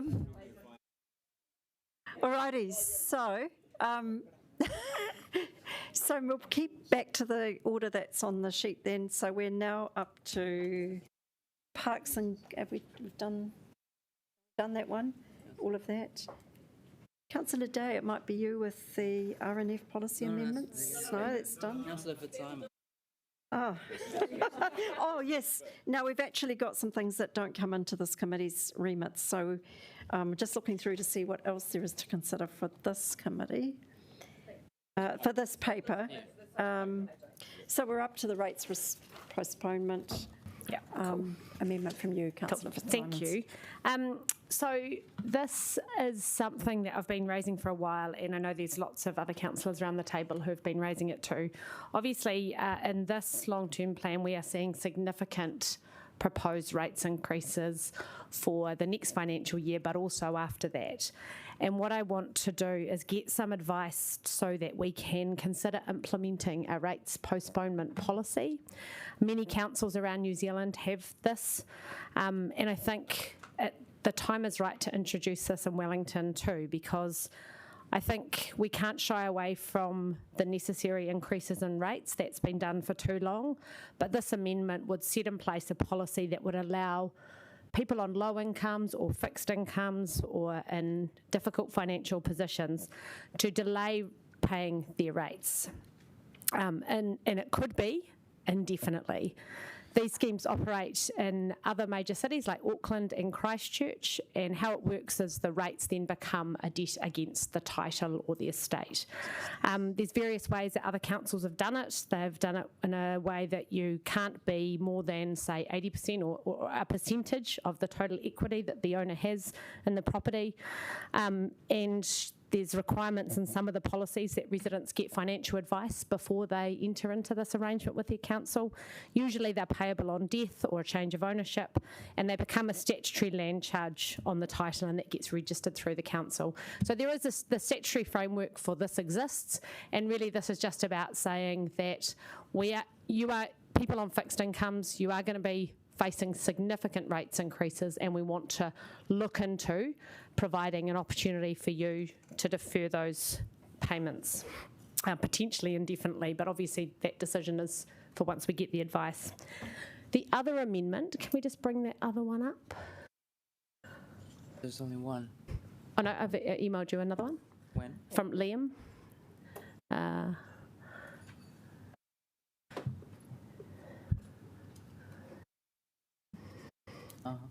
At 12:43. Yeah. Councillors have it, but I'll just read it out, so I'll carry on. That council investigate how it can increase its ability to provide more affordable housing outcomes for the city, and that the consultation document via a signal asks the public for their views on this topic to inform future work in this area. And this is really about the council playing a much more active role in the development of affordable housing using our existing assets. It fits under the proactive development limb of the council's agreed action plan on housing. And obviously all of the decisions would need to come back to a council before they're finally made. I've talked extensively to Mayor Foster about this, and I know that he's going to be supportive of it. And really it's about saying that there's a housing crisis in Wellington, and our council is sitting on land which could be used better for more affordable housing. And it may also play a role in helping city housing become sustainable into the future. So it's also, I think, an opportunity for this council to model density done well. So it really is saying that where we've got existing land or assets that we consider being an actual developer of affordable housing. So it's a step further than the apartment conversion scheme, and it puts us as a player in the development of the housing market. Well, it could. Obviously, due diligence would need to be done on any potential developments. There would need to be consideration of the possible risks to the council, and decisions would need to be made on a development by development basis. But really, what we know from social housing around the world is that really it only works where there is an internal subsidy or cross-subsidy. And I think that's what we need to see as at least part of the solution to city housing. And as the Mayor's alluded to, there are discussions underway with the government about other options. We don't have any more details on those at this stage, but this is really about saying into the future, Wellington City Council will play an active role in delivering more affordable housing for our city. And it's through Build Wellington, and hopefully we'll, I welcome your input and views on it, and Councillor Matthews will second. Thank you, Councillor Fitzsimons. Councillor Matthews. Officer advice. Do you wish to... I'll reserve my right. Reserve your right? And did we ever I was just asking for officer advice. Okay. Sorry, I haven't, maybe you emailed it around, but this is the first I've seen it, sorry. Yeah, this is the one that also was on Friday where Diane, Okay. there was a bunch of emails. Well, we've seen it now, Sorry. and we, I don't know who. I'd just yes. like some advice about what the investigation might look like and when it's going to come back, and is it practical? Like, can you do, yeah. Yes, so in fact, I'd already asked my team to give me some advice about the way in which the council can support this council's high level of prioritisation for how we support the city to address the affordable housing or housing supply issue. So I think this is an appropriate signal from an officer's point of view and reflects on the role we're already trying to play for you.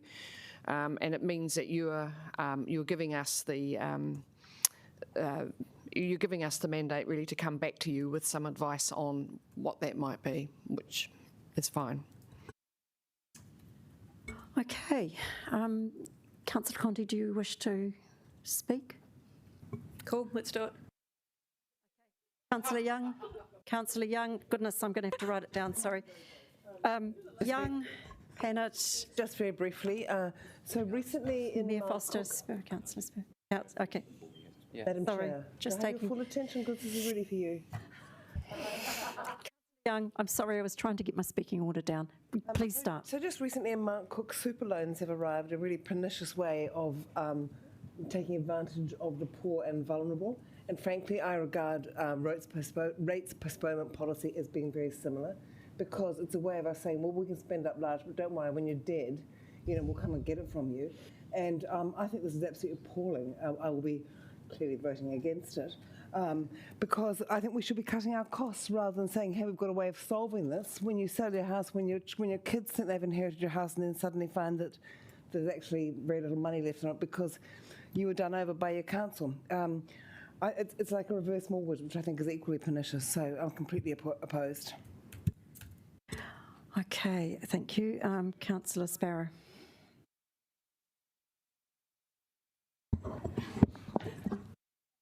Yeah, on the issue, Councillor Young has just spoken on, at face value, I think it seems quite reasonable, but I do want to know whether we have had officer advice on this and how well it does work in other cities. I mean, perhaps not full postponement, partial postponement, whether in practice it does work out whatever number of years later. Thank you. Did you want officer advice? Okay. Well, that's what the amendment's asking for. We'll bring it back on the 4th with that advice. Right. Councillor Pennant. I'll of course be supporting this, and I'd just like to encourage my great Labor colleagues to be more ambitious when we come back at 21. As you know, I believe the state should play a very active role in the housing market. I think we should use every single lever that we have got. So that's why, Councillor Fitzsimons, I really welcomed your leadership about actually getting some CapEx to do some building. So let's keep talking, because I think this is pretty minor. Let's do a lot more, because I think people are crying out for it. But good, it's good to see it there and something to build on. Thank you, Councillor. Mayor Foster.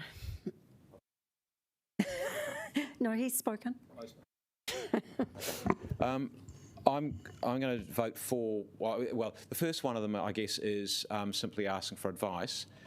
But I think Councillor Young is spot on the money in the sense of, if you think that this is a way of allowing yourself to spend up large and then essentially, well, I suppose you could say the state will take a great involvement in the housing market by taking everybody's houses off them ultimately. Because, there are going to be, increasingly there are people on fixed incomes who are really struggling. And you're absolutely right, Councillor Fitzsimons, and I felt there was a sort of almost parallel universe between the two parts of the debates that we've had. In the first one, you talked about significant rates rise in this year and in coming years, and yet we've just had all the debates we've had just now about which is spend more, which funnily enough ends up with larger rates rises. So there just seems to me to be a lack of connection between these two. If we think that being able to say essentially some sort of reverse mortgage is going to be the magic answer, which is going to make life fine for people and the council taking a greater and greater share of their house equity is going to be an acceptable solution because we want to spend up large. I just think it's an appalling way of doing things. Now, there is an option which is being worked on by local government New Zealand in concert with the government, which may well find an answer, but it's not ready for us yet.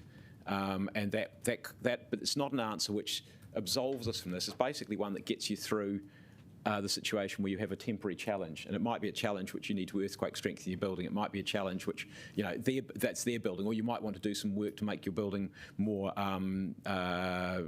energy sustainable, those sort of things. Or you've got a temporary problem with being able to pay your rates. That's possible, and there might be a lower interest rate that applies. But at the moment, I think if you defer your rates payment, it's a 10% penalty up front, and that keeps on marching on and on and on. So it doesn't take very long before your equity is getting absolutely. I think we've got to be careful that you look forward to the advice, look forward to doing some work, but this should not be the silver bullet that deals with our overspending. So I don't like. I'll look forward to that, and I don't mind voting for or against. It's neither here nor there because we'll get the advice anyway. Because we already have a policy, and we will always have a policy because it's always part of our LTP. With respect to the housing initiative, this is exactly the kind of thing which I've been talking about. In fact, I first started talking about this 5 or 6 years ago.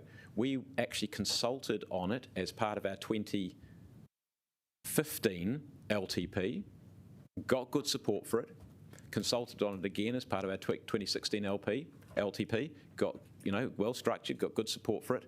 There was going to be a paper at the end of 2016, December 2016, and it was going to be operative by the 1st of July 2017. And the leadership of the last council, I'm afraid, didn't want it to happen. And I think that was a massive missed opportunity. And that is why we're here today. So I welcome moving forward with this kind of idea. It will take some work to do it. I'm pleased that there is an open-mindedness of how the structure will work, but I do think it is something which we should be pursuing, because when we go to all those spatial plan meetings that we had, one of the things that we can do, and if we want to try and reduce pressure on the places where we have character which we really value, one of the best things we can do is to get more value out of the places that perhaps we think we should see change. And that's why I think active involvement in the market is a good idea. So I welcome this, and I have been talking with Barbara and her team about doing exactly this kind of thing for some months. So I welcome it being formalised in this way. So we have the choice to actually go. I could call to go to a vote because I think there's only been people speaking for it, or I could allow people to speak very briefly. We've got 2 more speakers that would like to speak very briefly, because we are marching, time is marching on. We still have to put the substantive. So I will take the choice to let people speak. But if you could keep it brief, it would be appreciated. It's Councillor Matthews first, and then Councillor O'Neill, and then we'll put the. Then we'll have right of reply, and then we'll vote. I don't. Okay. There's a couple of others. I actually reject the kind of the assertion that this is a means to spend up large. This isn't in any way connected. The rates deferral is not about spending up large. It's about considering the fact that there are people on fixed incomes. However, if they're homeowners, they are also sitting on assets which are having massive year upon year capital gains. And, it doesn't make them any better off, but it does make it easier to pay their rents when they no longer have their home. So, the rates. It does make them better off in terms of their ability to pay their rates when they sell the house and get that capital gain. Okay. So it does do that. And I would also note, I'm very concerned that that doesn't... Can we just hear each other in silence? While I'm supporting this, seconding this amendment, I also am concerned about the impact on renters. And I saw last night a renter saying that their landlord was already putting their rent up $100 a week because we've put rates up. I'm like, we have not put rates up yet, and even if we are, there'll be nothing like that cost for your landlord. And that, you know, I was kind of almost offering to kind of write a letter from your city councillor to say that this rent. But so, you know, there are a lot of issues here, but I think that the deferral option is a good one for those people on fixed incomes with valuable assets.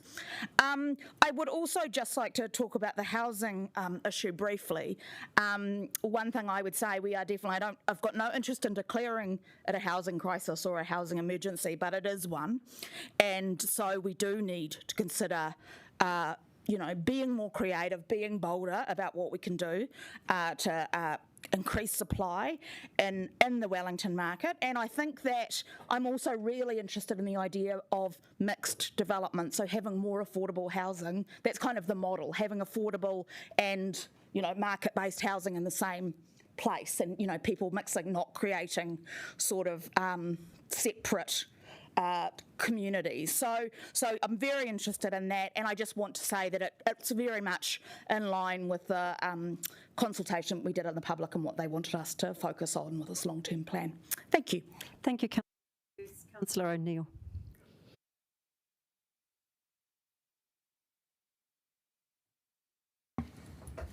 Just to speak briefly in support of both of these amendments, I'm particularly really keen on looking into a rates postponement policy, the potential to review that policy and understand it better. As you remember, during the annual plan, we all debated and talked about rates deferrals and different ways of paying your rates and offsetting different things so that people could get through that bill in a harder time. So we've already kind of had this debate as well.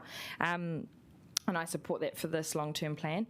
And then second of all, to investigate how we can look into more affordable housing outcomes, which I think is awesome as well. And yes, we know it's not the silver bullet, but also we know that we have to do absolutely everything under the sun within the toolkit if we want to start making headroom on this housing crisis as well. And that is a responsibility that local government has outlined, and same with just about pretty much every single person who's submitted to us. All right, we've definitely had speakers for. Are there any speakers against? Okay, right. Councillor Rush, then Councillor Calvert. Yeah, Councillor Rush did put his hand up. If this was coming today, I'd definitely vote against it. I guess we talk about the housing crisis, and I do agree. And I think that actually letting people who are sitting on paid off mortgage-free homes and are unable to pay the rates, I mean, is effectively letting them not subdivide, not sublet, and not move on and let families or others who can do these sorts of things. So I think there does need to be a little bit of questioning of why would the Wellington City Council act as a bank, which is essentially what I see it doing, and probably less than market rate bank. So yeah, just keen to make sure. I assume this will pass, but I do think that there will be unintended consequences. Councillor Calvert, thank you. Councillor Rush. Thank you. And look, similar comments to some, I think it was the Mayor made and Councillor Young. But on one hand, for number 20, we talk about helping people to deal with the significant rate increases, and yet we've had councillors voting for further significant rate increases on top of what's currently proposed around 14%. So I think there is, I think there's some sort of double standards happening there. In terms of 21, look, on the face of it, it might appear okay, but I do know that Councillor Fitzsimons was originally talking about a fund of $50 million just last week. So I wonder how that from 50 million now we've gone to this, so whether it's a subtle way of trying to get this in without actually being quite clear of the intentions. And I just want to remind our colleagues that that in these draft documents we're highlighting that we haven't got any money to pay for our social housing upgrades. You know, that's roughly about $270 million. We haven't got enough money to comply with Healthy Home Standard. Our tenants are currently being treated in an unfair way. They're social housing tenants, often the same as what government Kāinga Ora might house, who are entitled to income-related rents. Our tenants on the same incomes aren't entitled to government's income-related rents. I know this council has called on government over several years, formal resolutions, to get them to come to the party.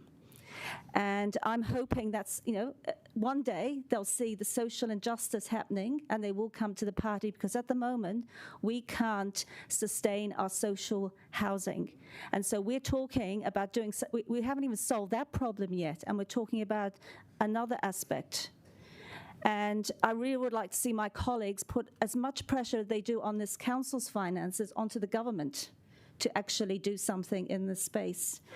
And I do look across there because I know we've got some very strong Labour councillors there, and I really would like you stand up. I know. I was looking at you, Councillor Rush. So I would really like you to put as much effort into persuading the government to actually step up and think about Wellingtonians and not completely ignore our city. So, and I also just would like to point out, we reviewed our housing action plan only last year, 2020. And we have got a part in here, proactive development. So I think if we're going to do anything more, we need to be more specific. And I look forward to seeing what Councillor Fitzsimons is actually proposing, because, given that she was signalling $50 million just last week, well, there you go. So can we actually afford to do this? It's called fiscal responsibility.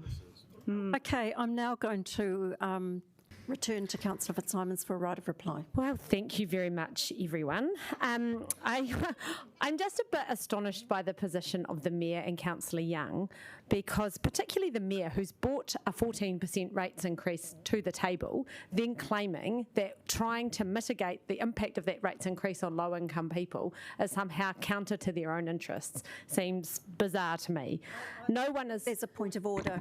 That is complete misrepresentation. That's not what he said. You said it was an excuse to spend up large. You're the one proposing a 14% rates increase. Well, Madam Chair, my point of order is that it's misrepresentation. The point that I was making is that we came with a 14% rates increase, which we thought was about the most we could go to. We are going to end up with something north of that, and that is the point that I'm making, that you're making it harder for those people and more likely that they will have to dip into some sort of borrowing arrangement, as you were talking about.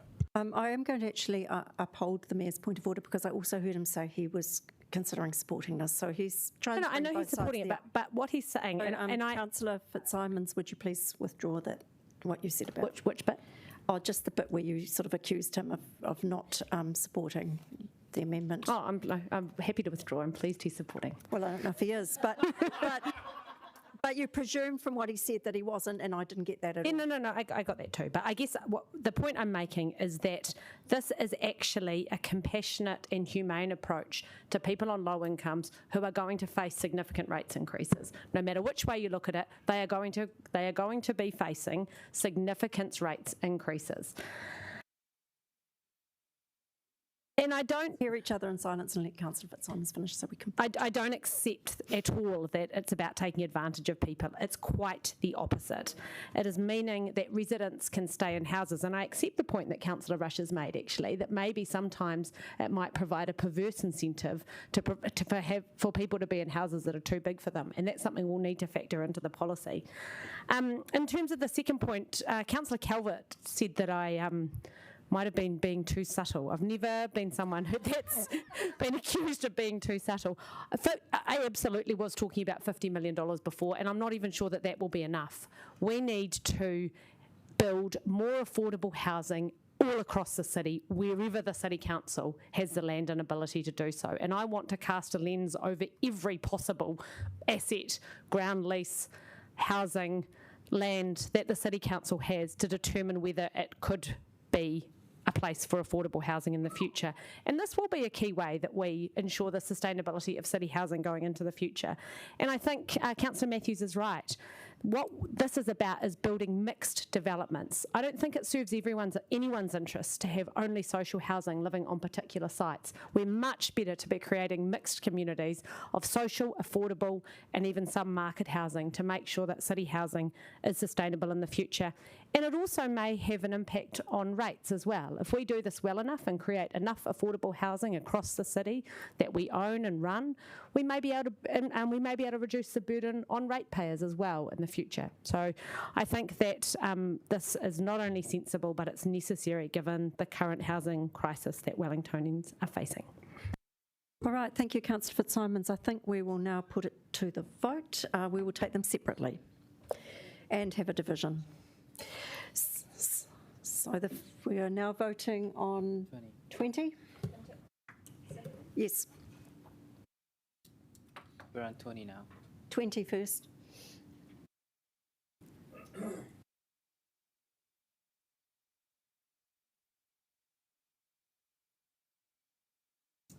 That is carried, and now we'll do 21. Well, not from this one. Shh, shh, shh.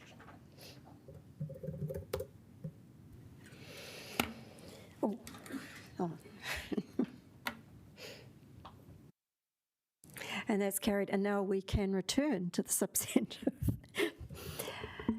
Is there anyone who would like to have further debate on the substantive? Councillor Condi. Kia ora, team. I'm really pleased that Councillor Flynn wasn't able to second my amendment because she instead put the amendment on cycleways. I think that was a much better way for us to spend our time today. But I'll say that I was also slightly relieved not to have to table it today, because I think, like all of you and Councillor Rush, you were talking about this today, that I did feel pretty overwhelmed with the amount of amendments that we had coming in today, and I certainly felt overwhelmed trying to put together a complex amendment in a pretty short period of time. Councillor Rush, I was in the office, and that didn't actually help much in terms of being able to keep up with what was going on. And particularly the fact that we only received, the updated Mayor's proposal in bullet point form 1 working day before the meeting, with no actual written explanation about what any of the bullet points meant, made it incredibly difficult for all of us, and I think, contributed to a bit of a shambles this morning. But I just wanted to compliment everybody on how great the debate has been. Thanks, Chair. It's been a really complex meeting, and we're getting there. And it's actually been a really constructive debate. But I guess, Mayor Foster, it would be great to hear in your right of reply, as we lead up to the 4th of March meeting, how you're going to make sure that we get information in a timely way so that we can afford a repeat of this morning. The intention behind my amendment is that, as I said, I'm totally open to doing more spending on climate action, as long as we can actually stay within prudent levels. And so if we want to do more spending, then we need to find savings or divestment somewhere, and that was the intention of bringing this amendment. There is absolutely nothing palatable about the proposal to divest Shed 5 or to remove the funding for the earthquake strengthening of the bond store. These would be incredibly difficult decisions, but the closer that we get to our headroom, the more likely we are to have to face those kinds of really difficult decisions about what our key priorities really are. The reason that I particularly was looking at the bond store is because we're talking about spending $16 million to strengthen a building that, once finished, will only be at 45% of MBS. And personally, I don't sleep well at night thinking that we've got a public building that's only at 45% at MBS. Like, that's the best outcome we're going to get to. We don't have any other funding set aside to strengthen that building any further. That said, I just wanted, speaking to the substantive, I will be supporting everything that's in the Mayor's proposal, although I'm a little bit uncomfortable about the footpaths being removed. Because these savings that are here is partly what's created the headroom to allow me to support a number of other proposals that have been put on the table today around climate action. Some of these savings that have been put here is what's keeping us under the 225 headroom. Personally, I don't have any problem with, the biggest one here is obviously the library. You know, I don't have any problem with the idea about us only owning the bit of the building that we're occupying and somebody else owning the rest. I think that's a great way of us making sure we can deliver really quickly for our community. And we've noted as well that this is a consultation document, and so just to come back to the footpaths, I think you know, there's certainly more that we could be doing. Councillor Pennant, you'd mentioned this as well, around footpaths and pedestrians, you know, kids walking to school and making sure it's safe for them to cross the road. All of those kind of, as I've had the transport portfolio, we talk a lot about Let's Get Wellington Moving, and it's massive, right, $6 billion. But we also sit on the Regs Committee, Councillor Matthews, our favourite time at the Regs Committee, doing traffic resolutions. And it makes you realise that actually the really small amounts of money can deliver really big impacts in local communities around safety and around making kids feel like they're safe to walk to school. So I actually would love to see us, I think that some of those little things sometimes we overlook in favour of the really big dollar items. And I think, you know, as we come back from consultation, it'll be interesting to see if the community has anything to say about that. The other thing I just wanted to say is I think there's some cool work happening in transport that I wanted to draw our attention to, and this is around the idea of leveraging our spending on renewals. We spend hundreds of $millions on transport renewals every year, going out and fixing up our roads, resealing, all of that kind of stuff. It's mostly what we spend. We don't actually spend that much on new. We mostly spend on renewals. And often we don't have enough budget in the renewals budget to upgrade when we're there, so we put it back exactly the same way that it was, rather than putting it back better than it was. So opportunities to introduce more accessible footpath, curb cuttings, for example, we may not have money set aside to do that. So one of the things that the Transport Group have been really working hard on is making sure that when we're doing those renewals, we go in and we say, how can we improve this? Let's not put it back the same, let's put it back better. And let's make sure we've got some money to fund that little bit extra on top so that we can actually upgrade. And I actually think that's one of the ways that we can get this kind of transformation that Councillor Paul you're looking for, because it's really hard to find new spending, but a few dollars, you know, a little bit on top of a renewals project can actually deliver the kind of transformation that you're looking at and leverage hundreds of millions of dollars worth of investment that we do all the time and we don't really notice. So I think that I really appreciate the work the transport team have been doing, and I think we need to look at how we do more of that in future. Kia ora. Okay, anybody else? I think, yes, we had Councillor Day. So I too want to reiterate the same feelings about this coming quite late in the piece. It's meant that I don't really understand the implications of some of these things, particularly the footpath in the libraries, the materials collection. I just don't really feel comfortable cutting that when there will be a down the line effect, so I won't be supporting those two. And I also won't support D either because, yeah, that's not what we agreed to, and it's, yeah, it would have been good to have a bit more information to be able to make those decisions with. And Councillor Conti, I really appreciate the time you've put into trying to think about how we can find savings. I'm really pleased you didn't bring that amendment, because I know that it's caused a little bit of stress for a number of us and maybe other people trying to consider what that would mean. And I think you can, you know, rest reasonably easy knowing that the Bond store, it will be safe for lives, and that's the most important thing. It is an old building. Some buildings we can't make safe so that they will last the biggest possible earthquake, but it is said that it will be okay for people to be in there and they will be okay. So sometimes we have to make that decision that the building is not going to be able to be one of those ones that will go through an earthquake and come out looking squeaky clean. But yeah, I really appreciate the way that you've been thinking about how to kind of do the balance of that, and yeah, continue to hope that you can help us with that next week when we've got some discussions to have around OPEX. But yeah, and I do want to thank the staff for all of their work that they've been doing for months, starting early last year, working on this, and there are some really great things in here that we can look forward to for our city. And so I know that we've spent a lot of time talking about how to keep the costs down, all these sorts of things, but there's actually some really important transformational things happening in this city, and we don't want to lose sight of that through this process. Kia ora. I'll have my seconder's speech.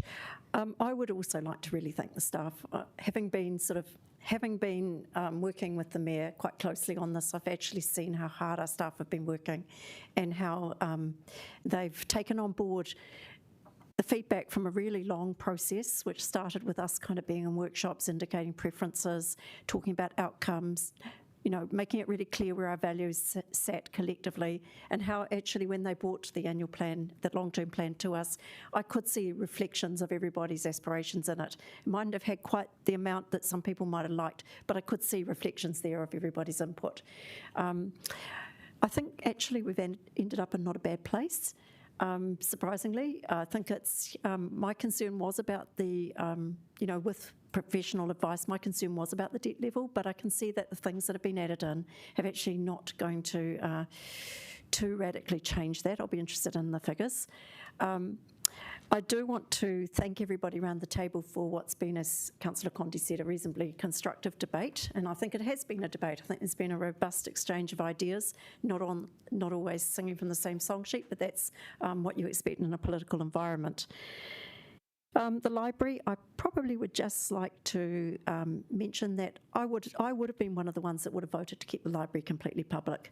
But it's having the library system we've got now, where we've got our libraries in private buildings, has actually changed my mind, and I'm now thinking if we can take any opportunity to actually deliver that library earlier and get it up and running for the public in a way that's sustainable, because one of the points that's come through very clearly in this LTP is financial sustainability is something we do have to think about.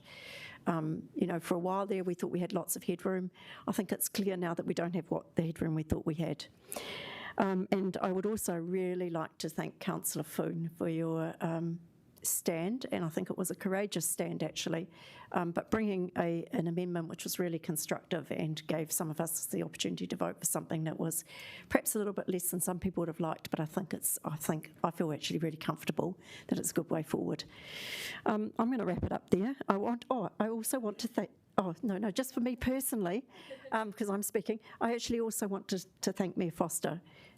He's stepped up to bring his personal draft budget to us. He's defended it in the media. He's been open to listening to advice and input from everybody. And, I think you've shown great leadership, Mayor Foster, and I commend you for that. I guess that's it from me. I know there's a few other speakers, and then we'll have a right of reply. So I've got Councillor Rush, Councillor Fitzsimons, Councillor Matthews, and I do also have to mention, it's a little bit of a process thing, but we will have to move an amendment to carry on past 3:30 at some point and have some afternoon tea. But it would be quite nice to... No. So let's keep going. Councillor Fitzsimons and then Councillor Rush. Beat you. Oh, Councillor Rush first. Councillor Fitzsimons said, what about Councillor Matthews next, actually? Because okay. And then Councillor Fitzsimons. Sorry if that order isn't very logical, but... And Councillor Calvert. All right, am I on? It's Councillor Rush, actually. Oh. Sorry. I'm confused.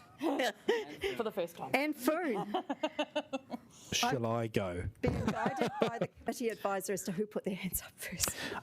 Thank you very much, Madam Chair. I also believe that the debate has been robust. I think it's been good-humoured, and despite some of the topics we've covered have been quite emotive in the past, they have been treated with, as I say, good humour. Thank you again also to officers. I started this morning moaning, I guess, about the changes that were made, and I guess fortunately I was able to come into the building and have had some assurances from both the Mayor and from officers around some of these. When I started this triennium, I said that trust was important, and although I do not understand everything that's been changed, I know enough and I trust the officers sufficiently and the Mayor in order to approve most of them. What I don't agree with is the reversion back to fully funding all renewals. It is pretty common in industry to sweat your assets, and we have done that with water, some would say successfully, over a period of time. So I actually think that, as Councillor Condi mentioned, we spend hundreds of millions on road renewals, roads sometimes need renewing, other times will last another year. I am told that the change back to fully funding is worth 10 million a year. That's not to be sniffed at.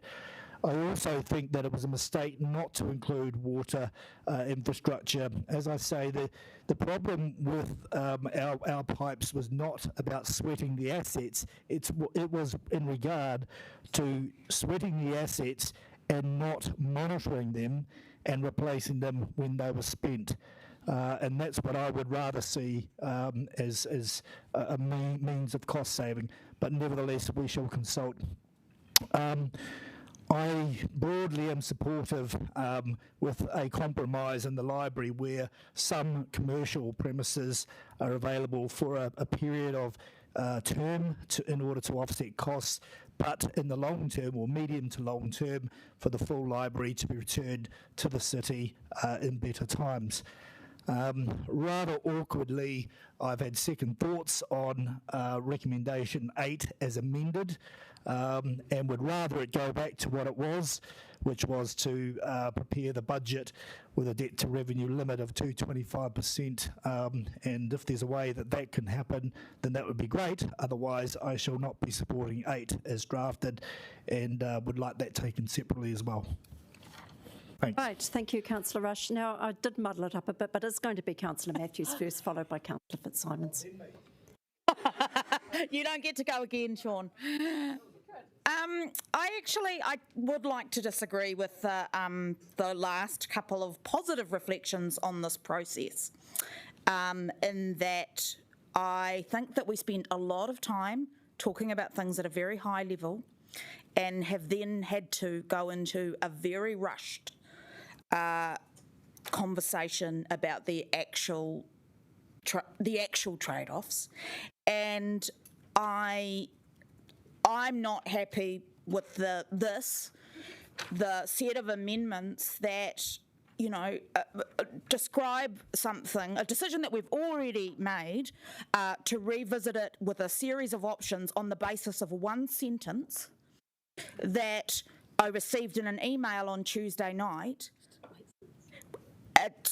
It's not okay for me. This is not enough information to be making decisions on. And what some of this means, I don't even know. There's no rationale. And, we had to even get it in writing as a set of amendments only happened late this morning. And, I think that does reflect on leadership, and because this is a very important core role, this is the most important decision we will make, and to me it's not good enough. I've been in better processes for decisions that are like 1/1,000th as important. I will not be supporting an amendment to sell off part of the library building. Not even in the worst kind of asset stripping days of the 80s and 90s did we sell off our public libraries. And it is still, whatever the space is used for, that is our central library. That is our public library building. And that's fine if we had tenants in there and they lease from us, but the option of, and in fact, first of all, the first option, why someone would pay in the development to then lease it off us and not get any ownership, I don't understand why anybody would do that. And the second option is completely unpalatable to me, and I actually believe most Wellingtonians. And it is privatisation, and combined with slashing the resource buying budget. Is that a point of order, calling it privatisation when it's not? Because selling a public building, some of which to private people, is privatisation. Go and look in the dictionary. Where does it say that? Look, I'm actually just going to let this debate continue and not uphold that. Yes, I will continue. That when combined with slashing resource buying budgets. These are important things for our community, for little kids. I've had messages from a teacher aide about kids that their parents are too poor to buy them books, and that the libraries are the godsend. And it's not just about resources sitting in a storehouse. This is about the resources that are being used across our library network, and they are so important to so many Wellingtonians, and we just can't cross them out so blithely. It's offensive to me. These are libraries and books are essential infrastructure, just the same as pipes and footpaths and all of these other things. And to act like they're not, you know, we've used this kind of word back and forth about austerity, and it's true, this is not an austere budget overall, but selling libraries, or half of a library, and slashing books budgets, that is austerity. That's exactly what austerity was. It's exactly what people were talking about, what happened in Britain. And not on my watch, no way. Thank you, Councillor Matthews. Councillor Fitzsimons.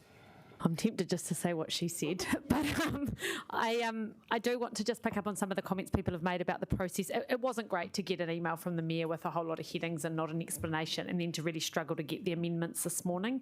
And I think that officers have worked incredibly hard. I've heard of people working up until midnight, and that's not acceptable. That's not okay. So I suggest for the future meetings that we have that the Chief Executive puts a deadline on the Mayor's proposals, and then that's what comes to us, because I just don't think it's fair to put officers under the kind of pressure that I know they've been put under in the preparation of these materials. I also want to comment on some of those proposals that did come at the last minute, particularly around the library costs. We ruled out privatising the library when it first came as a proposal to us way back in July. I've got the minutes here, and we clearly ruled it out. And that was after a very comprehensive opinion piece by public-private partnership expert Max Rashbrook in the Dominion Post, where he raised major concerns about entering into a public-private partnership arrangement in libraries. He said you only need to look at what we used to do with libraries 30 years ago compared with what we do with them now to understand that you need flexibility. I have, against my better judgment and against my ideological position, agreed that we should look at public-private partnerships in other buildings in Civic Square. But I did that on the basis that I thought this was protected. So I'm going to read, that's all off the table if this goes through. I really urge the Mayor not to put Wellington through another divisive debate on the library. We did a special consultative procedure on the basis it would be publicly owned by the council. It's on page 3 of the proposal document. I think if we go ahead and say that we're going to go into some kind of partnering arrangement on the library, we have misled Wellingtonians on the consultation that we ran, and I think that is deceptive and that is dangerous, and this council shouldn't do it. I think there should be a proper formal... But I think I will have to a point of order on accuracy or something, because we have had some legal advice that in fact, and I can't remember the wording, but that in fact we are able to... yeah, but my view is different. I'm allowed to have a different view. The officer advice was that it wasn't in the consultation document. It is in the consultation document. It's on page 3. But in any case, I accept that that is the legal advice you have been given, but I don't agree with it. Okay. But I think to say that it's actually, that there's a mistake there or it's wrong, it's two different. Maybe you've got a different point of view, but the officer advice was quite clear that we don't have to rescind the officer advice has been to privatise the whole way, and we have resisted, and it's come up again. And I say that it is misleading and deceptive to again...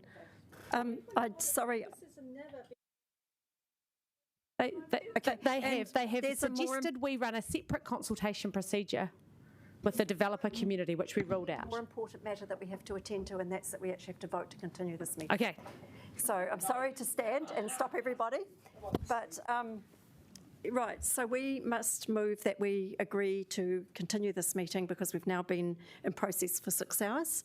So I will put that, it has to be seconded. I put it, Councillor Rush seconds it, and we will now vote. You can vote against it if you really need to.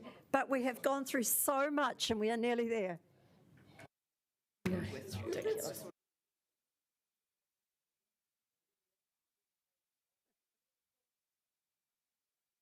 Vote one way or the other.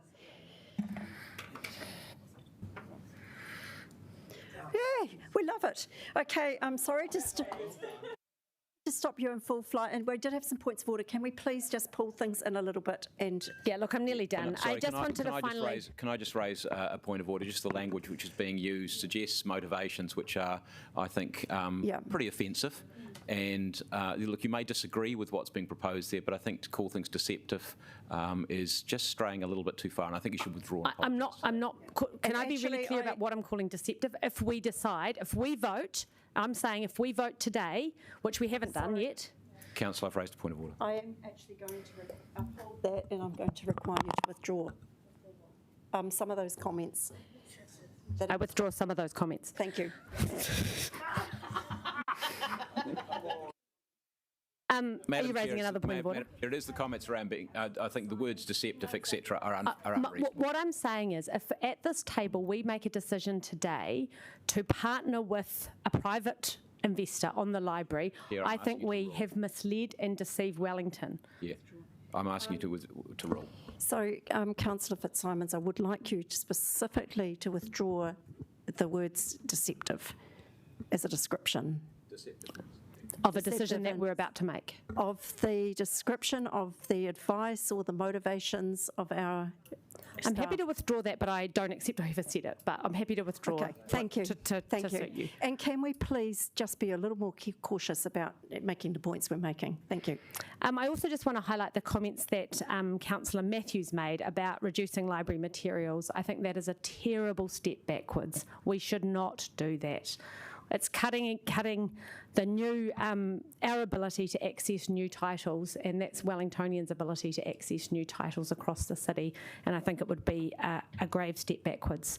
Finally, I just wanted to talk about something which I have been quite outspoken about, and that is the much needed increase in funding for water infrastructure. That has been the theme of this triennium on the council, and I want to commend the Mayor and the plan for its significant increase in water infrastructure. It is the most uniting issue on this council and among Wellingtonians, and I think this plan shows we're taking it seriously. Oh, and the portfolio lead. People, we do have another paper, and even though we voted to keep going, now I'm just bearing in mind timeliness. Thank you, Councillor Fitzsimons. You finished? Good. Thank you. We have Councillor Calvert, Councillor Day, Councillor Calvert. And I think we may have Councillor Foon, if I got that right. Yes. Okay, look, thank you. And I do want to thank, it is a difficult task, this, because, we've known for a while that our financial situation wasn't great. We've had a number of workshops last year, and I think with the outcome of the Mayor's Task Force in December and some of the other information that's come about, that it's even become more challenging. So I do thank the Mayor and Deputy Mayor. I know it wasn't easy, and in particular officers for supporting this and supporting this governing council to try and make the best decisions it can. And if you think about a situation, I'm really pleased to see our water infrastructure dealt to. I know all Wellingtonians will be pleased about that. The Mayor did touch on some of the challenges that we've actually faced, in particular over the last few years, and I don't think we should underestimate the extra challenges we face after the 2016 quake. The Kaikoura quake, and the impact that has done to our city. And I call it a slow quake because we didn't, the buildings just didn't fall down. What we found later on was our library wasn't suitable under current code. I know we've had a lot of breaks in our water pipes, and I have to wonder whether that has been escalated by that November 2016 quake. But I agree, I'm not a geologist, so I can't, or an engineer. But I think that echoes the sentiment of a lot of Wellingtonians, and they wonder this. We also had COVID last year, and that's created even more challenges with the loss of revenue that we've had to debt fund, and which we have to come back on.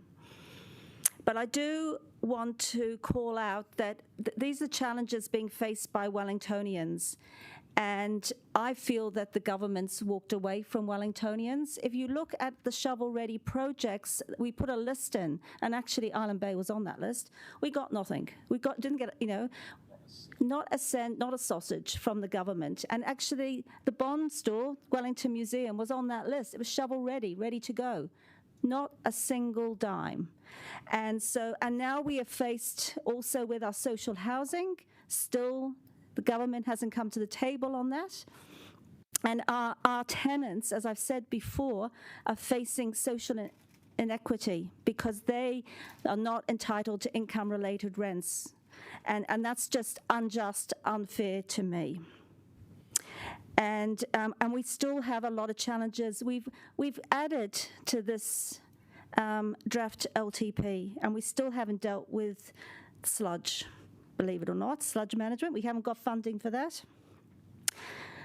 Let's get Welly moving. We've only got $220 million, and that's just for the city streets. The really big stuff, the stuff that Wellingtonians expected to see happen, is not being funded anywhere. Even the government back in 2019 only said an indicative package.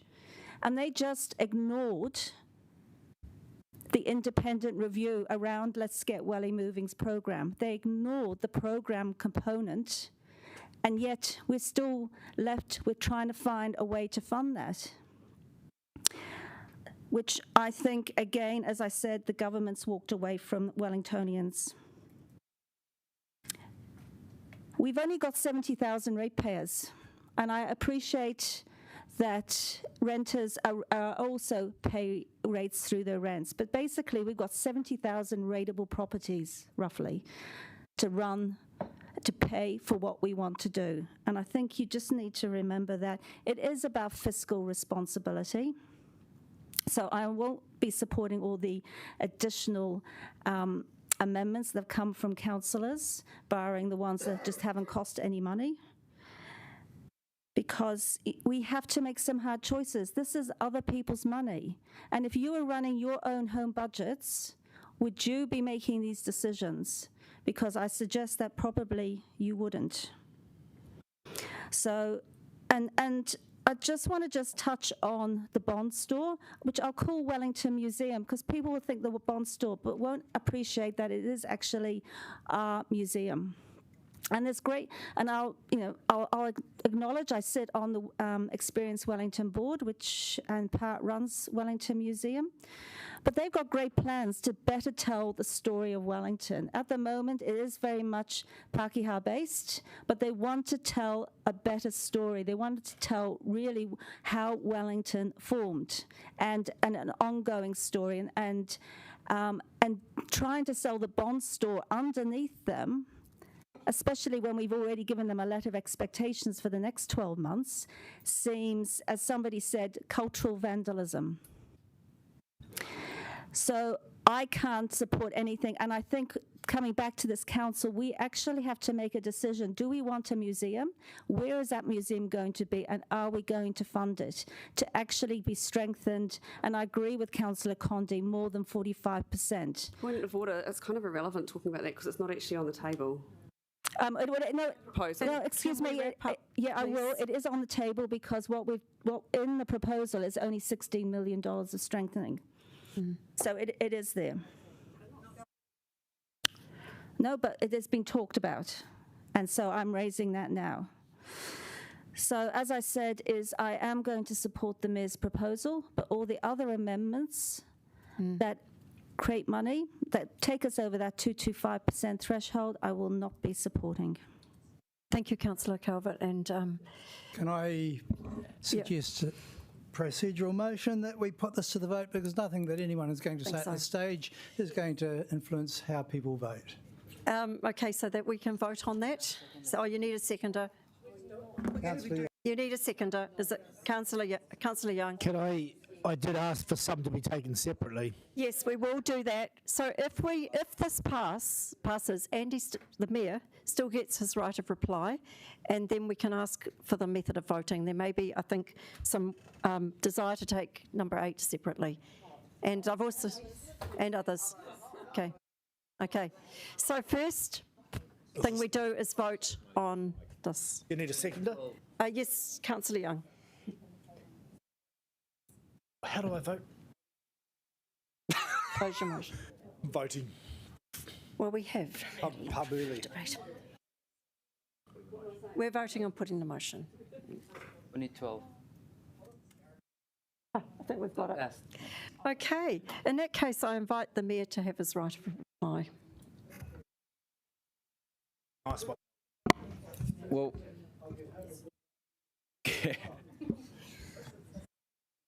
I've had some texts.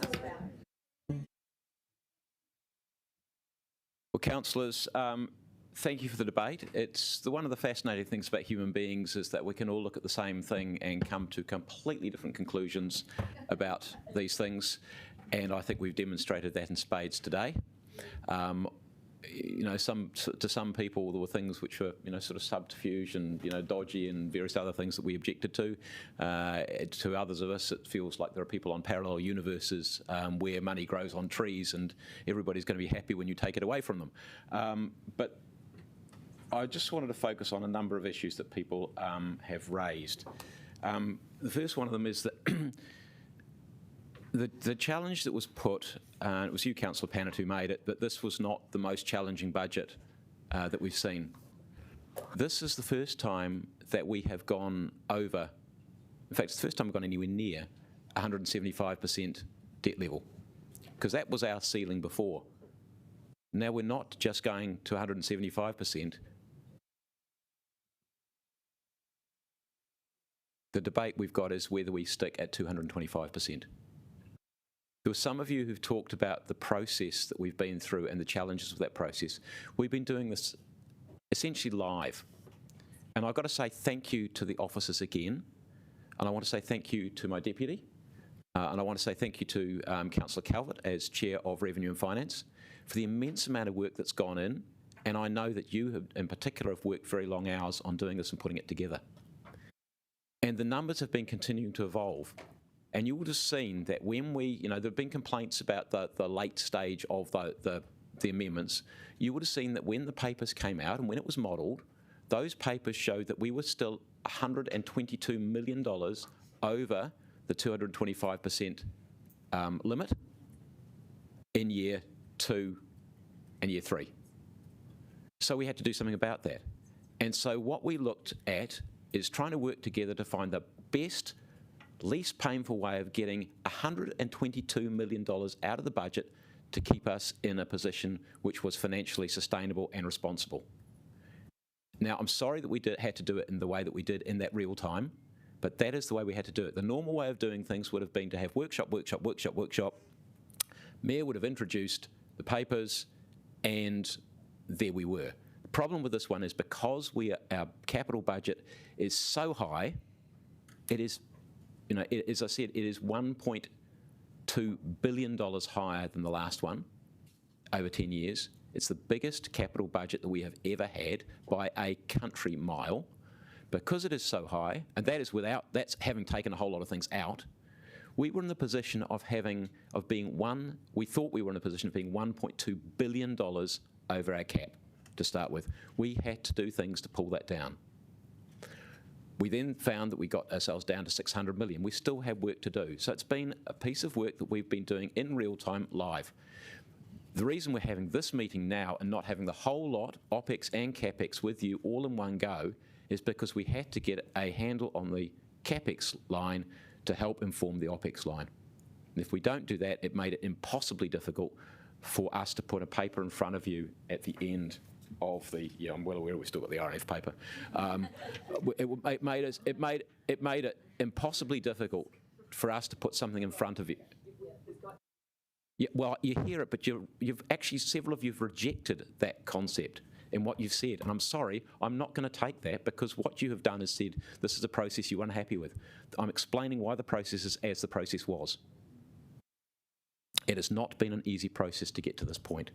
And I would really love it if we'd been able to go through a process and we'd be able to put something in front of you that might have stuck.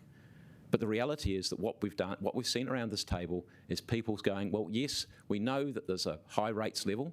14% is hardly austerity. We vaguely know that there's some big rates rises that are also projected into the future, which are going to really stretch affordability. We know that we are pushing 225% of debt. We know that there's a whole lot of potential things that might happen that we don't know about. Some we do know about, which are going to push that number higher up. And yet, essentially, we're going to shut our ears to that, and we're going to keep spending. And we're going to keep adding to the spending. And that, I guess, is why I have to say what I've got to say. To me, that's not responsible governance. If we put something in, we should be looking to take something out that helped the budget line. And that's really, really important. A few other things I wanted to add to that when my computer comes back up again from the notes that I took.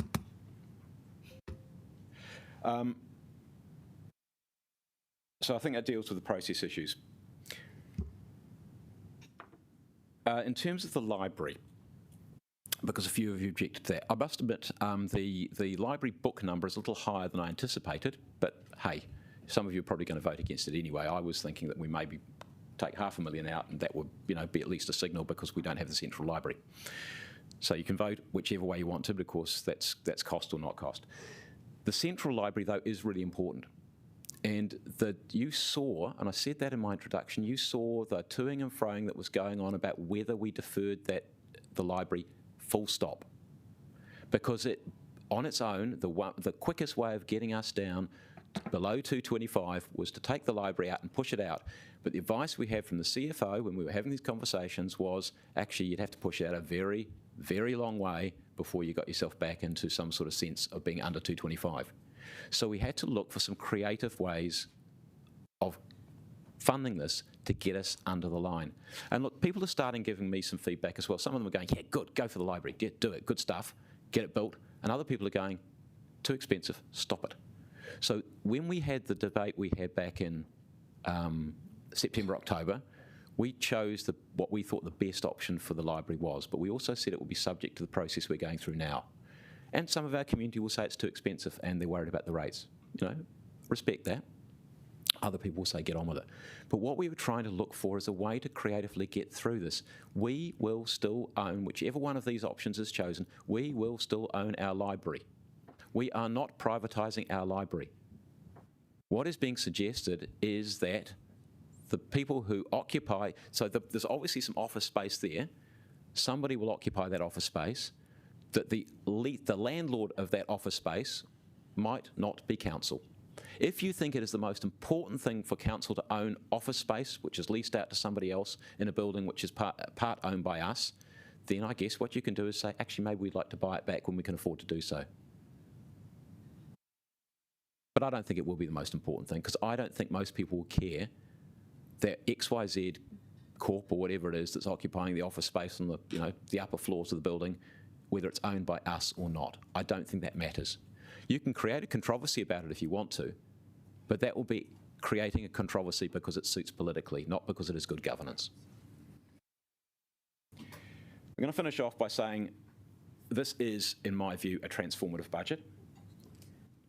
It is the highest investment ever in our water assets. It is setting us out on a track to fix the water assets which our community is crying out for, and as I said, has been underinvested in terms of the pipe maintenance for 150 plus years.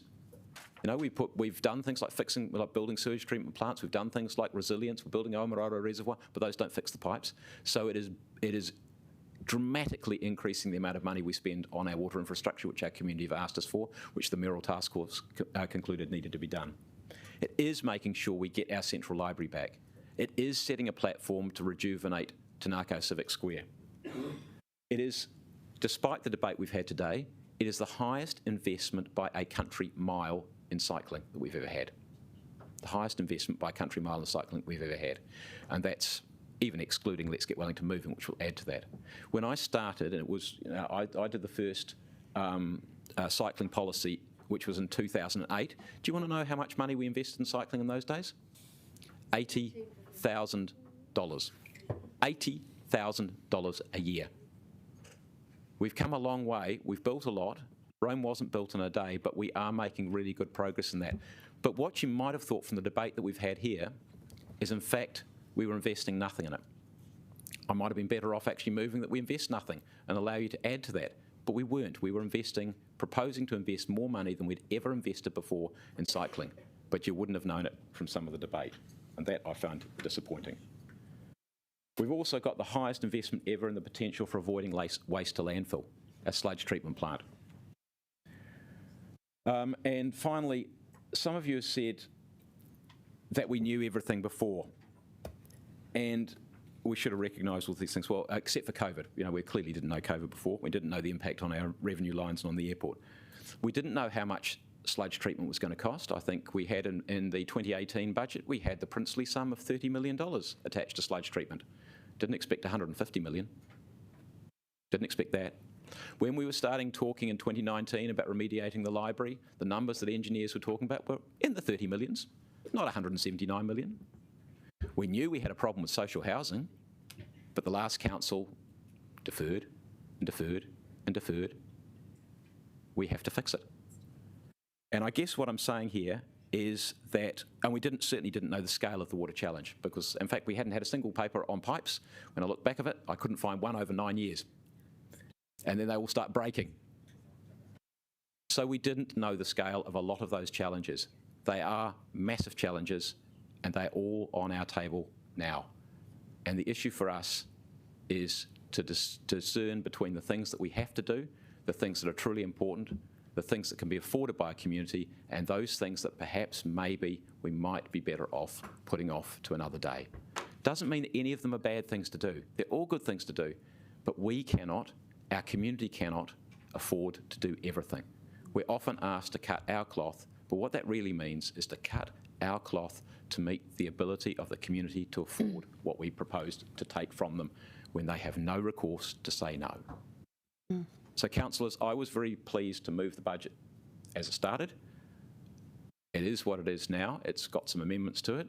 That is not a catastrophe by any stretch of the imagination, but you are starting to stretch into the areas which is going to become irresponsible. And I think you're going to have to watch very, very carefully the next debates we have around the OPEX side and the other information which is going to come to you, which is going to show you that you are really going to start to stretch the things that you really want to do, and then you might have already spent the money. So I look forward to the vote, but I would say that if you want to take things out, and I know that the library is one of the ones that you're thinking about, please think again about that, be responsible about it. We're still going to own that library, and we're going to look for it. It's a great building, modern building, which people are going to absolutely love.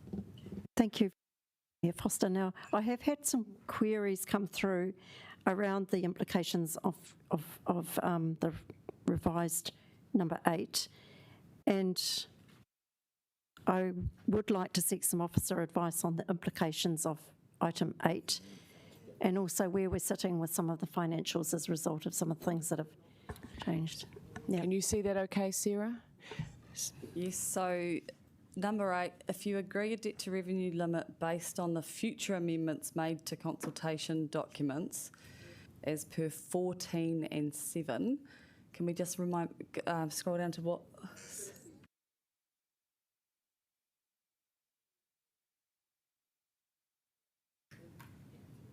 might need my glasses. Also, Te Atakura. Sorry, could we adjourn to have this conversation? Because I could really do with a bathroom break while we have this conversation. We just have this officer advice and then we'll have a break. So the risk is if you don't have a number set and you agree to set it once you've agreed what things to add into it, that if you leave, for example, if you leave the library phased over years 1 to 4, you'll be going over 250%. So you'll be setting a limit over 250% debt to revenue income. That's the danger of leaving that amendment as we'll set it once we've made the decision, because we can't give you the advice right now what exactly the debt to revenue ratio would be of the decisions you've made, including Cycleways Te Atakura Karakia right now cumulatively. When you add the library to that as well, it could be significant, and I can't give you that advice right now. It needs a proper calculation, some QA. So I think this policy in local authorities around New Zealand does require us ultimately to have a number in there that is your limit, and then that becomes your discipline within which you make the trade-offs for your capital program.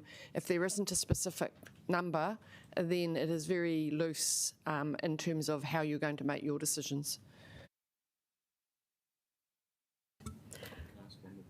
Yes. Just the other piece of advice, which is a procedural one, should 8 fail, I presume that we go back to the substantive which I moved, or do I need to move something to that effect to put it on the table, or does somebody need to? Because otherwise we've got nothing. The library might not have an issue anyway. You might get the numbers. This isn't a right of reply. This is just getting some officer advice about the implications of, we've had Councillor Rush, for example, say he wants to take 8 separately. I want to take 8 separately.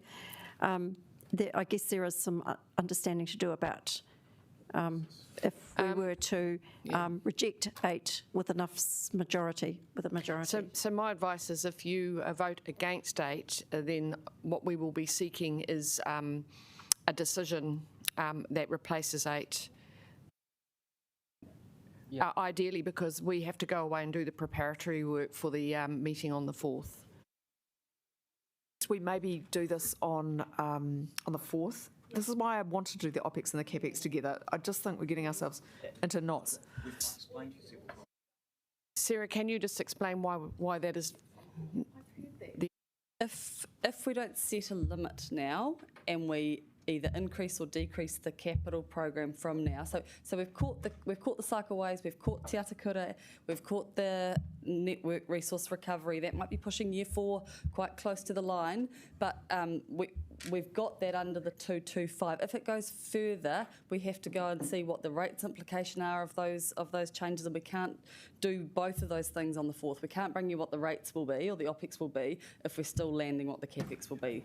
And we'll still be landing what the CAPEX will be if you haven't decided your debt to revenue ratio. So you're saying we could actually decide on a 225 debt to revenue ratio, even with the decisions that have been made today and the additions, and the library might be the thing that yes, exactly. that we'd have to still really think about. Can I just ask a question of process, because of former chair? So the mayor has done the right of reply.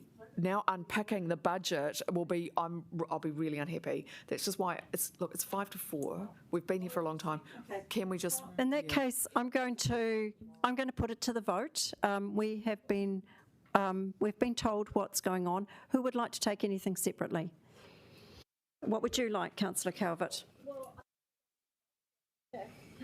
yep. Because there's a number. So.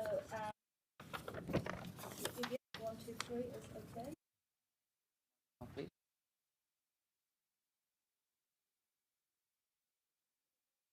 How many are there? Each one.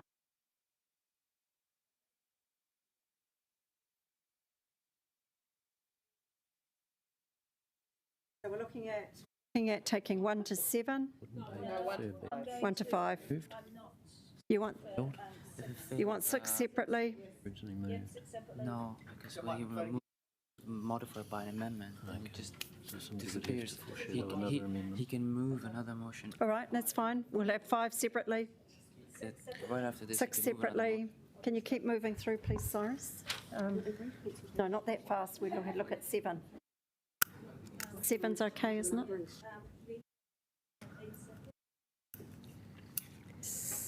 8 needs to be separate. 8's the debt to revenue limit.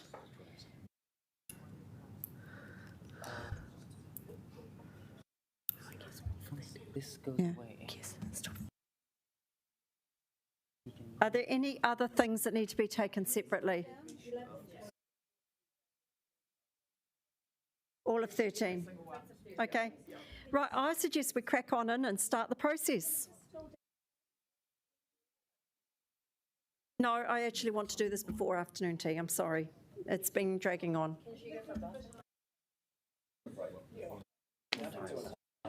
Quickly. 5 minutes. I literally.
Thank you, Cyrus. Thank you to the people who've run around and photocopied our final list of recommendations. So we are going to take 1 to 4 first.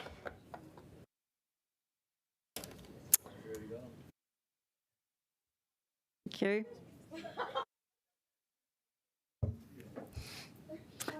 Can you let us know when voting's open? Oh, right, it is.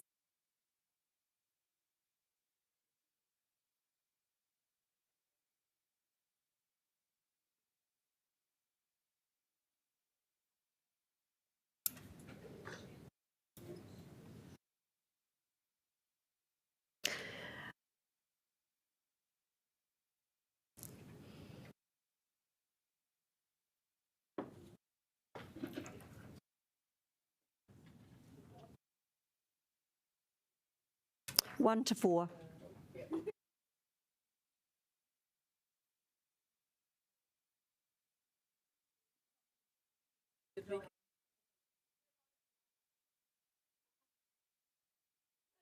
Shh. That's unanimous.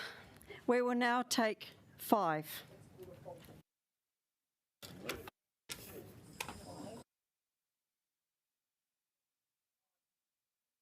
You can ask Councillor Bennett about that.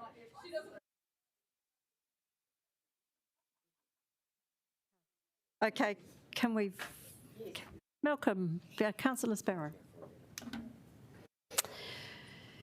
And that's almost unanimous. Yeah. We will now take 8. Nobody else has asked. Oh, 6, sorry, 6. Yep, 6.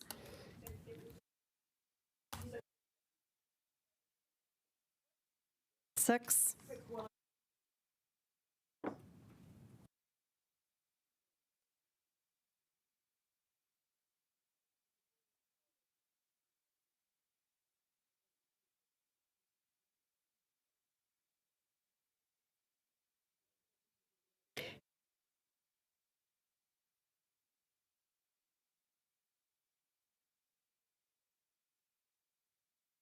Okay, we need to cancel this vote.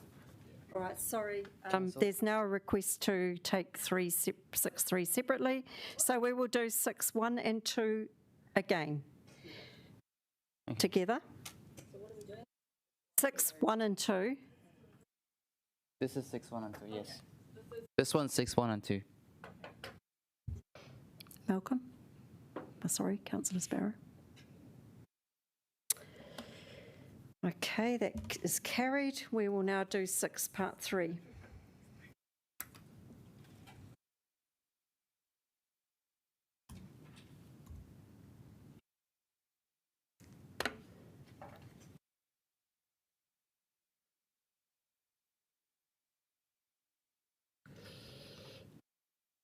That is carried. We will now do, I haven't had a request to take 7 separately, so we'll wrap that up at the end. We might as well just do 7. We'll do 7. Yeah, it does get confusing. We'll do 7.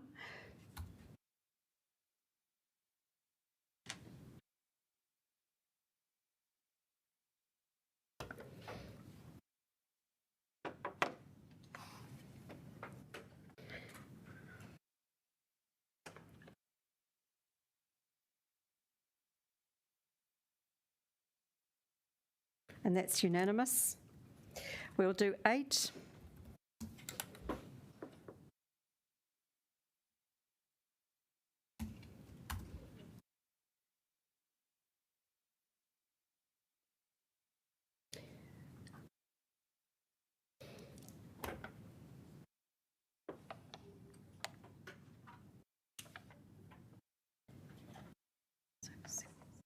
So that's now lost. So there may, as a consequence of that being lost, we need to do something else. Madam Chair, as a consequence of that being lost, we do need to have something. So under Standing Order 2114, I'm going to move that we go back to the substantive that I actually moved in the first place, which is the 225. And everything that we've passed so far, as we've had the advice, does fit under that. And do we need to vote on that?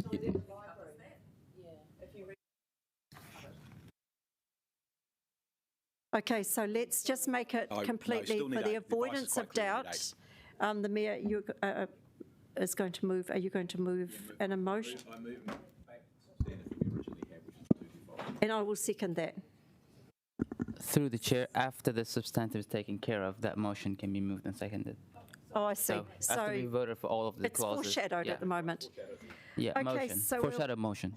So we'll carry on then, and I don't think there's any requests to take anything else separately until we get I to just have a 11. question about procedure. If the mayor's moved the paper, he actually can't foreshadow an amendment. Through the chair, that's not an amendment. It's so this motion will be taken care of. Once that crucial bit is lost, a lost motion applies to it, and a new motion will be moved, which has nothing to do with this one. Okay. So any councillor, it doesn't have to be the mayor. Okay. All right, let's carry on with the main process, which is now to go 9 and 10 together, because no one. Can I just clarify? Is 9 limited? 9 is just a statement about the fact that the proposed capital program exceeds that debt limit, but when you go back to 8, you are confirming a debt limit. 9's a bit odd. Do we need to even vote on 9? Because it really is a bit strange. Just do it. We'll accept it, okay. Well, so 9 and 10 together. Okay, 9 separately.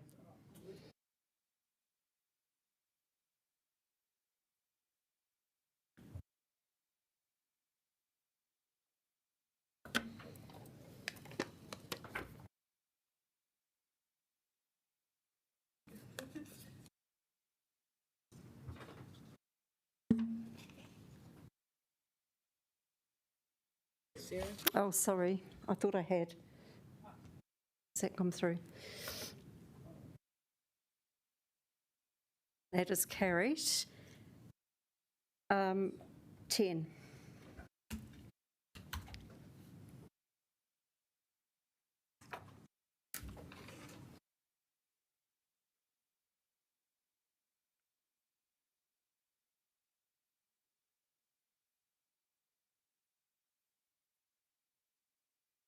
Iona?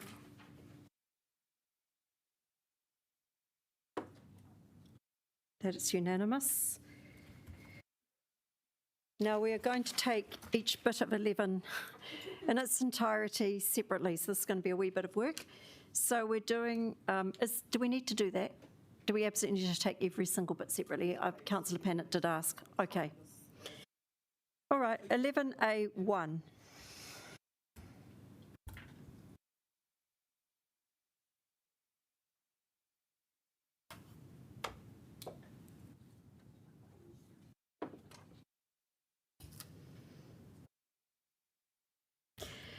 That is carried. 11A2.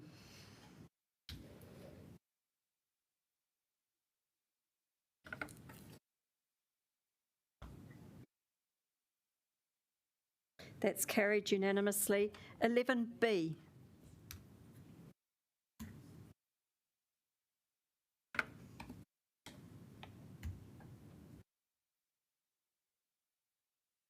Iona? That is carried.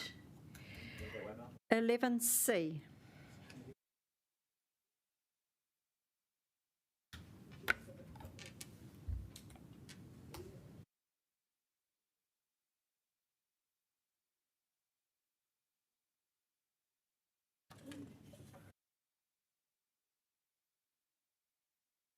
Councillor Pannett? Oh, good. That's carried. 11D.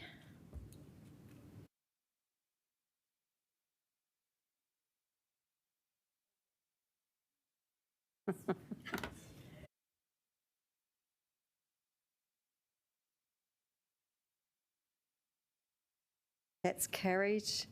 11E.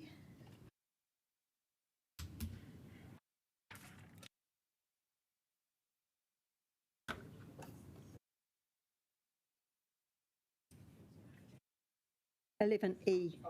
E.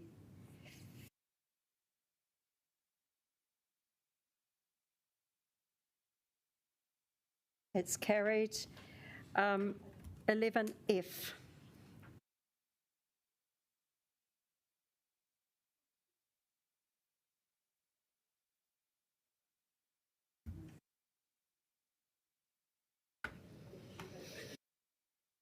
Councillor O'Neill? Oh, good.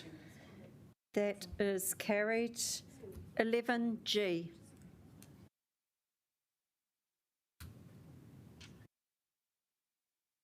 G.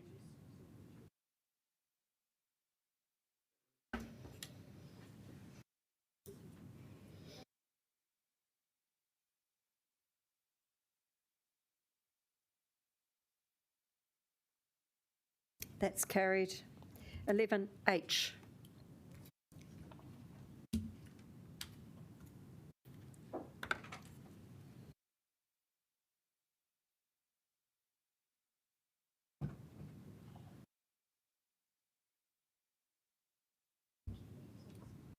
Councillor Conde, thanks. That is carried. 11I.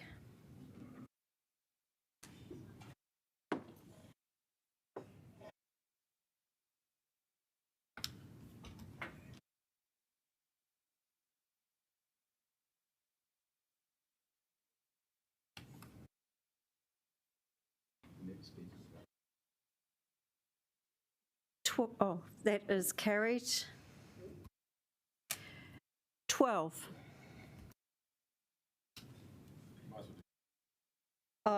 Okay, do we have any objection taking 12 and 13 do go together?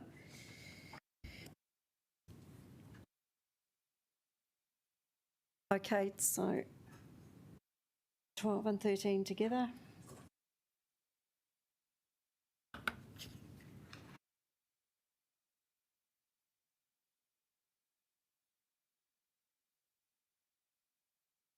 Sean? You need to vote. Thank you. Unanimous. Isn't that nice? Number 14. And actually, where are we up to with having to take things separately? Let's continue. We're on a roll. We'll take it separately. Number 14.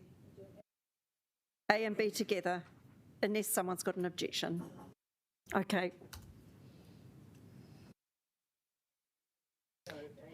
A and B. Yes, the whole of 14.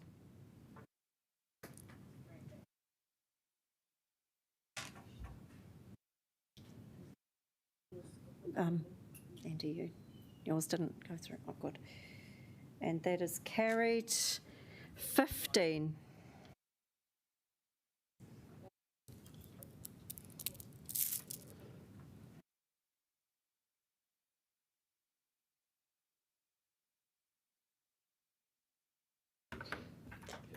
Words sometimes matter. So we're voting on 15. And that is carried. Number 16.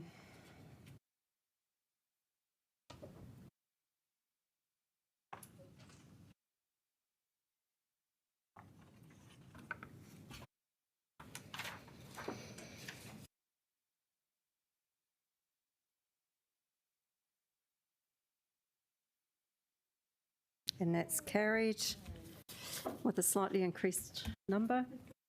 We are voting on 17.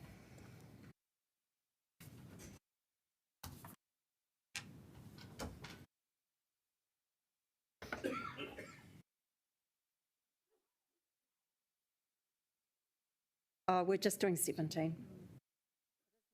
And that's carried.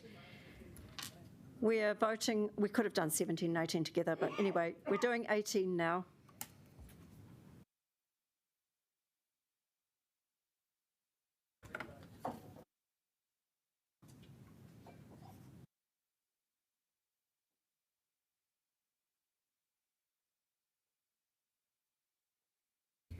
It's carried. Number 19.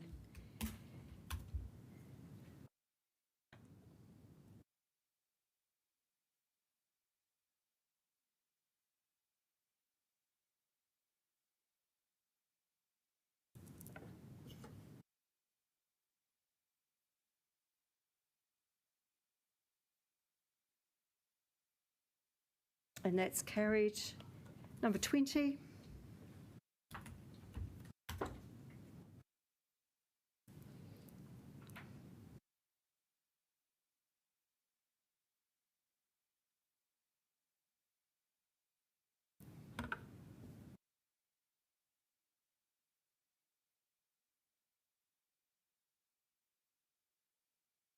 Oh, Rebecca, Councillor Matthews. That's carried. And finally, 21.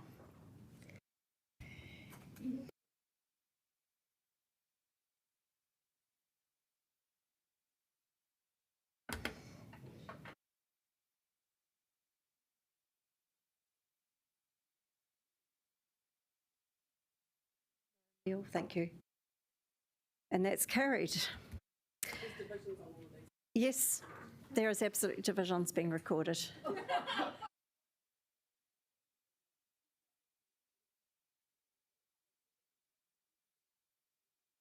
Okay, now we have the motion, or whatever it is. Right, so I'm not quite sure of the process. I'm really sorry. So, Madam Chair, now the motion that I moved, you seconded to put 225 in as a substitute for 8. Okay, so do we have that Just written vote. up? Yeah. Well, it's the original substantive. But we will still need it written, don't we? What standing order are you using?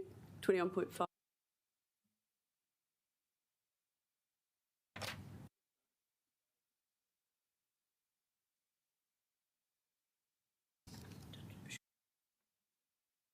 Yeah.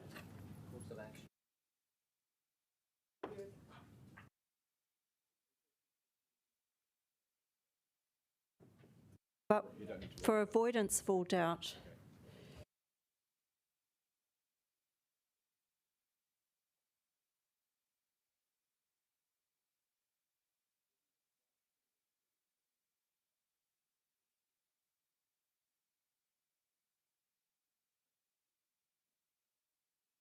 original.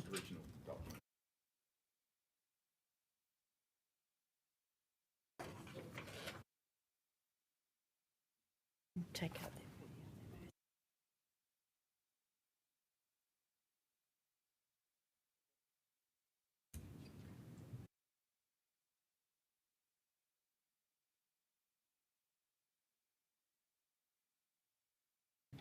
I'm seconding that, so the Mayor's moving it and I'm seconding it.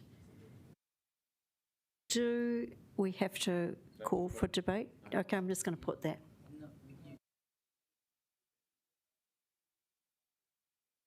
You can debate. Okay.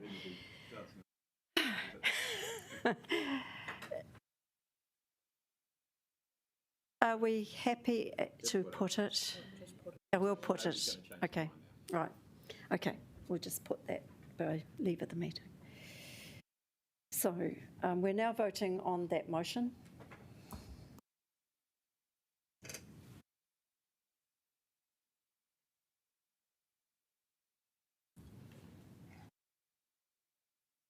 And that's carried. So I believe that concludes paper 2.1. Do we want a break? But we've got to realise that that means some of us, like I know so there's some time constraints.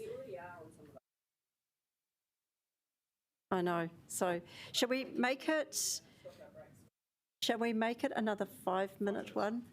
10. Okay, we'll make it 10. But can we be back here, please, at 4:45?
Yeah.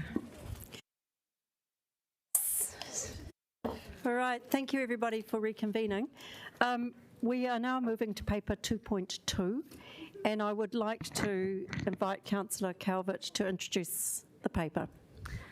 Okay, thank you. And I've drawn the very short straw on introducing paper 4:45 in the afternoon. So I think I know everybody's probably getting close to having enough. So I will try and keep things reasonably brief. But I know that. There's a few different papers that we're going to be flicking across. So I'll introduce the paper, then throw it open to any questions that you may have of officers, noting that we have had some information out over the last couple of days, and you've also been delivered a hard copy of this, and I'll explain why it's slightly different to these papers. This. Whilst it's come after the LTP discussion, it is really a key part of our LTP. One of the things that the Working Party has done is actually review our asset management plans, and actually, as part of that, is about the service levels that we're looking for, which then flows back into our LTP. So the asset management plans are currently draft, and they will be updated as we go through the process of approving the LTP. The other thing that we've done as part of the Working Party is review our compliance with our revenue and financing policy, which basically says where we've set limits about which of our services, which part is user pays and which proportion is rates funded. So we've needed to look at those, which ones we're complying with what we've set, and then make some decisions based on that. I will point out that we didn't increase most of our fees last year because of COVID, so we are in a little bit of catch-up position, and also with what we've just been going through is the challenges that our city faces in terms of balancing our budget. So probably the main thing to look at is the recommendation 11, swimming pools. We, as a Working Party, we knew it's probably going to be a bit controversial in under fives, so we wanted to bring this back to this whole LTP committee without making that decision. Parking, again, it was actually something that we never really got an opportunity to fully discuss. And since then, we've had some more information from Office that weren't available to us at the time, which is essentially in this presentation, and which you may have some questions on. The other one was around building control and facilitation charges. So what people are paying to sort of go for their building consents, and whether the amount of the actual increase. Marinas, which we need to make a decision on, and also waste disposal fees. And we've got some further information about that, which has been circulated. So really what I want to do now is throw it, if we can take questions of officers. I note that Claire is here, and you're covering quite a bit that's in here, and you need to leave by 5:30. Am I understanding? I have to be out the door at 5:25. I apologise. Okay. It's something I haven't been able to change. I'm hoping that the questions won't keep you here that long. So really, it's just throwing open to questions. Deputy Mayor Free, do you want to do the question list, or do you want me to do that? Okay. Deputy Mayor Free and Councillor Calvert, I wonder if there's an opportunity for me just straight off the bat with swimming pools to clarify. I've just been talking to Councillor Day because there was going to be a proposed amendment. Councillor Calvert, you'll know this as the chair. There are two options for swimming pools, and one of those options includes retaining the under fives remaining free, and the other option, so on the RNF paper, the first option includes a targeted fee increase of 5% and other changes to how we deliver services in pools, and that includes removing the current under 5 for free. The second option, which, sorry, if you're looking at general pages, mine says 39, but I'm not sure if Page that's 135. At 135, very good. So option 1 is a targeted fee increase of 5%, introducing parking charges at Thorndon Pool and reintroduce the under 5 charges. Option 2 is a targeted fee increase of 6.4%, introduce parking charges at Thorndon Pools and no changes to under 5s. So the option is there to retain the under 5s.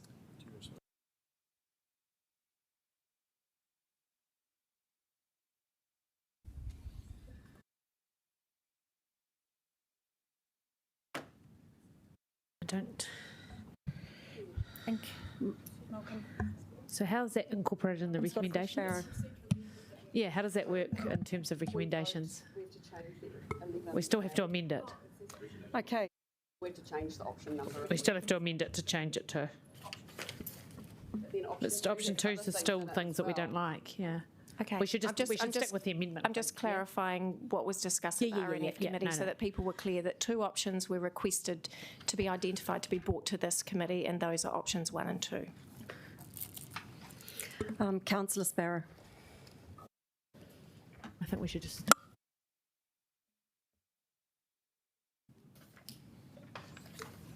Haven't got the actual figure here. Was it $3.90 would be that what the fee would be? Well, is it too late to consider a compromise of maybe $2, which is, well, somewhere in between? Yeah, well, $3.90 is quite expensive, but zero is free. Through the chair, councillors at this point can make any decision. You as a council can choose to set the fees and charges as part of this process. So you can identify a charge that is less than the $3.90 that's been indicated if you want to reintroduce charging for under 5s.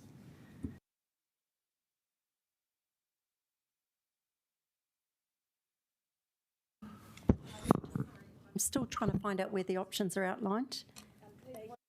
134, 135. Okay. Right.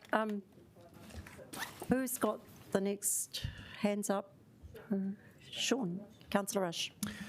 Thanks, Claire. So I did ask this question during the committee deliberations, and I'm still not 100% sure what the answer was. Can you explain why we are not including parking fees at Kilburnie as part of this revenue as a means to raise revenue and maintain that free under 5? I'm going to get Matt to respond to that. Through the chair, we've looked across all of the Parks and Gardens portfolio in terms of our car parking demands, where they're occurring. We believe that in this space, where in Thorndon the recommendation is to introduce fees, that's actually when the pool is not being used, i.e. the pool is closed during the winter season, so it's not going to have any impact on attendance. In Kilburnie, we believe there may be some impact there, but it should be done as a wider review of parking for facilities rather than just a one-off. So you would look at Newtown, you would look at all the other sports fields, all libraries, etc., and do a holistic view rather than a one-off at this point in time. Councillors, one of the notes that I will make, just following on Claire's comment about your ability to change these user fees, we just need to realise that changing them either up or down impacts on the rates ultimately. So we would have to calculate that impact. Councillor Day. So just trying to understand how to do my amendment. I think I've worked it out on the fly. So what we could do is agree to option 1, but amend that we will remove the reintroduction of the under 5 free. So we'll be consulting on a 5% increase average on swimming and the Thorndon Pool parking, but we'll remove that one. Is that the way we can do that, to remove under 5s? Because obviously the other ones have other options, but then it's got other cost implications, and number 1 is the one that's being recommended. I believe the only other thing to be aware of is obviously you'd also be accepting non-compliance with the revenue and financing policy. That's right. Councillor Young? Yes. The Thornton pool, because I mean it's a pool where people go to swim links. There aren't that many children there anyway, are there? It's not to do with children, it's just they've done packages. So the package that we've got different options. One is not to increase the charges, one is to do pool increase by 5%, the parking. The next one's 6.4% and introduce the parking, no under fives. We could go option 2. So the parking charges just refer to Thornton pool, the under fives refer to all pools? Correct. That's correct. And as stipulated before, the parking at Thornton Pool is when the pool is not in use, i.e. over winter. I got there in the end. Thank you. Okay. Do we have other questions? Yeah. Okay. Mayor Foster. Just for clarity, at the moment the proposal is that there's a charge of $3.90 for under fives. Accompanying adult, I presume, is intended to be free. 2 adults are free, so just make quite clear that's the case. Yeah, there's another policy that sits alongside this, which came in the year after the under 5 free, where we made accompanying adults for any child under the age of 8 free.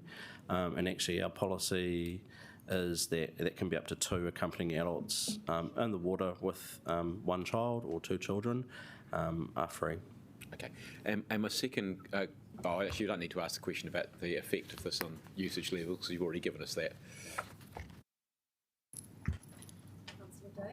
So just to confirm, so we've got a policy that says that for under 8s, parents don't pay, but 4 or 2, whatever it is, 2, but we haven't changed our policy to make it free for under 5s because you said it was non-compliant. So we've changed one but not the other. So the under 8 entry parents of, or caregivers of under 8, that actually helps with health and safety management within the facility, because under the age of 8 you need active supervision. It's also encouraging parents to be in the water with their children and not on their phones. So there's actually there's very broad benefits under that one. When if you do look at some of the other councils around the country who have got, say, under 5 free entry, they are actually charging adults to go in. Yeah, so. And can I just clarify the point around compliance? What Matt was referring to is obviously if you generate sufficient revenue to meet your percentage user versus rates, option 1 does that. If you remove the under 5s, the compliance is about the policy, not about people in pools, just to make that. Yes. Yeah. Councillor Calvert. Oh, sorry, Councillor Fitzsimons. Yeah, I just had a question about, you know how when you go in now with a toddler you get a band, or with if you're a supervising adult, are they counted? Is that part of the counting system? They wouldn't be counted as a child, but they will be counted as part of our overall count. That banding came off the back of WorkSafe recommendations from the drowning. So, but I'm just wanting to know whether you're actually, because I know that under 5s were not counted going swimming, and the claim, I think the claim's a bit overstated that there's evidence. So I'm just wondering if the bands would in the future give us better evidence, but you're saying no because they aren't differentiated between toddler bands and primary school age bands? No, there's 2 different colour bands. Under 5 is red and under 8 is yellow, or the 5 to 8, so there are different bands. So can we monitor attendance, or do we just not count the bands? We obviously, with a child over the age of 8, we already caption them through the payment. Hey, yeah. And with the new bookings and membership system that went in place in November, we are capturing data better than we were before. Unfortunately, with COVID in between, that's made it that there's no clear patterns because of the stopping and starting. And okay, so not only are we not counting under 5s in the past, but even if we didn't introduce a fee, we also wouldn't count them in the future. So you wouldn't actually been able to make any assessment of trends because you only count the adults. No, what used to happen was that obviously if a child under 5 came, they paid, it was triggered in the system. Yeah, I get that. Yeah. My belief, if I'm honest, is that when the policy got introduced, there was actually a drop in the attendance numbers being recorded. For that. No, there's clear evidence of the attendance being recorded in the system. So my belief was that and I have talked to some of my managers about it. If you turned up with say a 2-year-old, some guards or people on reception would lock you in as they're supposed to as part of the procedure, but other people just saying go through.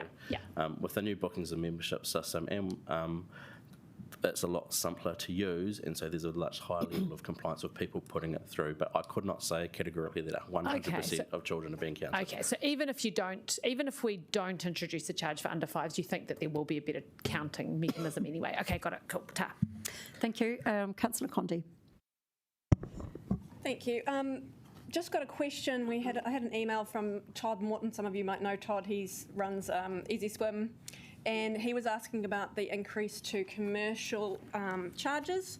So he just said that this directly affects us, and I would like to speak against it and ask why commercial rates are proposed to increase almost 100% and other users just small increases. This just hurts small business.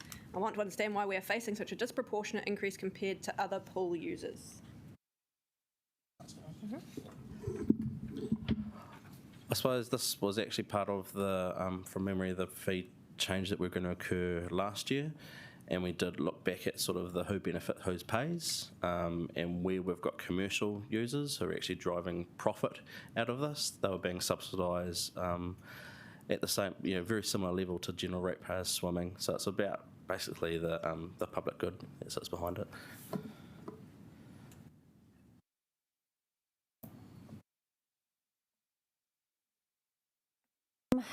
While we've got officers here, because we're doing question time on all of them, I just wonder whether there's any questions of officers on the parking recommendations. I'm not saying you should, but I just wondered whether if anybody's need any clarification before we go into debate. Yeah.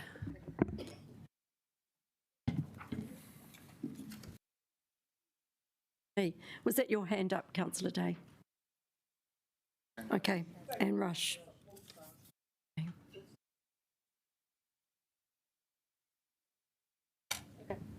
So just to clarify on the questions that we got, when we were looking at the weekend parking charges changing and we looked at the different costs, that was worked out on what hours? So because the I've proposal... just clarified that, 8 to 6, so current hours. So the current hours, so the proposal's to increase the number of hours we're charging for during the day, isn't it, to go to 10 o'clock, was it? Or on different nights? There are two different choices on there. So option one, if you look at option one, it talks about going to 10 o'clock on slide deck. Here we go. If you go to the second slide, so it looks like this, just to help everybody, because we're all smothered in paper right now. Yeah. So option one talks about increasing parking fees citywide by 50 cents and extend metre hours on Sunday to Thursday from 8 a.m. to 8 p.m. So currently we charge from 8 a.m. to 6 p.m. And then on a Friday and Saturday that would go from 8 a.m. to 10 p.m. And then there is a alternative option, but the option that is being recommended by officers is option one, but there is an option 1A there as well. Okay, Councillor Fitzsimons. Councillor Rush. Sorry, back to swimming. Can I understand why option one is the officer recommended way forward, and as opposed to option two, which is the higher parking charge and free for under 5s? Parking charge. You mean swimming pool charge? Swimming pools. He means swimming pool. Sorry, I thought I made that clear. I'll get Matt to jump. The simple answer is it's option one is an overall increase across all fees of 5%, plus the reintroduction of under 5s, which is a smaller group, although I understand the questions that are being raised today. And then the Thorndon pool. Option two is an overall increase for everybody of 6.4%. There's a proportionate difference, and Matt, jump in if there's other things you want to add. Yeah, I suppose it really comes down to who should pay and who should pay the increase. In the meantime, from 2016, when we have introduced the under 5 free policy, there's also been quite a lot of other work that Council has done where we've tried to remove barriers to entry for low socioeconomic groups. particularly the leisure card review. We're now working much better with partners now, with the likes of City Mission. We're actually working with them. They're getting a leisure card discount to entry. They're then getting third-party sponsorship and getting free access to their patrons, but often the other barriers are around transport, time, etc.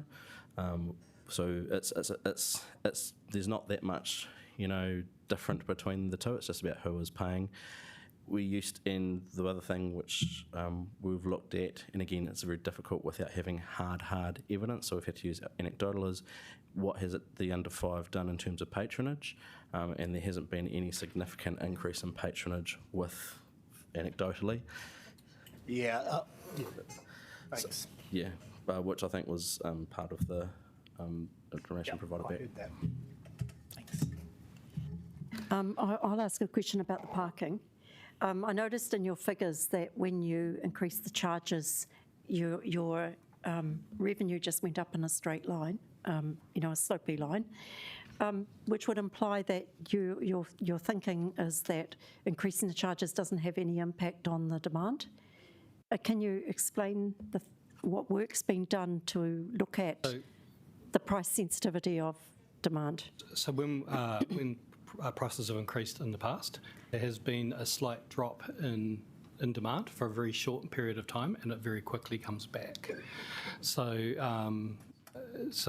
pretty much there is a very unnoticeable dip in terms of the time it takes before people come to grips with the fact that the price is now what it is. And do you have any indications where that slope might actually change?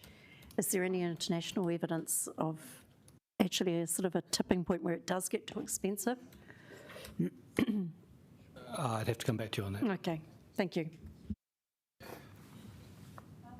Councillor Rush. This time on parkings, and I'm just looking at option 4, which talks about the changes at the university. I'm just wondering, has the university and Students' Association been consulted? Because I know that 2-hour limit is almost perfect for it's perfect for a 1-hour lecture, almost perfect for a 2-hour lecture, whereas the P600 would tie the park up for a whole afternoon sort of thing. So we would expect that to occur as part of the consultation on this. Okay. Yep. No, I have got a speaking order, so it's actually Mayor Foster and then Councillor Wolf, it'll be you.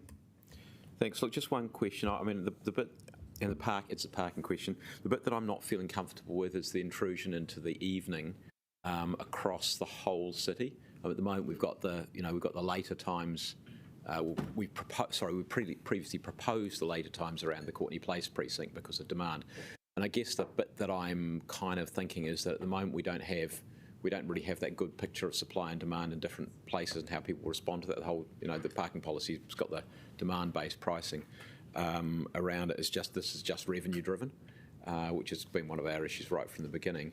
But we don't have a model there in front of us which says Monday, Tuesday, Wednesday, Thursday, Sunday. We're sticking it at the 6 o'clock cut-off.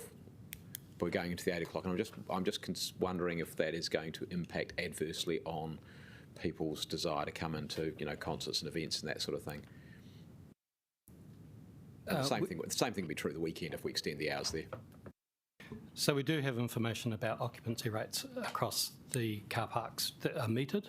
So where we do have that information, we don't have it on parks that are not metered. And pretty much your occupancy through the day starts down here and it increases. It changes depending on which part of the city you're in. So some parts of the city are busy during the working hours, other parts of the city are busy in the evening hours.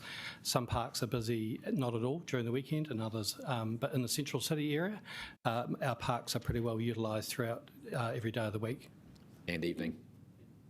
And they start to empty out in this part of the town and pick up on the other side. I guess my question probably then goes to, in the absence of yet having the technology to be able to read or have enough data to do that in a sort of live way and just be able to adjust it just like that, is the relationship between the proposals and the demand that we actually know, because our parking policy says that the prices should vary depending on the demand level. And at the moment, the way we're structuring this is kind of not doing that. I think if I'm hearing you correctly, Miranda, you're asking about hours and pricing, and there's slightly two different things. So extending the hours, you can still have demand-based pricing and extend the hours. They're not Yes, you could, but undoubtedly the price linked. might be a different price than it would be when the demand was higher. And that's where the parking policy would go. And that's where we're heading, and that's what we will implement. But you can change hours without impacting your ability to deliver demand-based pricing. Yeah, it depends on the price that you got, yes. Okay, I'm going to take Councillor Wolf's question, and then I'm going to hand back to Councillor Calvert to actually move the motion, ask for a seconder, and we've got, have you got one? Oh dear, but it's Councillor Wolf. Just really first, quickly, you were Kevin. seconding. On from Sean's question, how many metres do we have on Kelburn Parade currently? None. None, none, because it's P120 time restriction, not P120. Okay, no, just clarifying that. Okay. Councillor Condi. It's actually about the building control and facilitation. So I don't know if somebody's here from... Okay, so we're going to do those questions later. I would actually prefer, I don't know how... Mark Pattamore's here, so we'll step out. Yeah, I think it's better if we try and get the questions out of the way. That's fine. Yeah. Are there any questions on the landfill fees? Was that another one? I mean, there's... Yeah. Okay. I'm just aware at the time. So this is about waterfront fees for smoke-free. Who's that? But do you want to answer But that? actually, just a minute, because I think Councillor Condi's question is waiting. So, building control fees. Mark, thank you very much. Yep, they're in here. Hey, Mark. Thank you for the extra work that you did on the analysis of the fees. I guess my question is quite simple. Why wouldn't we increase the fees by 28% to bring the policy in full compliance, rather than just leaving them at 25% and having a slight shortfall?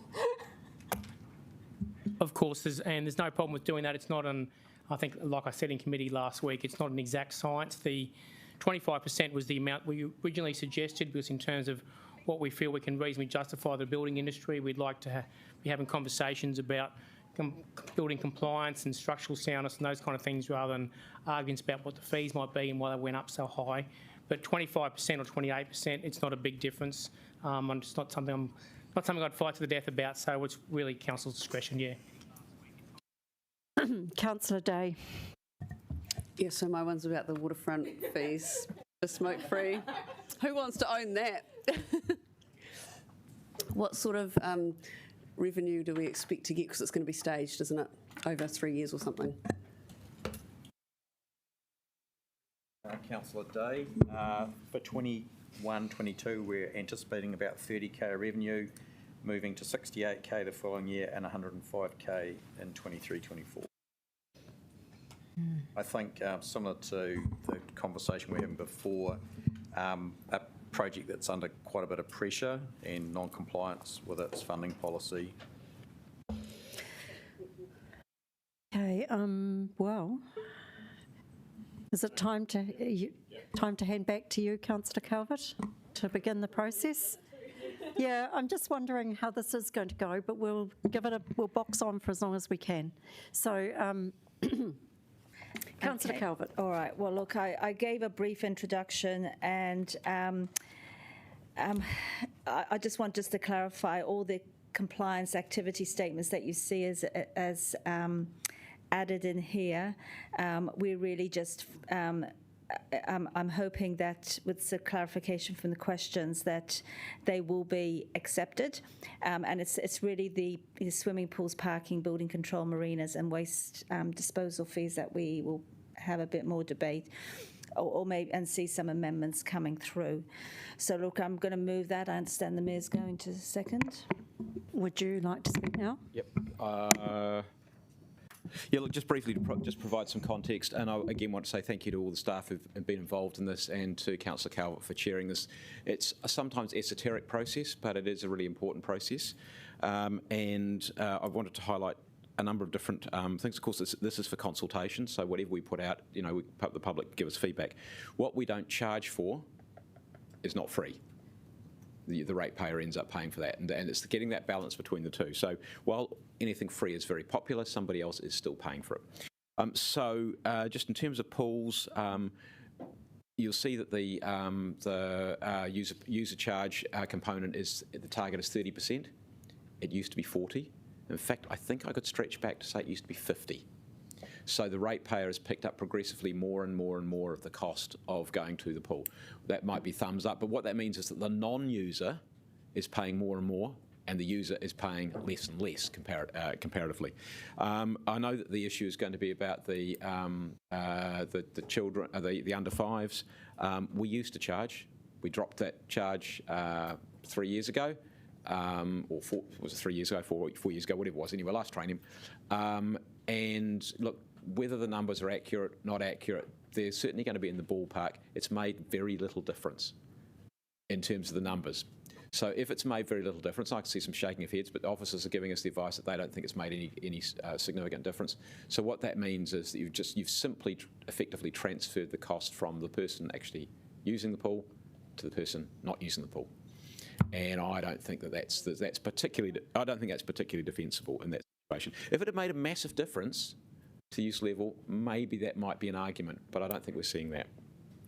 Building control, that's one of those that we were going to put up last year. As we ran into COVID, we decided collectively that we wouldn't. And you'll remember that we had the big increase in costs, which effectively came from Kāinga Ora trying to filch ours and Auckland's, in particular, skilled building staff. So we had to react to that to retain staff. So that was one of the costs. And quite clearly, there are significant increase in costs in this area. And I think you've got to decide again whether the people who are doing the building need to pay or whether the people who aren't doing the building need to pay, i.e. the ratepayer again. And there's one other concept which is really important to me because we've explored this a little bit, and that's risk. And at the moment, and I think this is something we should highlight at least in our documentation, every time we do a building consent, the ratepayer effectively is taking on risk. Because if something goes wrong, if the building leaks, if somebody goes and challenges in court, and it does happen, sometimes they're little challenges and sometimes they're very big challenges, then we end up potentially with the ratepayer picking up the cost. So while the number which we're looking at the moment is for building consensus is the number it is, the reality is if we were being true to ourselves, it really should be north of 100%. In fact, the number should really be 200% because it's roughly speaking what the cost of the actual consenting process is plus the risk that we've picked up. And I've said this many a time in many a debate that at the moment we are on track ultimately to end up paying out about $150 million in leaky building charges or cost of setting leaking buildings. And that's basically because we're the last one standing, and then the people, when something goes wrong, they come to us. Not the architect, not the builder, not the person who's made them, sometimes Hardy's, for example, the material producer, not the government, us. And I think it's something which we need to start flagging very loudly that the government needs to fix this process, because otherwise I think they should undertake this process and they take the risk rather than the poor old ratepayer. And the last one I wanted to comment on was parking. Look, parking is always one of those things that we go to as a cash cow to some degree. I don't feel very comfortable with that. We've got a parking policy now, and that parking policy, it should be about, if the parks are full, if there's really strong demand for them, well, logically the price will go up.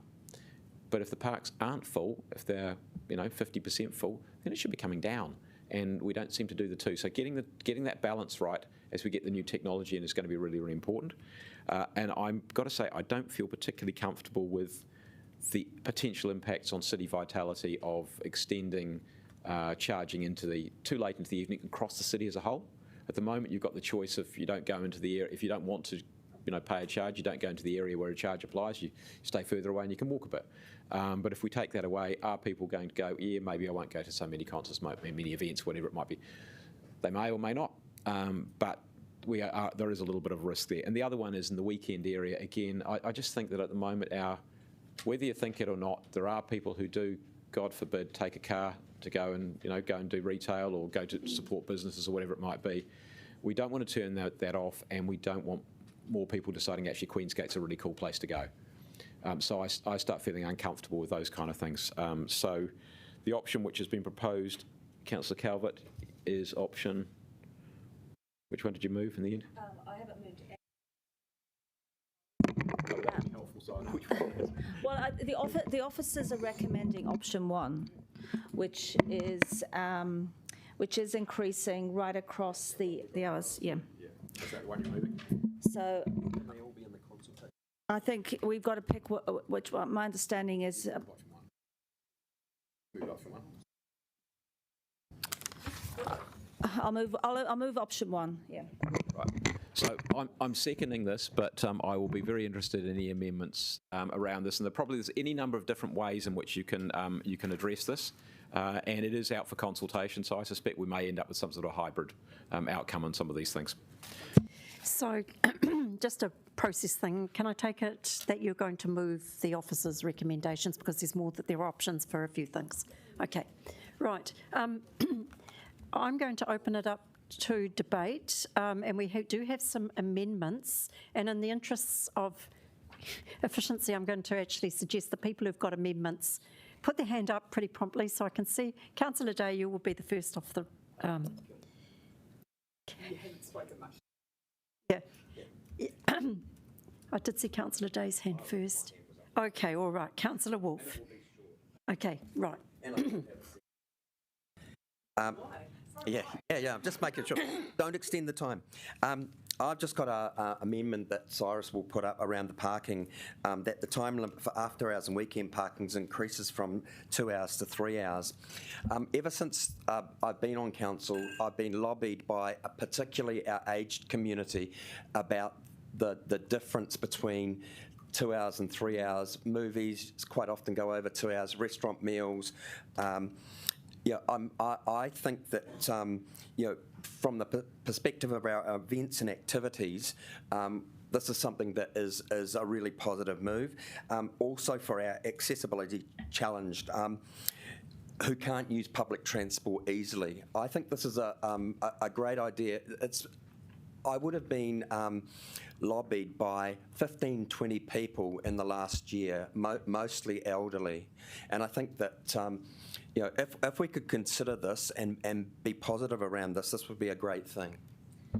So, Councillor Fitzsimons. Councillor Fitzsimons, would you like to speak now? Officer advice on this? It's just that as the portfolio lead, I know that okay. we get officer advice on this. Okay. So, can we have some officer advice on this since it's only just going put up? Yeah.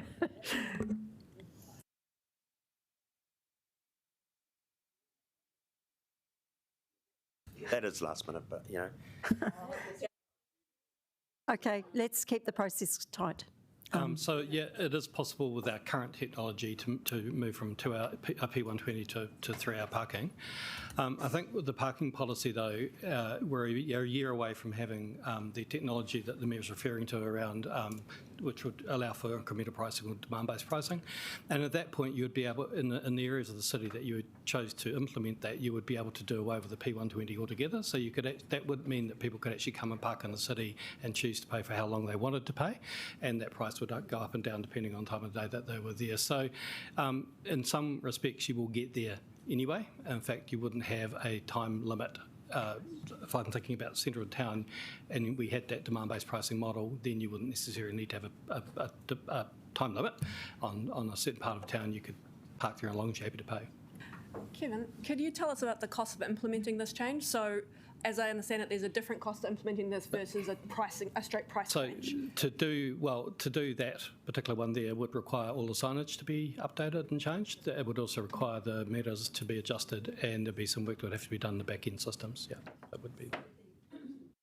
Do you have a rough idea of the implications? Yeah. Okay. It looks like it's a bit hard. It's a bit hard to ask you that question. Yeah, I'd have to come back with. If you want to know exactly what the amount of money it would cost to implement that, I'd need to come back on that. Okay. But there would be funding required to actually make that change. Yeah, bearing in mind that this is going for consultation, would that be okay? Yeah, the motion that the amendment could be one of a raft of options that could be considered. I guess that's for councillors to make that call if you're wanting to up and that gets support. Yeah. Okay, thank you. Councillor Paul. And I was just wondering, would it also be possible to find out how many people are charged or like fined for this? Because I just feel like anecdotally it's something that I don't really see enforced.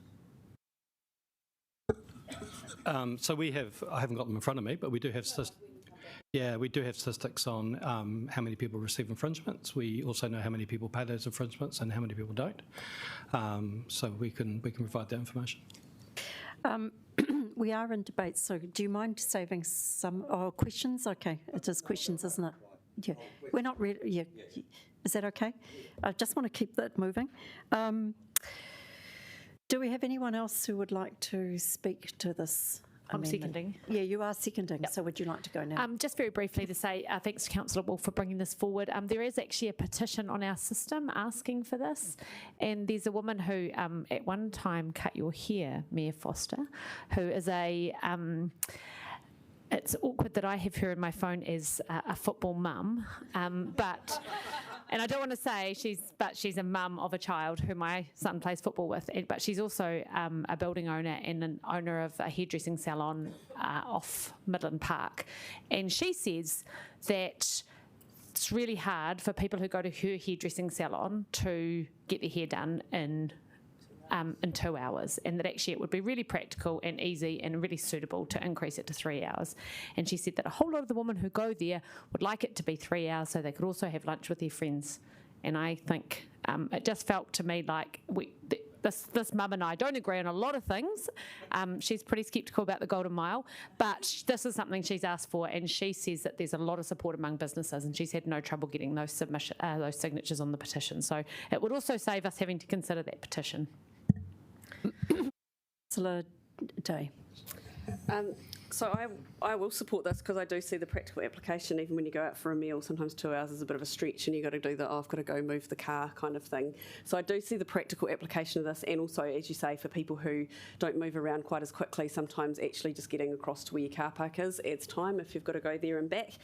The only thing I'll question, because I know that it's also important to you, Councillor Wolf, is the cost implications of doing this, and maybe you might consider supporting my amendment to get some more revenue to be able to offset the costs. So there you go. Well, I think I might move a procedural motion to put to vote. Yeah, but that comes after that. Okay, Jenny. Yeah. So this is something that I've raised with staff before. I mean, absolutely, it's clear that there's people who have asked for this. The two things I would say, one is that in terms of retail, turnover is important, and so that when you extend the amount of parking, you get fewer cars parked in that park each day, which means fewer customers parked in the park each day. But my main issue here is around the cost of the signage. We would have to replace every sign in the city that says P120. And I would just draw your attention to the fact that we are in this paper, we are looking at capital funding for upgrading our parking meters, which are coming to the end of their life. And when we do that, we will need to change all the signage anyway. So while I support this idea, I don't support the timing of doing it now. We would be changing all the signs now and then changing them all again in 18 months. And I just don't think that that's a good spend of ratepayers' money. So can I just clarify? So councillors recently adopted the parking policy. The parking policy allows for things like demand-based pricing and incremental pricing, which is what you're talking about. We aren't able to implement that with our current technology, so we need to upgrade our technology. That's what we're looking to do. We would look to have that in place from July 2022, and that would answer your question in terms of, there would be the ability then for people to park for 4 hours or 5 hours or 1 hour, as long as they were prepared to pay the price that applied for that particular time of the day. So we're heading in that direction anyway, is what I guess is what I'm saying. It's just we need some time to get there.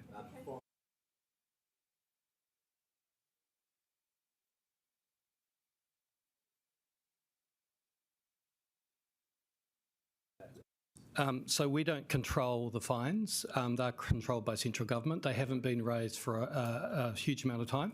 We are currently working with central government, Ministry of Transport and other councils alongside us to try and get those fees or that legislation looked at. It is the same piece. It's the same piece of legislation that also constrains us in terms of how much we can charge for residents parking, for example. As if we've had quite a robust debate on this, so I'm just invite you to have your right of reply if you need it, and then I don't need it. I don't need it, but just with the leave of the meeting, if we can adjust the date. Yep. I think that's fair and reasonable. From the 1st of July 2022, yeah. Yeah, And thanks, even if Jenny. you could put, to coincide with the introduction of our demand management meters. And do you want to make reference to the fact to the the new meters, or? No. Okay, right. Okay.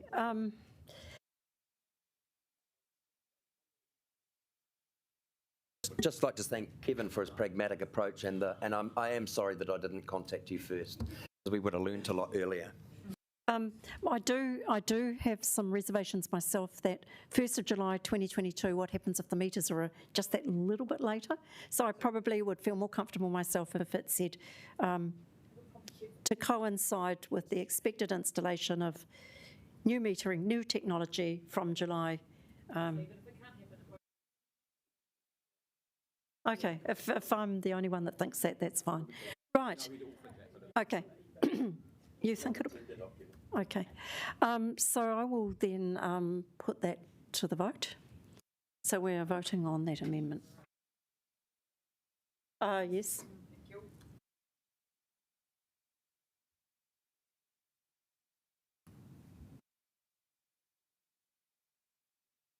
That is carried. So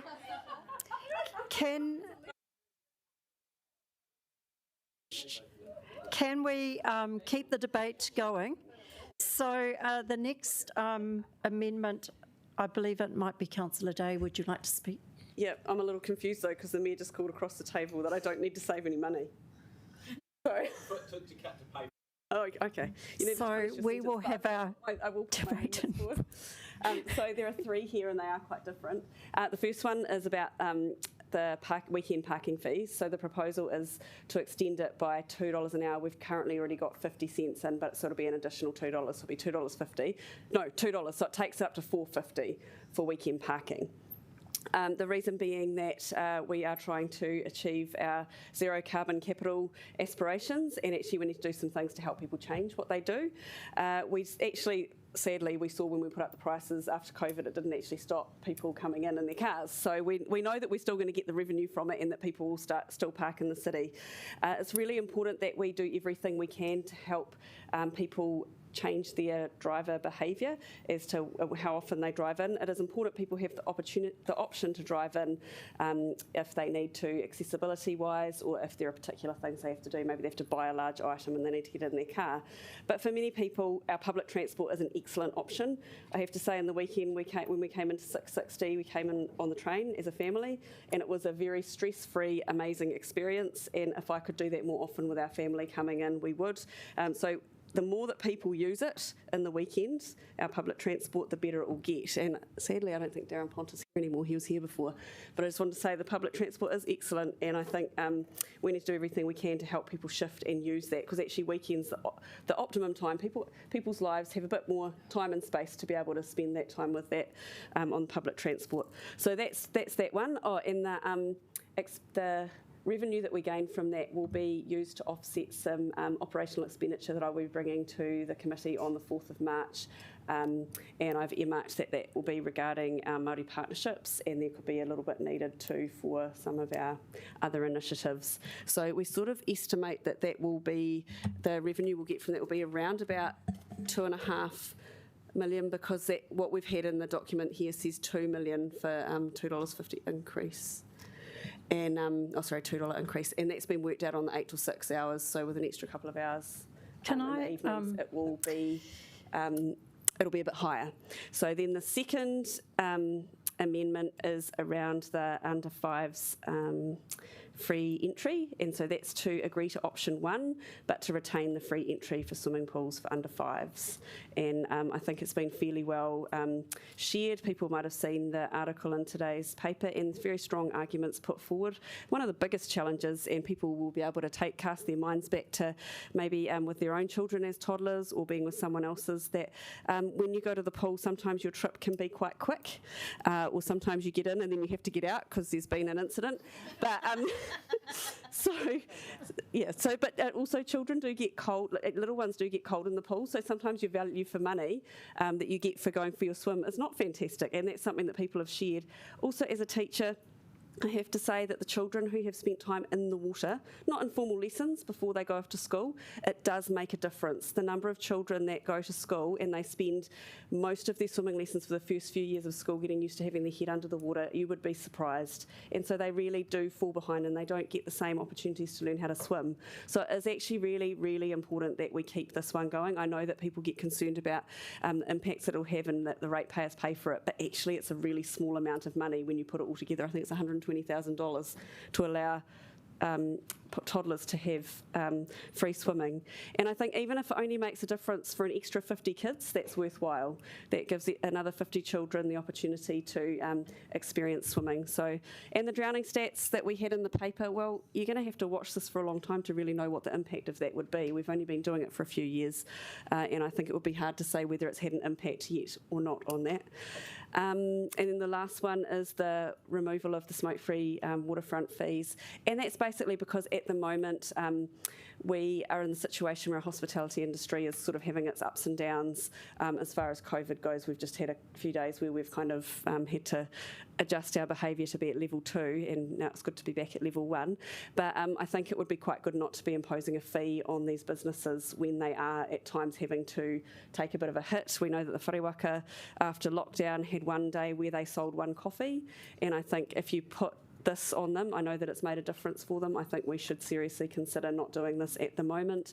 It is a difficult time for them, and it will. And this year we know could continue like this. So I think it's really important that that we do that. So Councillor Paul is going to second this. So I just think we need a bit of officer advice on this. So firstly, I want to know if you can give us advice about specifying where additional revenue will actually be allocated, and secondly, if you can give us some advice on the actual No, actually, I don't accept that, because we've done that before. We did it with the annual plan, and it's only because you've separated out this process. We would have done that next time. If we'd had it together, we would have done it.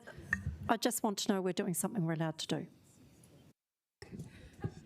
Oh, it's a bit technical, but the funding policy is that things like parking just offset general rates. So what you could do is take the amount into the debate and rather than us ring fence it and allocate it. So really what it's doing is me saying, I've found a savings so that I can get some more money for something that I think is really important, and we're not going to debate it till 2 weeks' time, and I don't want to have the debate about what that is. But what I'm saying is everybody said you can't just keep adding things on. Yeah. I'm trying to think of a way to make sure that we balance that. Yeah, so it's just a technical... You're recommending the move to just take out that second bit? No. I'm just listening to the officer's advice. That it will be allocated, but just remove the word allocated. I think would suit the funding policy. I'm looking at Deirdre. It's as long as we're not linking it to a funding policy. Okay. Good.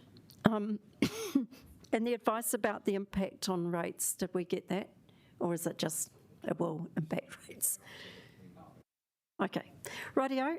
That was my question. So the seconder, we have the seconder. Does the seconder wish to speak? Oh, okay. Other questions. It's been a long day.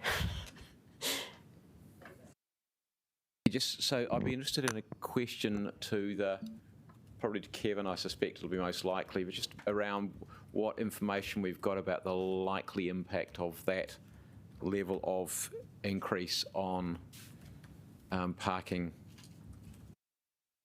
numbers. Whether that would, at what point do we start? I mean, do we have any evidence in that at all? I suspect the answer is probably not. But the short answer is no.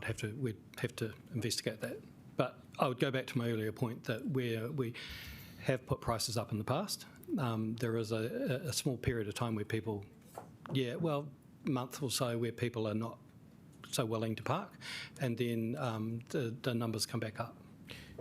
So on that basis, we could just put them up to pretty much whatever we feel like, because it obviously sounds pretty inelastic. Well, it goes back to... I mean, there must be a point economically where people are going to go, that's too high. And that's really the question that I'm asking is, do we have any evidence at all that there might be, because these are people not coming in, by and large, not coming in for work, they're coming in optionally for shopping or pleasure or whatever it might be. Is there a point at which people start going, actually, nah, that's too expensive, I'm going somewhere else, or I'm not coming? Do we know? Do we have any evidence at all? Or they jump on a train or the bus? I think it's similar to the question I asked, and I think the answer was that there wasn't a lot of hard evidence about it. We don't have that information available right now. We'd have to go back and see what we can find out about that. Would require some investigation and some research. And can I ask a question of the mover? Because what you said is what's the key reason for doing this? Is it more money to spend on something else, or is it carbon, or is it So there's two reasons. I can have lots of reasons why, actually. There's probably more than two. But the two main ones are, the first one is actually to try and encourage mode shift. So that means that you do actually try and find a bit of a discomfort level for some people, that they will start to go, oh, maybe I will make a different choice. Because at the moment it's cheaper for people to jump in their car, drive in, than it is to get on the train for a family. Something a little bit wrong with that. So that's the main reason. But the second one is also because we are being told to look for ways of finding money, and you've put up prices for other things, so parking should be different. To be honest, I think we need to save some of this for the debate. Yeah. Now, questions. Did I have Councillor Wolfe? Did you have another one? Yep, I do. For Paul and Matt, actually, in regards to the under fives. Sorry, Joel, you made me think, and I did some arithmetic, and 125 Ks divided by 50 is 2,500 per kid. Yeah, I know, but I want to know how many kids are involved, if we've got some stats. And then I know, and yeah, and Question as to the officers. Are there alternatives in incentivising the under five group? Are there other things, other tools that we've got? So I suppose to your first question around the dollars, it was historically looking back at when we were having 40, 45,000, got to take GST off the price because we give that obviously back. So that's sort of the quantum. In terms of the other things we can do, as a council we did invest 20 million, Paul? I think it was about 20 million over 15 years, a lot of it in shallow play, the likes like the spray area at RAC, the teaching pools at Karori, the investment that we've put into Keith Spry. So the next opportunity probably is around different activations that we do, and we do have some activations like toddler time out at Tawa Pool. So there is always other options and opportunities to increase participation through, but probably more through delivery of programs rather than delivering of pool space at this point in time. Okay, is that all the questions? Shall we move? Yes. Right, that being the case, I think we've got to this seconder. Is that where we are in the process? It's getting awfully late.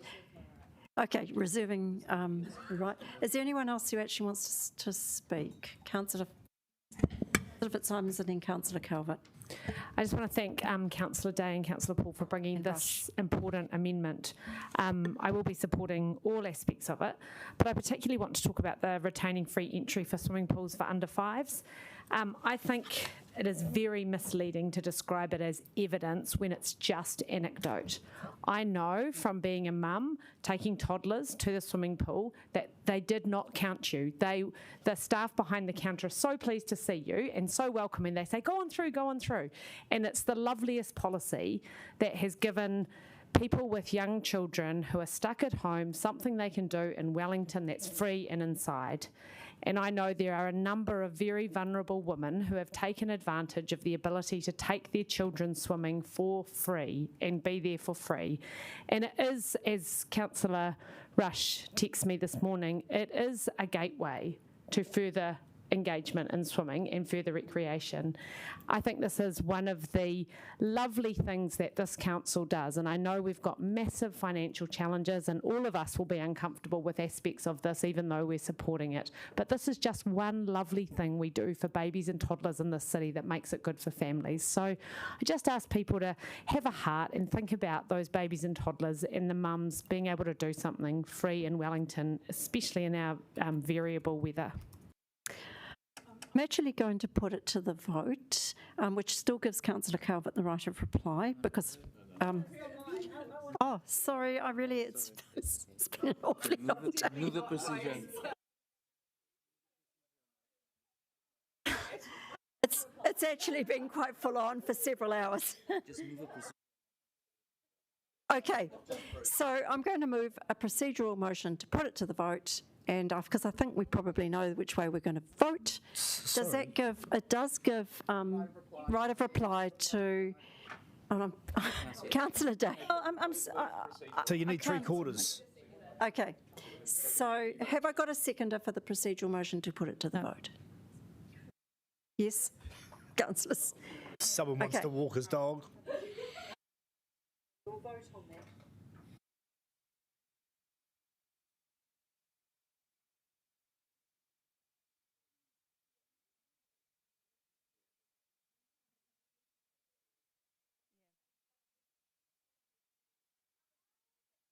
That fails.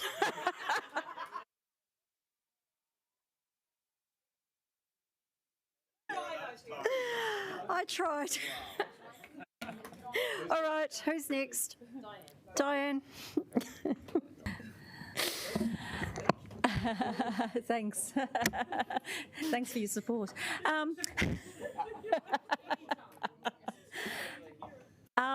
So can we just get those amendments back up so I can? It would be great. Thank you. Look, I'm going to support number 15. I won't go into too many details, but I would really like to see us have that data before we make a decision, and I think we haven't got enough data at the moment. So I think in the meantime, for 120k or whatever it is, it's not worth. We've got bigger things to worry about. I'm not going to support number 14. Look, I think that's a big ask. Putting things up at least $2.50 an hour for our weekend, especially for our retail and hospitality. In that respect, what we're saying is go to Queensgate for your free parking, or go to Porirua. So look, we want to encourage people into our CBD. Look, I know you can jump on a bus or catch a train if you happen to have access to those, but they're not always reliable, especially in the evenings. And we do know, you've only got to look on social media and see how many buses have been cancelled. So we know there's some, you see, we can't just rely on that at this stage. I'm not going to remove the smoke-free waterfront fees. I know our hospitality businesses are doing okay. It's when we were in lockdown that and what we were able to do is we were able to suspend those what fees we were charging. So I think we've got a mechanism there. If we go into lockdown, then we can adjust accordingly. But I think we need to, just like we want to charge drivers for the use of the roads, we've got to think about charging our businesses for the use of for the public space that they're on. So I'll support 15, but not 14 and 16. Thank you. Councillor Rush. Thank you, Madam Chair. So just on the swimming, I'm confused as to there are a number of options. Option 1 does include the fees for under 5s. Option 2 does not have fees for under 5s, but has a slight increase for the Thorndon Pool charges, which would seem to align with Councillor Day's approach in regard to increasing parking for different reasons. So I mean, this is a consultation document, and my preference would be that the recommended option, which is option 1, actually be option 2. But I haven't made that amendment, and it's Councillor Day's brought it, so I can foreshadow it. Thanks. I'll foreshadow that. Thank you. I'm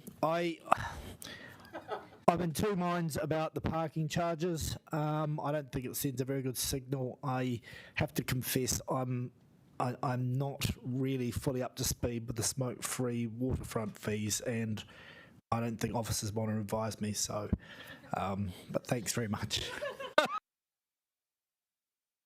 Okay.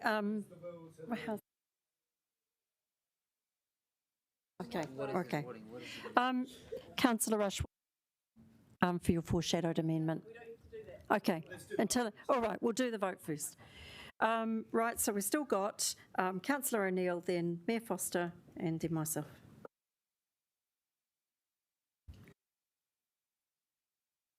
I'm in the correct order.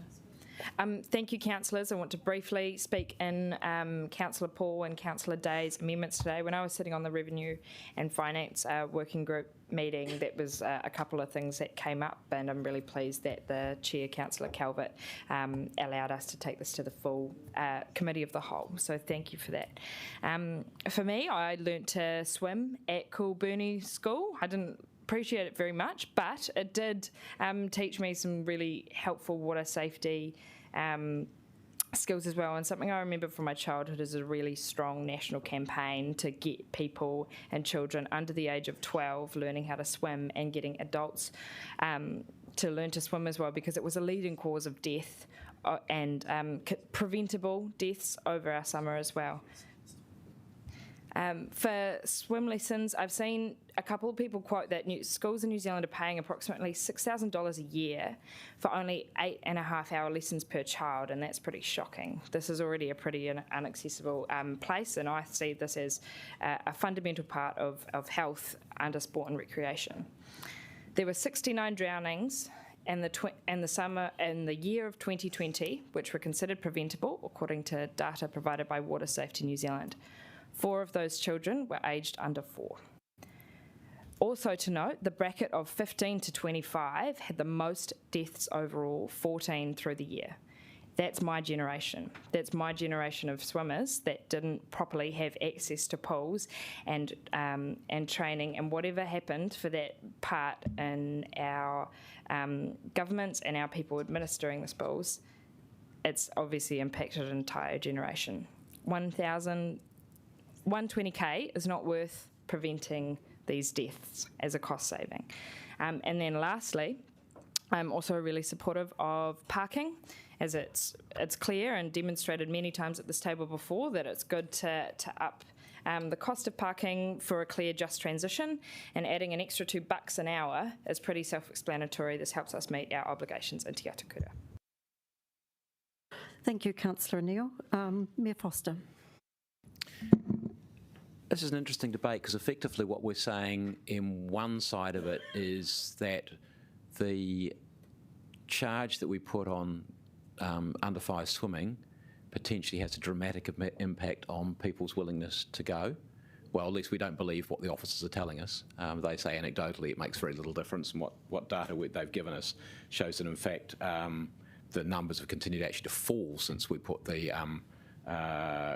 charge in. But anyway, so let's say that what we're saying is that obviously it's a barrier, and that people therefore are not swimming as a result of putting a charge in. But on the flip side, we're saying that we can put the price of parking up as high as we like, and that is no barrier to people coming in.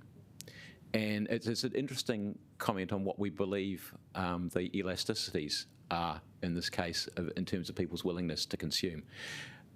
My inclination is to flip it around the other way and say, well, actually, I think the 450 is at a level which probably does start putting people off.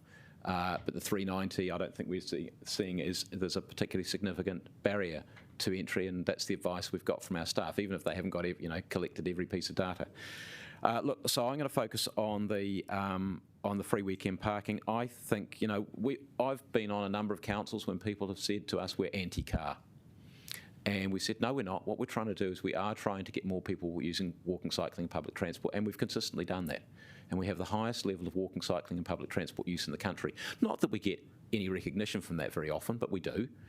And I said, well, no, but we are recognising that some people do need to use the car for some purposes at some times, and we've got to provide for that as well as continuing to tilt the field in favour of sustainable modes, and we'll keep on doing that. But this is starting to look deliberately punitive, and I actually think that is, the rate of charge is, I think, really significant at effectively what is a largely an off-peak time. I don't think it'll go down with our retail community particularly well at all. And I think I'd also like to bring one other piece of data to the table, which is at the moment we are tracking the number of people in town in terms of, I think it's done through Bluetooth, etc.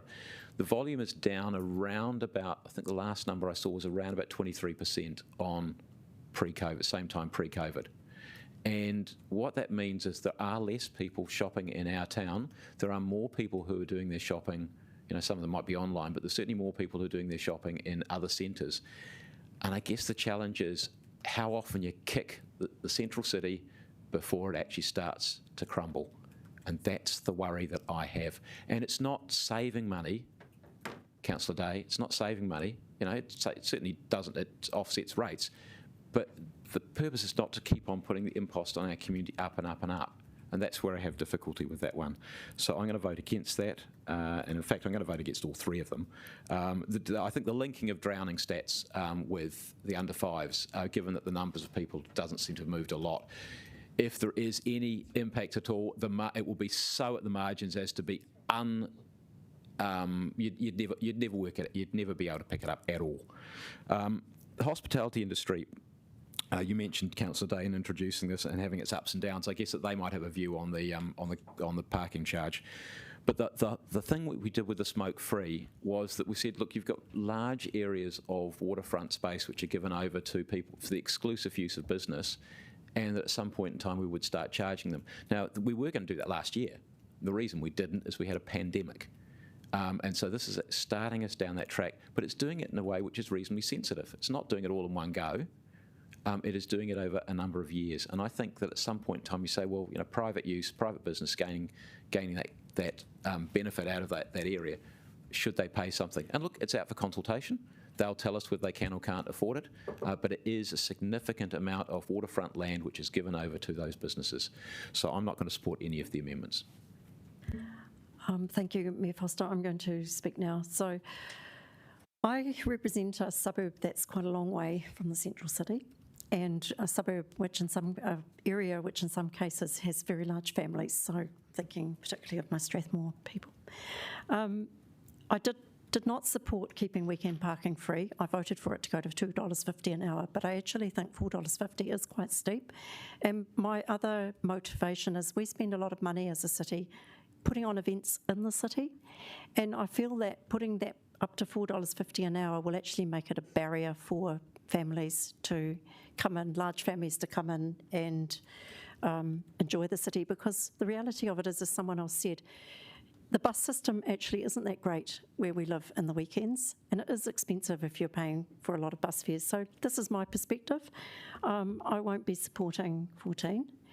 I want you to remember that I did support it going to $2.50. And my other reason for this is we are moving to demand pricing, as we've heard, which will mean that when that comes in, we will have true demand pricing. And as we've discussed, that's only a year away. So I think this sends quite a signal of a barrier to people at a time when we are actually thinking about demand pricing. I will, Councillor Pannett, yes. And yes, so I will support the other ones. Now, Councillor Pannett. Thank you. Just briefly, again, I'd like to thank my colleagues for their environmental leadership. So just to be clear, the environment for me has taken a bit of a hammering today at on some votes, which I'm a little bit disappointed about. We've done some really good work though too, of course. So I will be supporting this. And Councillor Day, you and I have had some quite long-standing disagreements on parking, so I'm really glad that you come over to the righteous side of, and actually that you are talking about putting that money into a really good outcome. So I think that's amazing that you're doing this. Of course, the climate change portfolio leader is strongly supporting, and I also agree about the smoke-free waterfront fees. Let's just keep the pressure up. People are still smoking in this country, even though it's one of the most dangerous things you can do. So let's keep putting that message out there that it is good to be smoke-free.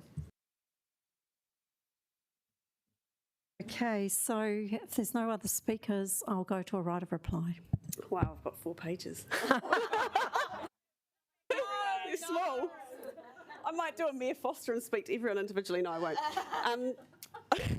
I guess I just want to start by saying there's this conversation around increasing parking is going to send people to the other parts of the city, or other, not parts of the city, but Queensgate and Porirua. And as someone who lives nearer to Porirua Mall, I go there for completely different reasons to the reasons I come into the city. I do not make a decision to come and shop in the city because of the cost of parking.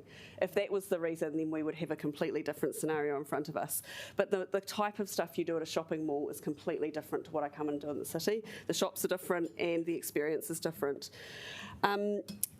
It's going to be a bit all over the place, but the other thing around the pool stuff is that anecdotal evidence really isn't something that we should be hanging too much on.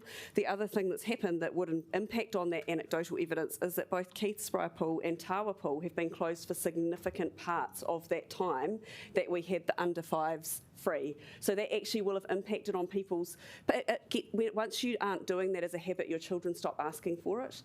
So it's one of those things that it takes a while to build it up. And once the kids are like, can we go back to the pool? If you don't do that for 5 months, they stop asking and they're asking to go somewhere else. So we can't really judge it from that. Within that, I'd also like to acknowledge, I think the comments made were right about the fact that this is something that we can do to be kind in the city to our young people. And I'd like to acknowledge our previous Mayor Justin Lester for looking for policies that we're looking at being kind, and I have seen and heard that make a difference. Also, we've seen in the media today a lot of people have come out and responded to this concept of having to pay for under 5s, and it's very clear that we will continue to get feedback if we want to put that in this document. Councillor Calvert, with regards to the lockdown and that businesses are going okay, I think you'll find that they'll say they're still recovering, and they also are very aware that it could happen to them again at any time. So any fees or charges that are increased will be felt because they don't know what's coming next. And it's not just the waterfront charges they will be experiencing. We've got other increases to do with alcohol licensing and stuff. So we've got to make sure that we're not lumping too much on at once for these hospitality organisations. And Councillor Rush, the reason I chose option 1 for the pools is because I don't want to go to 6.4% increase. So it's up to you whether you support that or not, but I'm happy with option 1 as long as we remove the under 5s. So that was a strategic decision to do that. Actually, I was going to just explain that. Councillor O'Neill, you're really right about the number of lessons that children get through schools. It is literally 8.5 hours lessons a year. I remember in about my 3rd year of teaching, I had a year 3-4 class, and half of the children in that class were counted as non-swimmers. At that stage, we didn't even have the finances to be able to pay the swim teachers, so I literally had cards which I handed to the parent helpers and said, this is your group, and this is what your kids have to do. What child was ever going to learn to swim off that, I don't know. At least things have improved on that front slightly, but we still have a long way to go, and having children water confident makes such a difference, and I really, really stand by that, and we've heard that also in the media today. I don't agree too that we're trying to be deliberately punitive around Mayor Foster around the parking charges. That is not at all the way. What we are doing is we're looking at how pricing has impacted over the last year when we did put the prices up and it didn't. And we know that people behaviour-wise will still come in and park at that price because they do it during the week. And actually in the weekend what we do see is that people do things in a different way. And I acknowledge Councillor Free, that you have said that people in the outer parts of the city, that the costs are a challenge. So that's our job to really work on how we can help making public transport cheaper for families. And I truly believe that that is something that the Regional Council are looking at, because actually that's where the difference is. Because as a family, before I was on council, we used to come into the city with a car and we'd drive around, we couldn't find a park on the street, and we ended up paying an absolute fortune in the parking buildings, and it would have been cheaper for us to come in public transport. So there are some really tricky, complex issues in there, but what we want is we want people to be active, and we want our young people to be active, and if we need to make policy changes, or the Regional Council does, then we need to work on encouraging that. The smoke-free one. This is one thing that we can do to influence, as Councillor Pannett said. We've got the 2025 goal of being smoke-free. That's only 4 years away. And this is one thing that we can do to say that we're trying to help people and our premises make a difference. So I think it's really important that we do really consider how we can support that one. And yeah, I just hope that we see some voting today in line with our climate emergency, which is something that many people around this table have committed to. So yeah, let's put it to the vote. Okay, so we'll take them all separately. We will have to, because people have different preferences. So we will now do 14.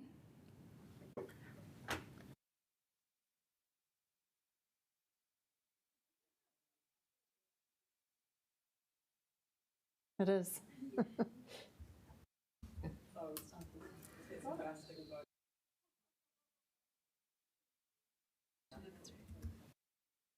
No, it's not. It's passed. It's passed. Yep, it's passed. All right. We will now move to 15.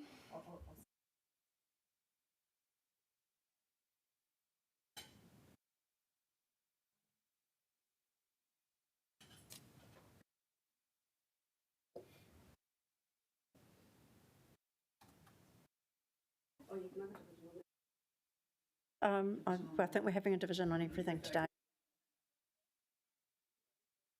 Okay, and that looks like it's carried. And last one.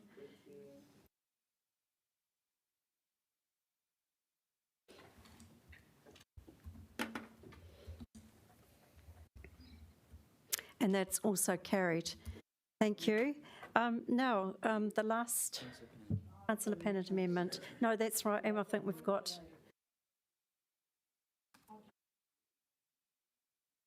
I have an amendment, but I don't have it written up yet.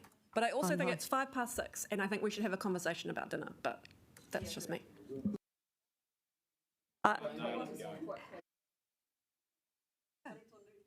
Okay, Councillor Pannett. Got a tweet. I'm also sort of losing the will to live, so I'll be really quick. So one of my trigger points, of course, is around, sorry, I'm going to just have to dictate to Cyrus because I haven't got this organised. Sorry, it was a result of something we did earlier today. So climate is one of my trigger points. Libraries is another one of them. So I'm not that keen on taking money out of libraries. I just generally don't support that. So Councillor Matthews and I are going to move that we put up coupon parking, $20 a day, and we're going to put that $1 million back that we took out of the libraries. Okay. Kia ora. Councillor Matthews, would you like to speak? Oh, seconding. Well, have you got a question? I just wondered advice that we got last time. So we can't...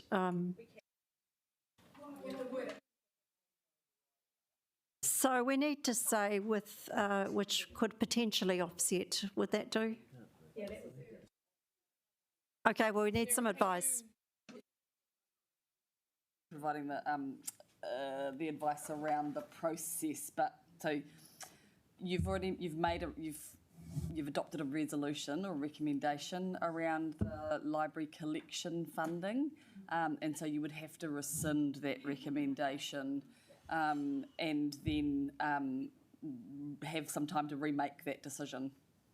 And can I just, there's a process for rescinding that you can't just do on the fly right now.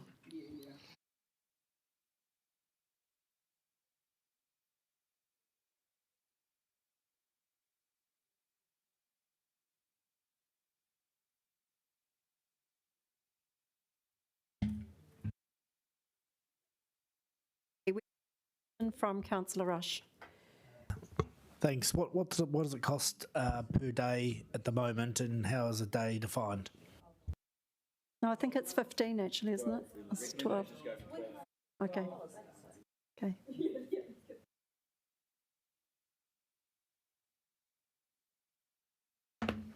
Do we have any other questions?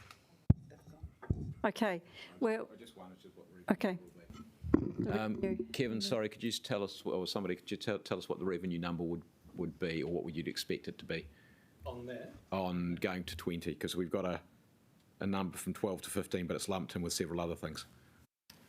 So my understanding is that if we were to increase coupon prices to $20 a day, revenue would increase by about 1.1 million. But I do also want to say that that would equate to a 66.6% increase over what we're currently doing. So I just want to make that point.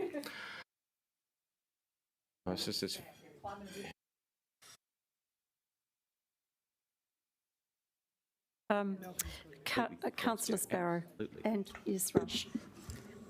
Again, would there be, you say it will increase to that amount, would there be any resistance to that, or would it just flow on automatically? All the councillors. I don't think I can really comment on that. I mean, I think I'd probably go back to the parking policy. So the parking policy that's been adopted allows over time for the city to roll out parking management plans across the city. That would probably be the more appropriate way to address this, because then it wouldn't be like a random act of violence. It would be something we would plan to do it. So, yes. Look, I can't comment on what degree that would stop people from wanting to bring their cars in. As you know, coupon parking is predominantly used by commuters. So commuters bring their cars in and park on the coupon parking things now. That we are further in on the slides that you've got, we are suggesting that coupon parking go up anyway, but we're suggesting that it go up from $12 to $15 per day.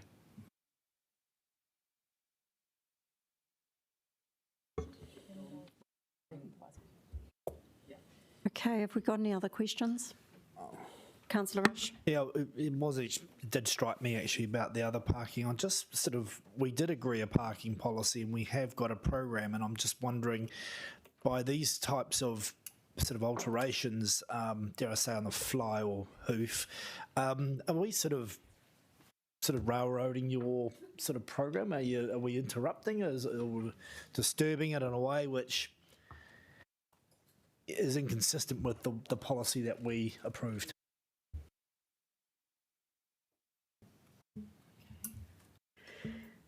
So, as I said, we do have the parking policy. We are working through an implementation plan around how that gets implemented over a period of time.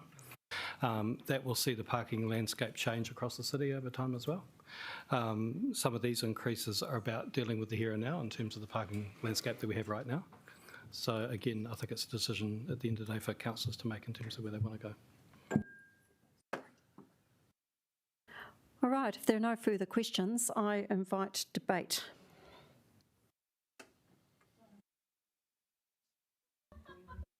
These sort of amendments, look, I know. You know, we're already, even on the officers' option, preferred parking charges, we're already collecting over 140%, I think, is the user charges. So we're over collecting, we're over compliant, and we're just continually just using this, I think the words cash cow, I'm using words price gouging. You know, you just can't do this. And again, I think this is very much policy on a fly, thinking, well, we can just keep putting it up, we'll use whatever excuse we can. And I just don't think it's good enough. It's not good governance, and just doing it in such an ad hoc way. So look, I certainly won't be supporting this. The other point I'd just make is that we're in debate now. So Councillor Matthews.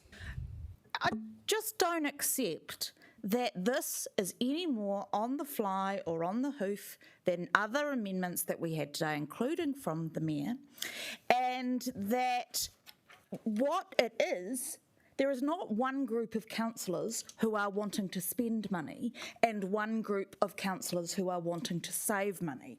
It is about what we do.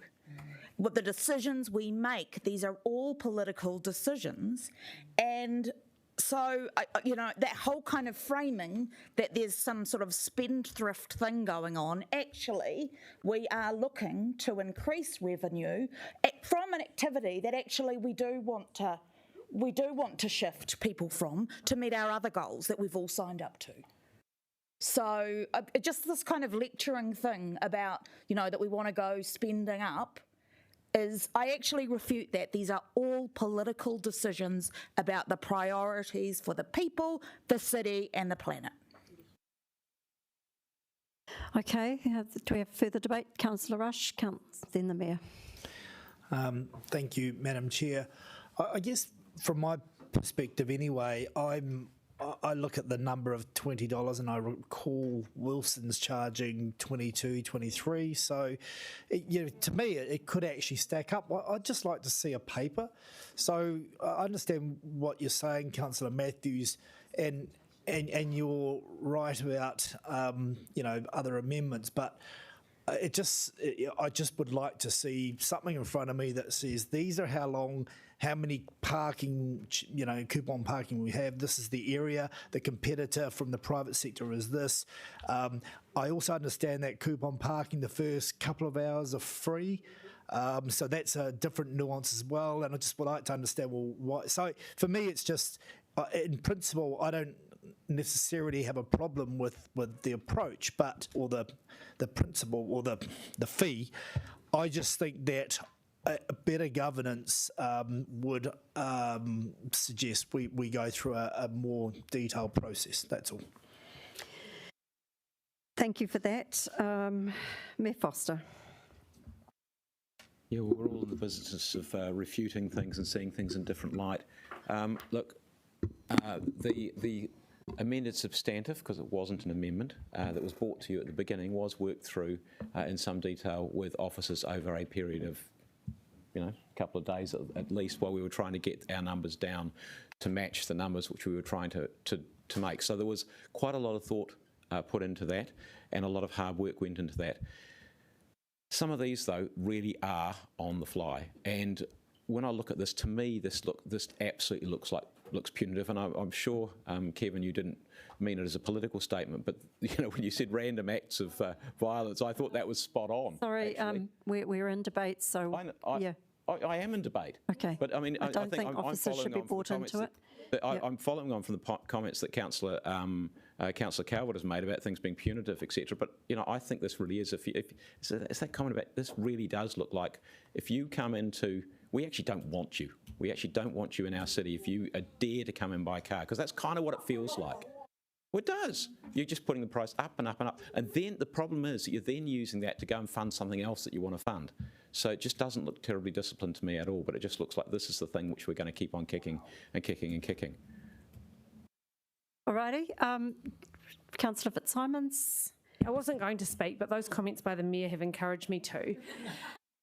You brought a $1 million cut to libraries today, and when it went up on the board and you write a reply, you said, oh, that was actually a bit more than I was meaning, and you went on to vote for it. Now, that is an astonishing act, in my view, and to now criticise us for doing things on the fly when we're helping you, trying to help you solve a problem that you said that you considered to be a problem. Point of order. All I said is that was more than I'd originally thought, and then the advice came back, and that's what I went with. Okay. Yeah, it was more than you originally thought. I will actually uphold that. Foster. That was your choice. Councillor Fitzsimons. Actually think the Mayor is correct. Okay, well, I just wanted to make the point that in terms of on the fly, those amendments from you this morning were definitely on the fly. I had never seen them before, despite having asked for them. I asked twice on email. I rang you last night. You didn't return my call, despite the Deputy Mayor saying you would. Okay, that's on the fly. Fitzsimons, this is the time to debate the motion, though. Okay, all right. Yeah. And I think we're trying to help you address a $1 million cut in library by finding some other revenue generating activities, and I welcome this amendment. It's a really practical and constructive way to get money back into libraries, and I really applaud Councillor Pennant and Councillor Matthews. Thank you. Right. Councillor Condie. Thank you. Yeah, again, I probably wasn't going to speak, but now I am. I concur, Councillor Rush, that you'd like to see a paper and you'd like to see a little bit more information. I'm right there with you. But I would like to point out that actually we've had as much officer advice on this amendment as we've had on the original officer's recommendations. When we're looking at these, we've got a lot of information when we're going through, and we've had some great advice from Kevin about some of the impacts of this. And so I think, just to state that I think, we've had about the same amount of advice on both proposals in front of us. That said, the officer advice is proposing what would be, if someone was commuting 5 days a week, a $15 a week increase, and this proposal would move up to a $40 a week increase, and I'm just not comfortable with that, so I won't be supporting it. But, Is there any further debate on this? Okay, let's. So let's have the right of. Very briefly, because it is 6:20. Oh my goodness, Councillor Rush, sometimes you just do the right thing. So you've had a good day, you've had a few arguments about climate change, but you've done a great job today. Yeah. So thank you for pointing out what Wilson is charging. So they're obviously making some good profit. I'd like a share of that too, please. I would like to remind you, Mayor Foster, Councillor Free, Councillor Calvert, that you voted for... Please, don't be precious. Can I just remind you that all three of you supported my bringing of a declaration of a climate emergency. So when you have an emergency, you need to take appropriate action to address the emergency. So I actually think that maybe a $40 extra charge a week so that you can have the prerogative of an easy, convenient ride into the city is perfectly reasonable. We are not saying we don't want you. We're just saying actually it would be great if you could either subsidise our library or use public transport or get on a bike, because actually there are still some options. So I am very proud to be supporting this, and I look forward to your support, because cutting libraries is kind of not okay in local government land.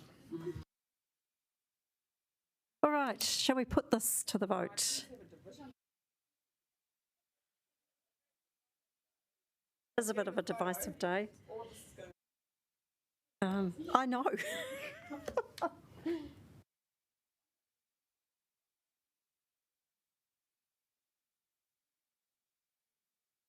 I know, it was a hard one.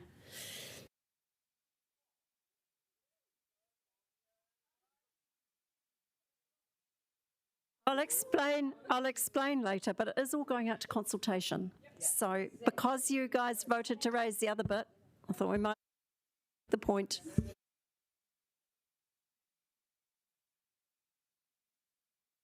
Right, we're having the next amendment. Bring it on.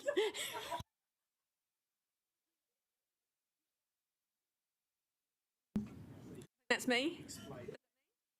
Cyrus is nodding at me. All right. Kia ora team. So when we were in the RNF committee, we pushed really hard on all the fees whenever we were looking at the push in line with compliance, to make sure we were compliant with the policy.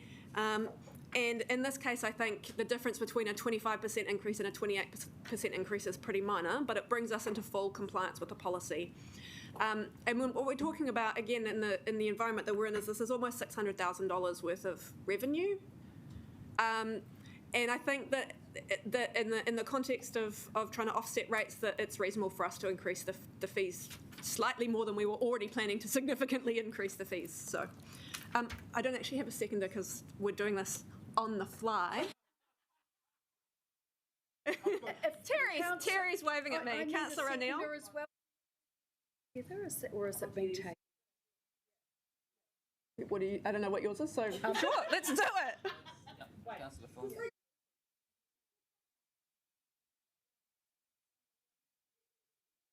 No, that one's been dealt with, so it's not that one. I think it's about tip fees, isn't it? Landfill fees.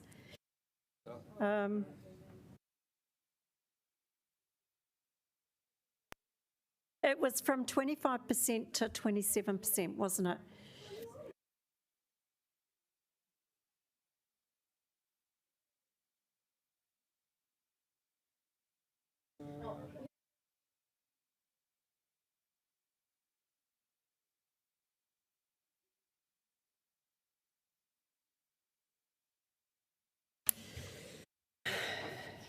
It is getting really late.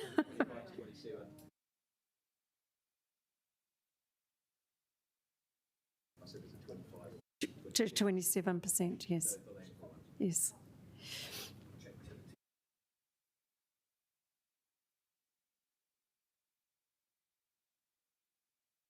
Well, All right, so it looks like I'm moving 2 amendments, and I guess Councillor Food is going to be seconding it, and I will let her speak to the second part of the amendment.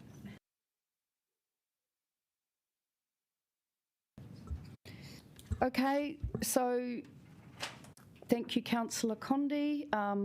So what I am proposing is an additional 2% increase on top of the 25% of officers' preferred option for landfill fees. This will result in, if sales go according to plan, 160k extra in revenue, and that will be put toward waste minimisation efforts through the Waste Minimisation Fund. My reason for bringing this is that this comes back to us setting up a system or setting up to enable waste minimisation opportunities that we can trial and then test at scale once the sludge is out of the landfill, with the intention of mitigating climate emissions and also ETS fees. Council has many levers it can pull. Things are tight, but collaborations, partnerships, and a small input back to funding possible pilot projects for a waste minimisation fee is a very small thing that we can do that would make a great difference to a zero waste community who are out there really doing good things that we can enable them by increasing our grant. And I would like to say that the grant is currently at 100k. There is one set for 80k, which is only once annually, and people can apply for 2k rest of the year. And the feedback I get constantly is that really 2k is not worth the time that they put into it, and they often don't even apply because that's just not worth it for them. Yeah. So I welcome your support. So that will be to increase fees to 27%, 2% over officers' preferred option. And can I just thank you, Councillor Foon, and can I just ask again, just to make sure we're doing things the way we should, for some advice from our CFO, because you again have kind of linked two things, but I think it might be okay this time because of the ring fencing, but I just want some advice. It's already ring fenced, so that's okay. Okay. Do you have a seconder, Councillor? Are there any other questions? Okay. Oh, of course. Yep. That is terrible. Yes, we'll have questions. Mike, what Councillor Pennant, then Councillor Rush. What percentage of the increase in charges is going towards ETS? I've seen a graph, but I just want to know what percentage, because this is, our charge for being polluters. Thanks. Glasses. Long day. I can give you an exact number if you're happy for me to kind of. Yep. It's a significant chunk of it. Yeah.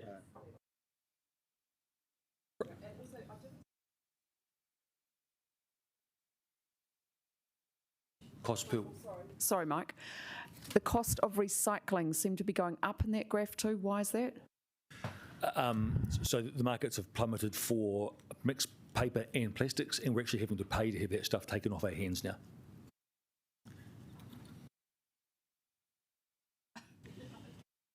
There's one there from Councillor O'Neill, am I right? And Councillor Rush, sorry. Not you. Yeah, Councillor Condi, I'm just trying to understand the officer's recommendation in the RNF policy is to put the fee at 65% user charges and 35% rates. It talks about the price changes required to achieve compliance as being an increase by 38%. No. Am I in the wrong place? This is on BCF, so this is B for Mark. Can you tell me where in this paper I should be reading? This is a question about the building control and facilitation. Yeah, it is, sorry. So you're on page 190 in our Yeah, 2.21. page 190. Now, Mark, we had some extra information came back in the Q&A document, and on page 39 of the Q&A document, it said that we only needed to increase fees by 28% to get to full compliance. And you're right, Councillor Rush, that is contradictory to what was in the original advice. So if Mark wants to come and talk us through that. See ya. Increase fees. Yeah, sure. Do you want? Up to speed on what Yes, what I we're am. talking about? Okay. Maybe if I can ask you to ask the question again, and the time you're asking it, I'll get the answer. Excellent. Okay. So in the original documents that were prepared for the RNF committee, it's option 2 said to increase fees by 38% to achieve compliance. Yes. But when you came back to us in the Q&A document on page 39, the calculations that you did said we only needed to increase to 28% for full compliance, and Councillor Rush is just confused. Yes, that's right. So that Sorry, is. that's Understandably. Understandably, he has a question. What's the actual question? Yeah. Well, Councillor Condi has moved an amendment to agree to increase building control and facilitation fees by 28% to bring us into full compliance with policy. And I'm looking at the RNF policy and the recommendation, which talks about how whatever the cost is going to be is split up between 65% user charges and 35% rates. So it doesn't seem to actually apply, but what I'm looking at in the options for achieving compliance, 3 are proposed, and the second one talks about an increase of fees by 28% to achieve compliance. And I'm understanding that actually that's a typo and should be 28%. Is that what you're... The difference in the fees is one lot of fees has the BWOF officer, so the Building Warrant of Fitness, so that we get a certain amount of revenue in from that. And if council approves the Building Warrant of Fitness officer, there is an extra cost to that, but we make more money than we pay, so that allows us to get that extra revenue in. So that's the reason for the discrepancy. Okay, and to clarify, if I'm moving that amendment, that would include, that's a change from 25 to 28%, but would that include the Building Warrant of Fitness officer? Because that was my intention. I believe so. There are lots of different papers with different information, but I believe that's the case. Yeah. All right. Sorry, can I ask one question while Officer? Sure. Will this be a possible barrier to more construction to house buildings or? The fee increase? Oh, that's a very subjective kind of. Well, what's the average sort of fee? Is it a couple of grand? Are you talking 50 grand? If we bring, in the papers, there is some where we've compared ourselves with other local governments. At the moment, we are fairly low. If we go to 25%, brings us up to higher than most of the metro councils and the Hutt Council. Whether building fees at the end of the day are a fairly small component of the overall cost of building, so I wouldn't see it having a dramatic effect. I wouldn't see people making a decision not to build because of the fees, but probably comes back to the point I was making earlier. One of the consequential impacts is we'll be having perhaps some robust debates with the building community about why we put up fees so much, and it's always unfortunate when you're focusing on those conversations rather on compliance and those kind of things. But that's probably the biggest consequence I would see. I'm sure Councillor Condi will accompany you to those discussions. Thank you. Thanks, Jen. Councillor O'Neill, did you have your hand up for a question? Okay, it's been answered. Councillor Pannett. Mark, I'm sure that this is a much bigger conversation, but would you say that Wellington is a hard place to develop in? Is the message, if we support this, which I will be voting for, by the way, that it is hard to do because we do want some development in a good green way on resilient land. So it would be good to have a public response on that. I suppose it depends how you define hard. I suppose we, in terms of our processes, we've done a lot over recent years with our one-stop shop process to be easy to do business with and those kind of things. So hopefully those things have meant that we are easy to do business with. Historically, if you look at our existing fees, we have been quite low in our resource consent space, in our building consent space. This will bring us up to, or maybe just a touch higher than what other councils are. in terms of your question, is it hard to build here? I suppose there's a number of components of that. There's cost factors. I think probably a significant challenge that our development and building community find in Wellington is that almost every site is challenging. There's not many flat, big sections with no constraints, and that introduces a lot of complexities and costs into the building process. And I think probably the kinds of things that councillors bring to me in terms of issues that have arisen often are a result of quite complex sites where people are trying to do things which are challenging in that environment. So that's probably the biggest thing. Our environment and the nature of our topography here is quite challenging, yeah. Are there any other questions before we go to debate? No? Good. Oh. Yeah, Mark, just that uplift in service, like I think Councillor Rush and I had heard that people did really want, they were happy to pay, but they really wanted a good service. Is that, in your view, does that feel like that's part of this?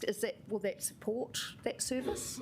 Oh, we've definitely, that's consistent feedback that we've had in surveys we've done over years and in the conversations I have with the building and development community as well. I suppose it puts the attention, the focus on it a bit higher to ensure that we are providing a good service, and that's not necessarily a bad thing, but certainly when they're paying more, there might be some questions about, well, we're paying more, what are we getting for that? And that's the challenge of management, ensuring we're providing the services as efficient and as effective as we can, yeah.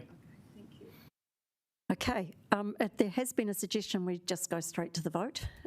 Is that acceptable around the table? Okay. I've got some points I'd like to make. All right.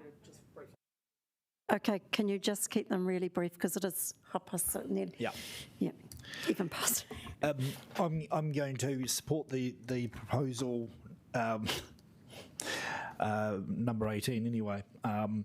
I now understand, I can see how it fits in, and what I just would like to signal is that I think what we want to do in the district plan in terms of water sensitive urban design and additional measures around buildings and consenting will require additional resource, and there's nothing that gets resource in the door better than fees, so I'm going to support that.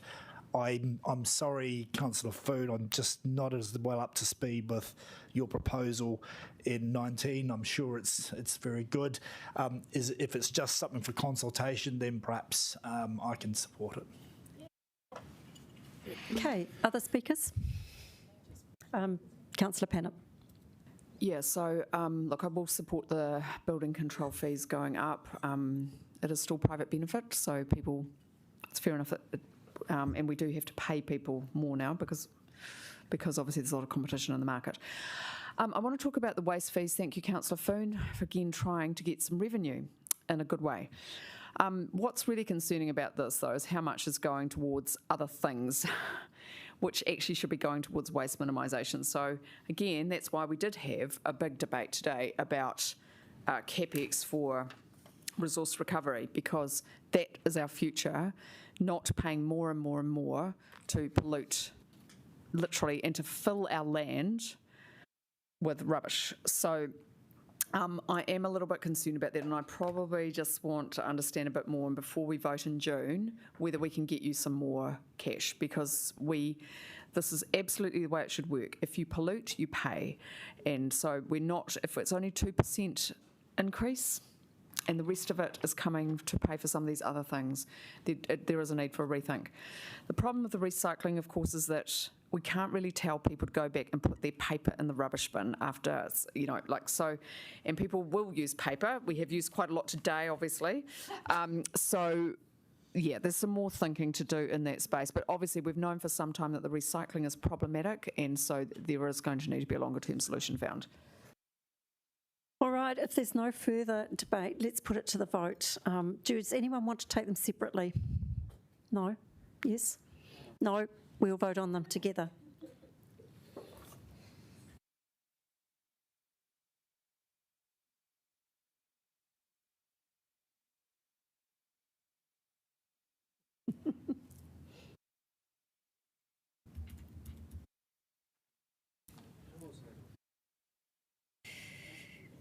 Okay, Iona, yours hasn't come through. Okay, well, hopefully we're going to get there. Right, We have one, I think one last. Is that right? One last amendment? Oh, that's it. Wonderful. Right, so we will return to the substantive. Is there anyone who wants to debate the substantive particularly? And has the seconder spoken, because it's so long ago I can't even remember. Okay, all right. Yeah, me too. Councillor Pannett, is there anyone else on the speaking list? Okay, Councillor Pannett. Oh, I might actually. I'm a bit exercised about this. Look, I'm going to be moving some amendments when we come to the 4th of March around our asset management plans. So these were considered by this working group, which is fantastic. I just don't think we've done the long-term thinking needed to secure our future. I just don't think they're adequate, particularly waste, which is why, you know, spat the dummy a little bit over that.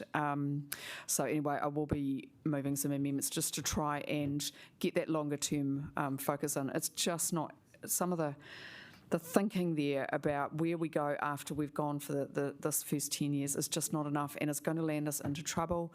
You know, obviously I thought we were kind of doing okay on water, and then we weren't, and we know there are problems in other areas. Transport is going to be a nightmare. Waste, housing, you know, we need to do some deeper thinking. So I'm sure other people might be interested in that discussion too. Thanks. Thank you, Councillor Pannett. Councillor Rush. Just very briefly, and something I meant to say earlier about waste. I mean, far and away, most of the waste is commercial, and I don't think that there's enough rigour or incentive in order for that waste to be properly reviewed and recycled. And I worked in construction in California, and most of the waste was actually recycled and sold. And I think we need to start to incentivising that. And that's probably something we do through the bylaw process or other, maybe district plan. So we'll be free. Okay, Councillor Conde. Very, very quickly, just to say that the one thing we did bring back to committee that we haven't actually talked about yet is marinas. And I just want to acknowledge the work that the staff did, because we asked the committee to go away and come back with what it would look like if we got back to compliance within 2 years or within 1 year. And they did that work. They came back to us, and the option that's in front of us is to come back to compliance within 2 years. So just to acknowledge that that was a little bit of work that happened that we are about to vote on. Yes. Okay, so just to remind people, because we have had some amendments, but we haven't had amendments for everything, that the paper was moved with the officer recommendations as a starting point. We established that, so we've been through quite a process. Is there anyone else who would like to speak before we put to the vote? Okay, right, we'll go to the vote. Oh, right, a reply. Yeah, look, can I just thank you, Councillor Conde, for pointing that out. I was going to point that out. I think it was important. But can I just draw your attention, because it hasn't been talked about as much, but under the parking, option 1 was about other charges, about increase of daily coupons, monthly coupons, suburban trade, parking, loading zone permits, increased coupon and metered parking on Oriental Parade and Hill Street, increased metered parking at Victoria University, and extending coupon parking zones in a range of areas across the city. So I'm just drawing your attention, when you do vote for this, that you're voting for those as well. The officers are just making sure we've selected an option for parking after the end of all of that. Just draw people's attention to those things as well. Oh, yeah. Oh, thank you. Option 1. Are we clear about that? We're going for option 1, keeping it simple. Okay. Subject to that, with those additional amendments. We're going for option 1, subject to the additional amendments. So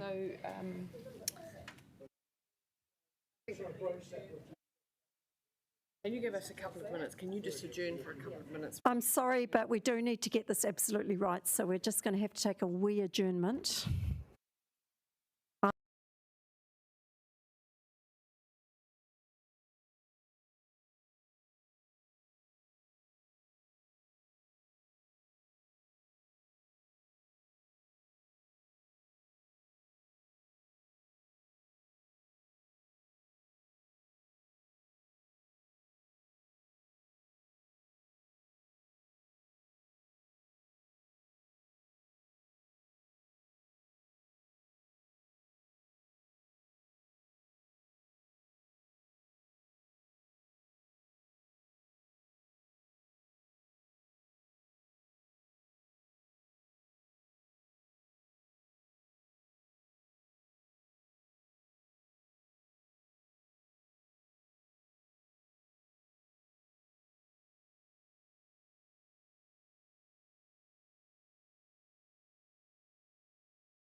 I've just double checked this marinas thing because, sorry, I've got my glasses on now, sorry.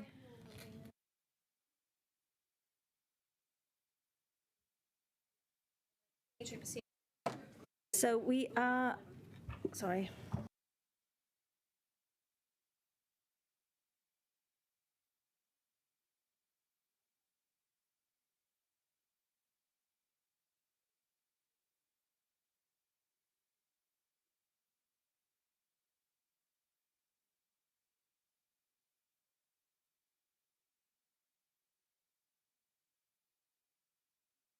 Yep, all good. Sorry. Okay, we're going to reconvene. Okay, so I'm just clarifying the options around the parking in front of us. With taking into account the amendments, which is about the daily coupon rate increasing not to $15 a day, but to $20. And then also about the increased parking fees on the weekend. But as I think I covered off, we're still approving the increased coupon on metered parking on Oriental Parade and Hill Street, extra coupon parking areas in Palliser Road, Hanson Street, Grosvenor Terrace and Sar Street. Increased parking fees for Victoria University, parking from 120 to 600 minutes. Management and enforcement of the Wellington waterfront parking, including Frank Kitts Car Park.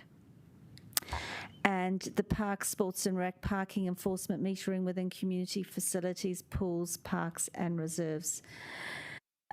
So that's what's included in your voting. And then also also there was some other couple of recommended options from officers, and that was bus lane, taxi stand and clearway enforcement using static cameras. And acknowledging, we had a conversation at the Finance Working Party and ensuring that those were there'll be a gradual rollout so that it won't be rolled out all at once. There'll be also option 9, new technology to improve efficient and effectiveness of enforcement and improved enforcement through compliance enforcement vehicles in suburbs. So that is also included in the recommendation. I'd love to put a duplicate Mount Vic Tunnel in, Councillor Rush, but I won't this one. Did you mention the marina fees? And I'm just about to go to the marina fees. We did ask for some more information about making us compliant over 2 years. So it talks about option 1. It's not option 1 on page 154, but it's option 1 on page 224, which is the revised spreadsheet. So I'm hoping that you've had a look at that. And so I just wanted to make that clear. Look, and just to round off, I just want to, Councillor Panner, thank you for your comments about asset management plans. I think through the Finance Working Party, officers did acknowledge, and through Tom Williams, that we are on a maturing journey in terms of developing our asset management plans, but our asset management plans are managing what we've got at the moment. If we're going to increase our assets, obviously, in a particular activity area, then of course they will be brought in. But I think officers showed us how they are maturing their the work around asset management plans, and it did give us a lot of confidence that we were certainly on the right track. So I do take exception to them not being adequate, because we believe they are, and we've certainly discussed that at great length. And they will be in draft until we finalise the long-term plan. So on that, well, I think we'll move to. Right, thank you. To vote. Thank you. We'll move to vote. Does anyone want to take anything separately? No, we'll lose the will to live. So, Madam Chair, I'm just assuming that there are some of them where it says adopt a schedule and be as amended by whatever, as appropriate. Those just need to be tidied up at some point. as long as we clear what the decisions were. People have already voted against some things. Yeah, so I think it's reasonably clear. Okay, with that, I suggest we vote on everything.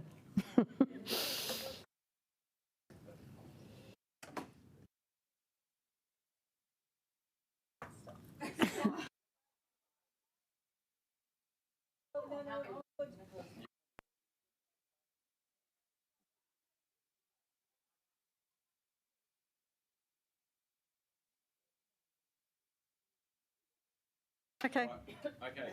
Okay, so just returning to meeting procedure, because we still are having it, believe it or not. I think all we have to do is the closing karakia, so I just invite people to stand. I'd just like to really thank everybody, including elected members and staff who've held it all together for this length of time, particularly to Committee Chair, Committee Advisor Cyrus and our CEO. And Madam Chair, thank you to you for cheering us through this.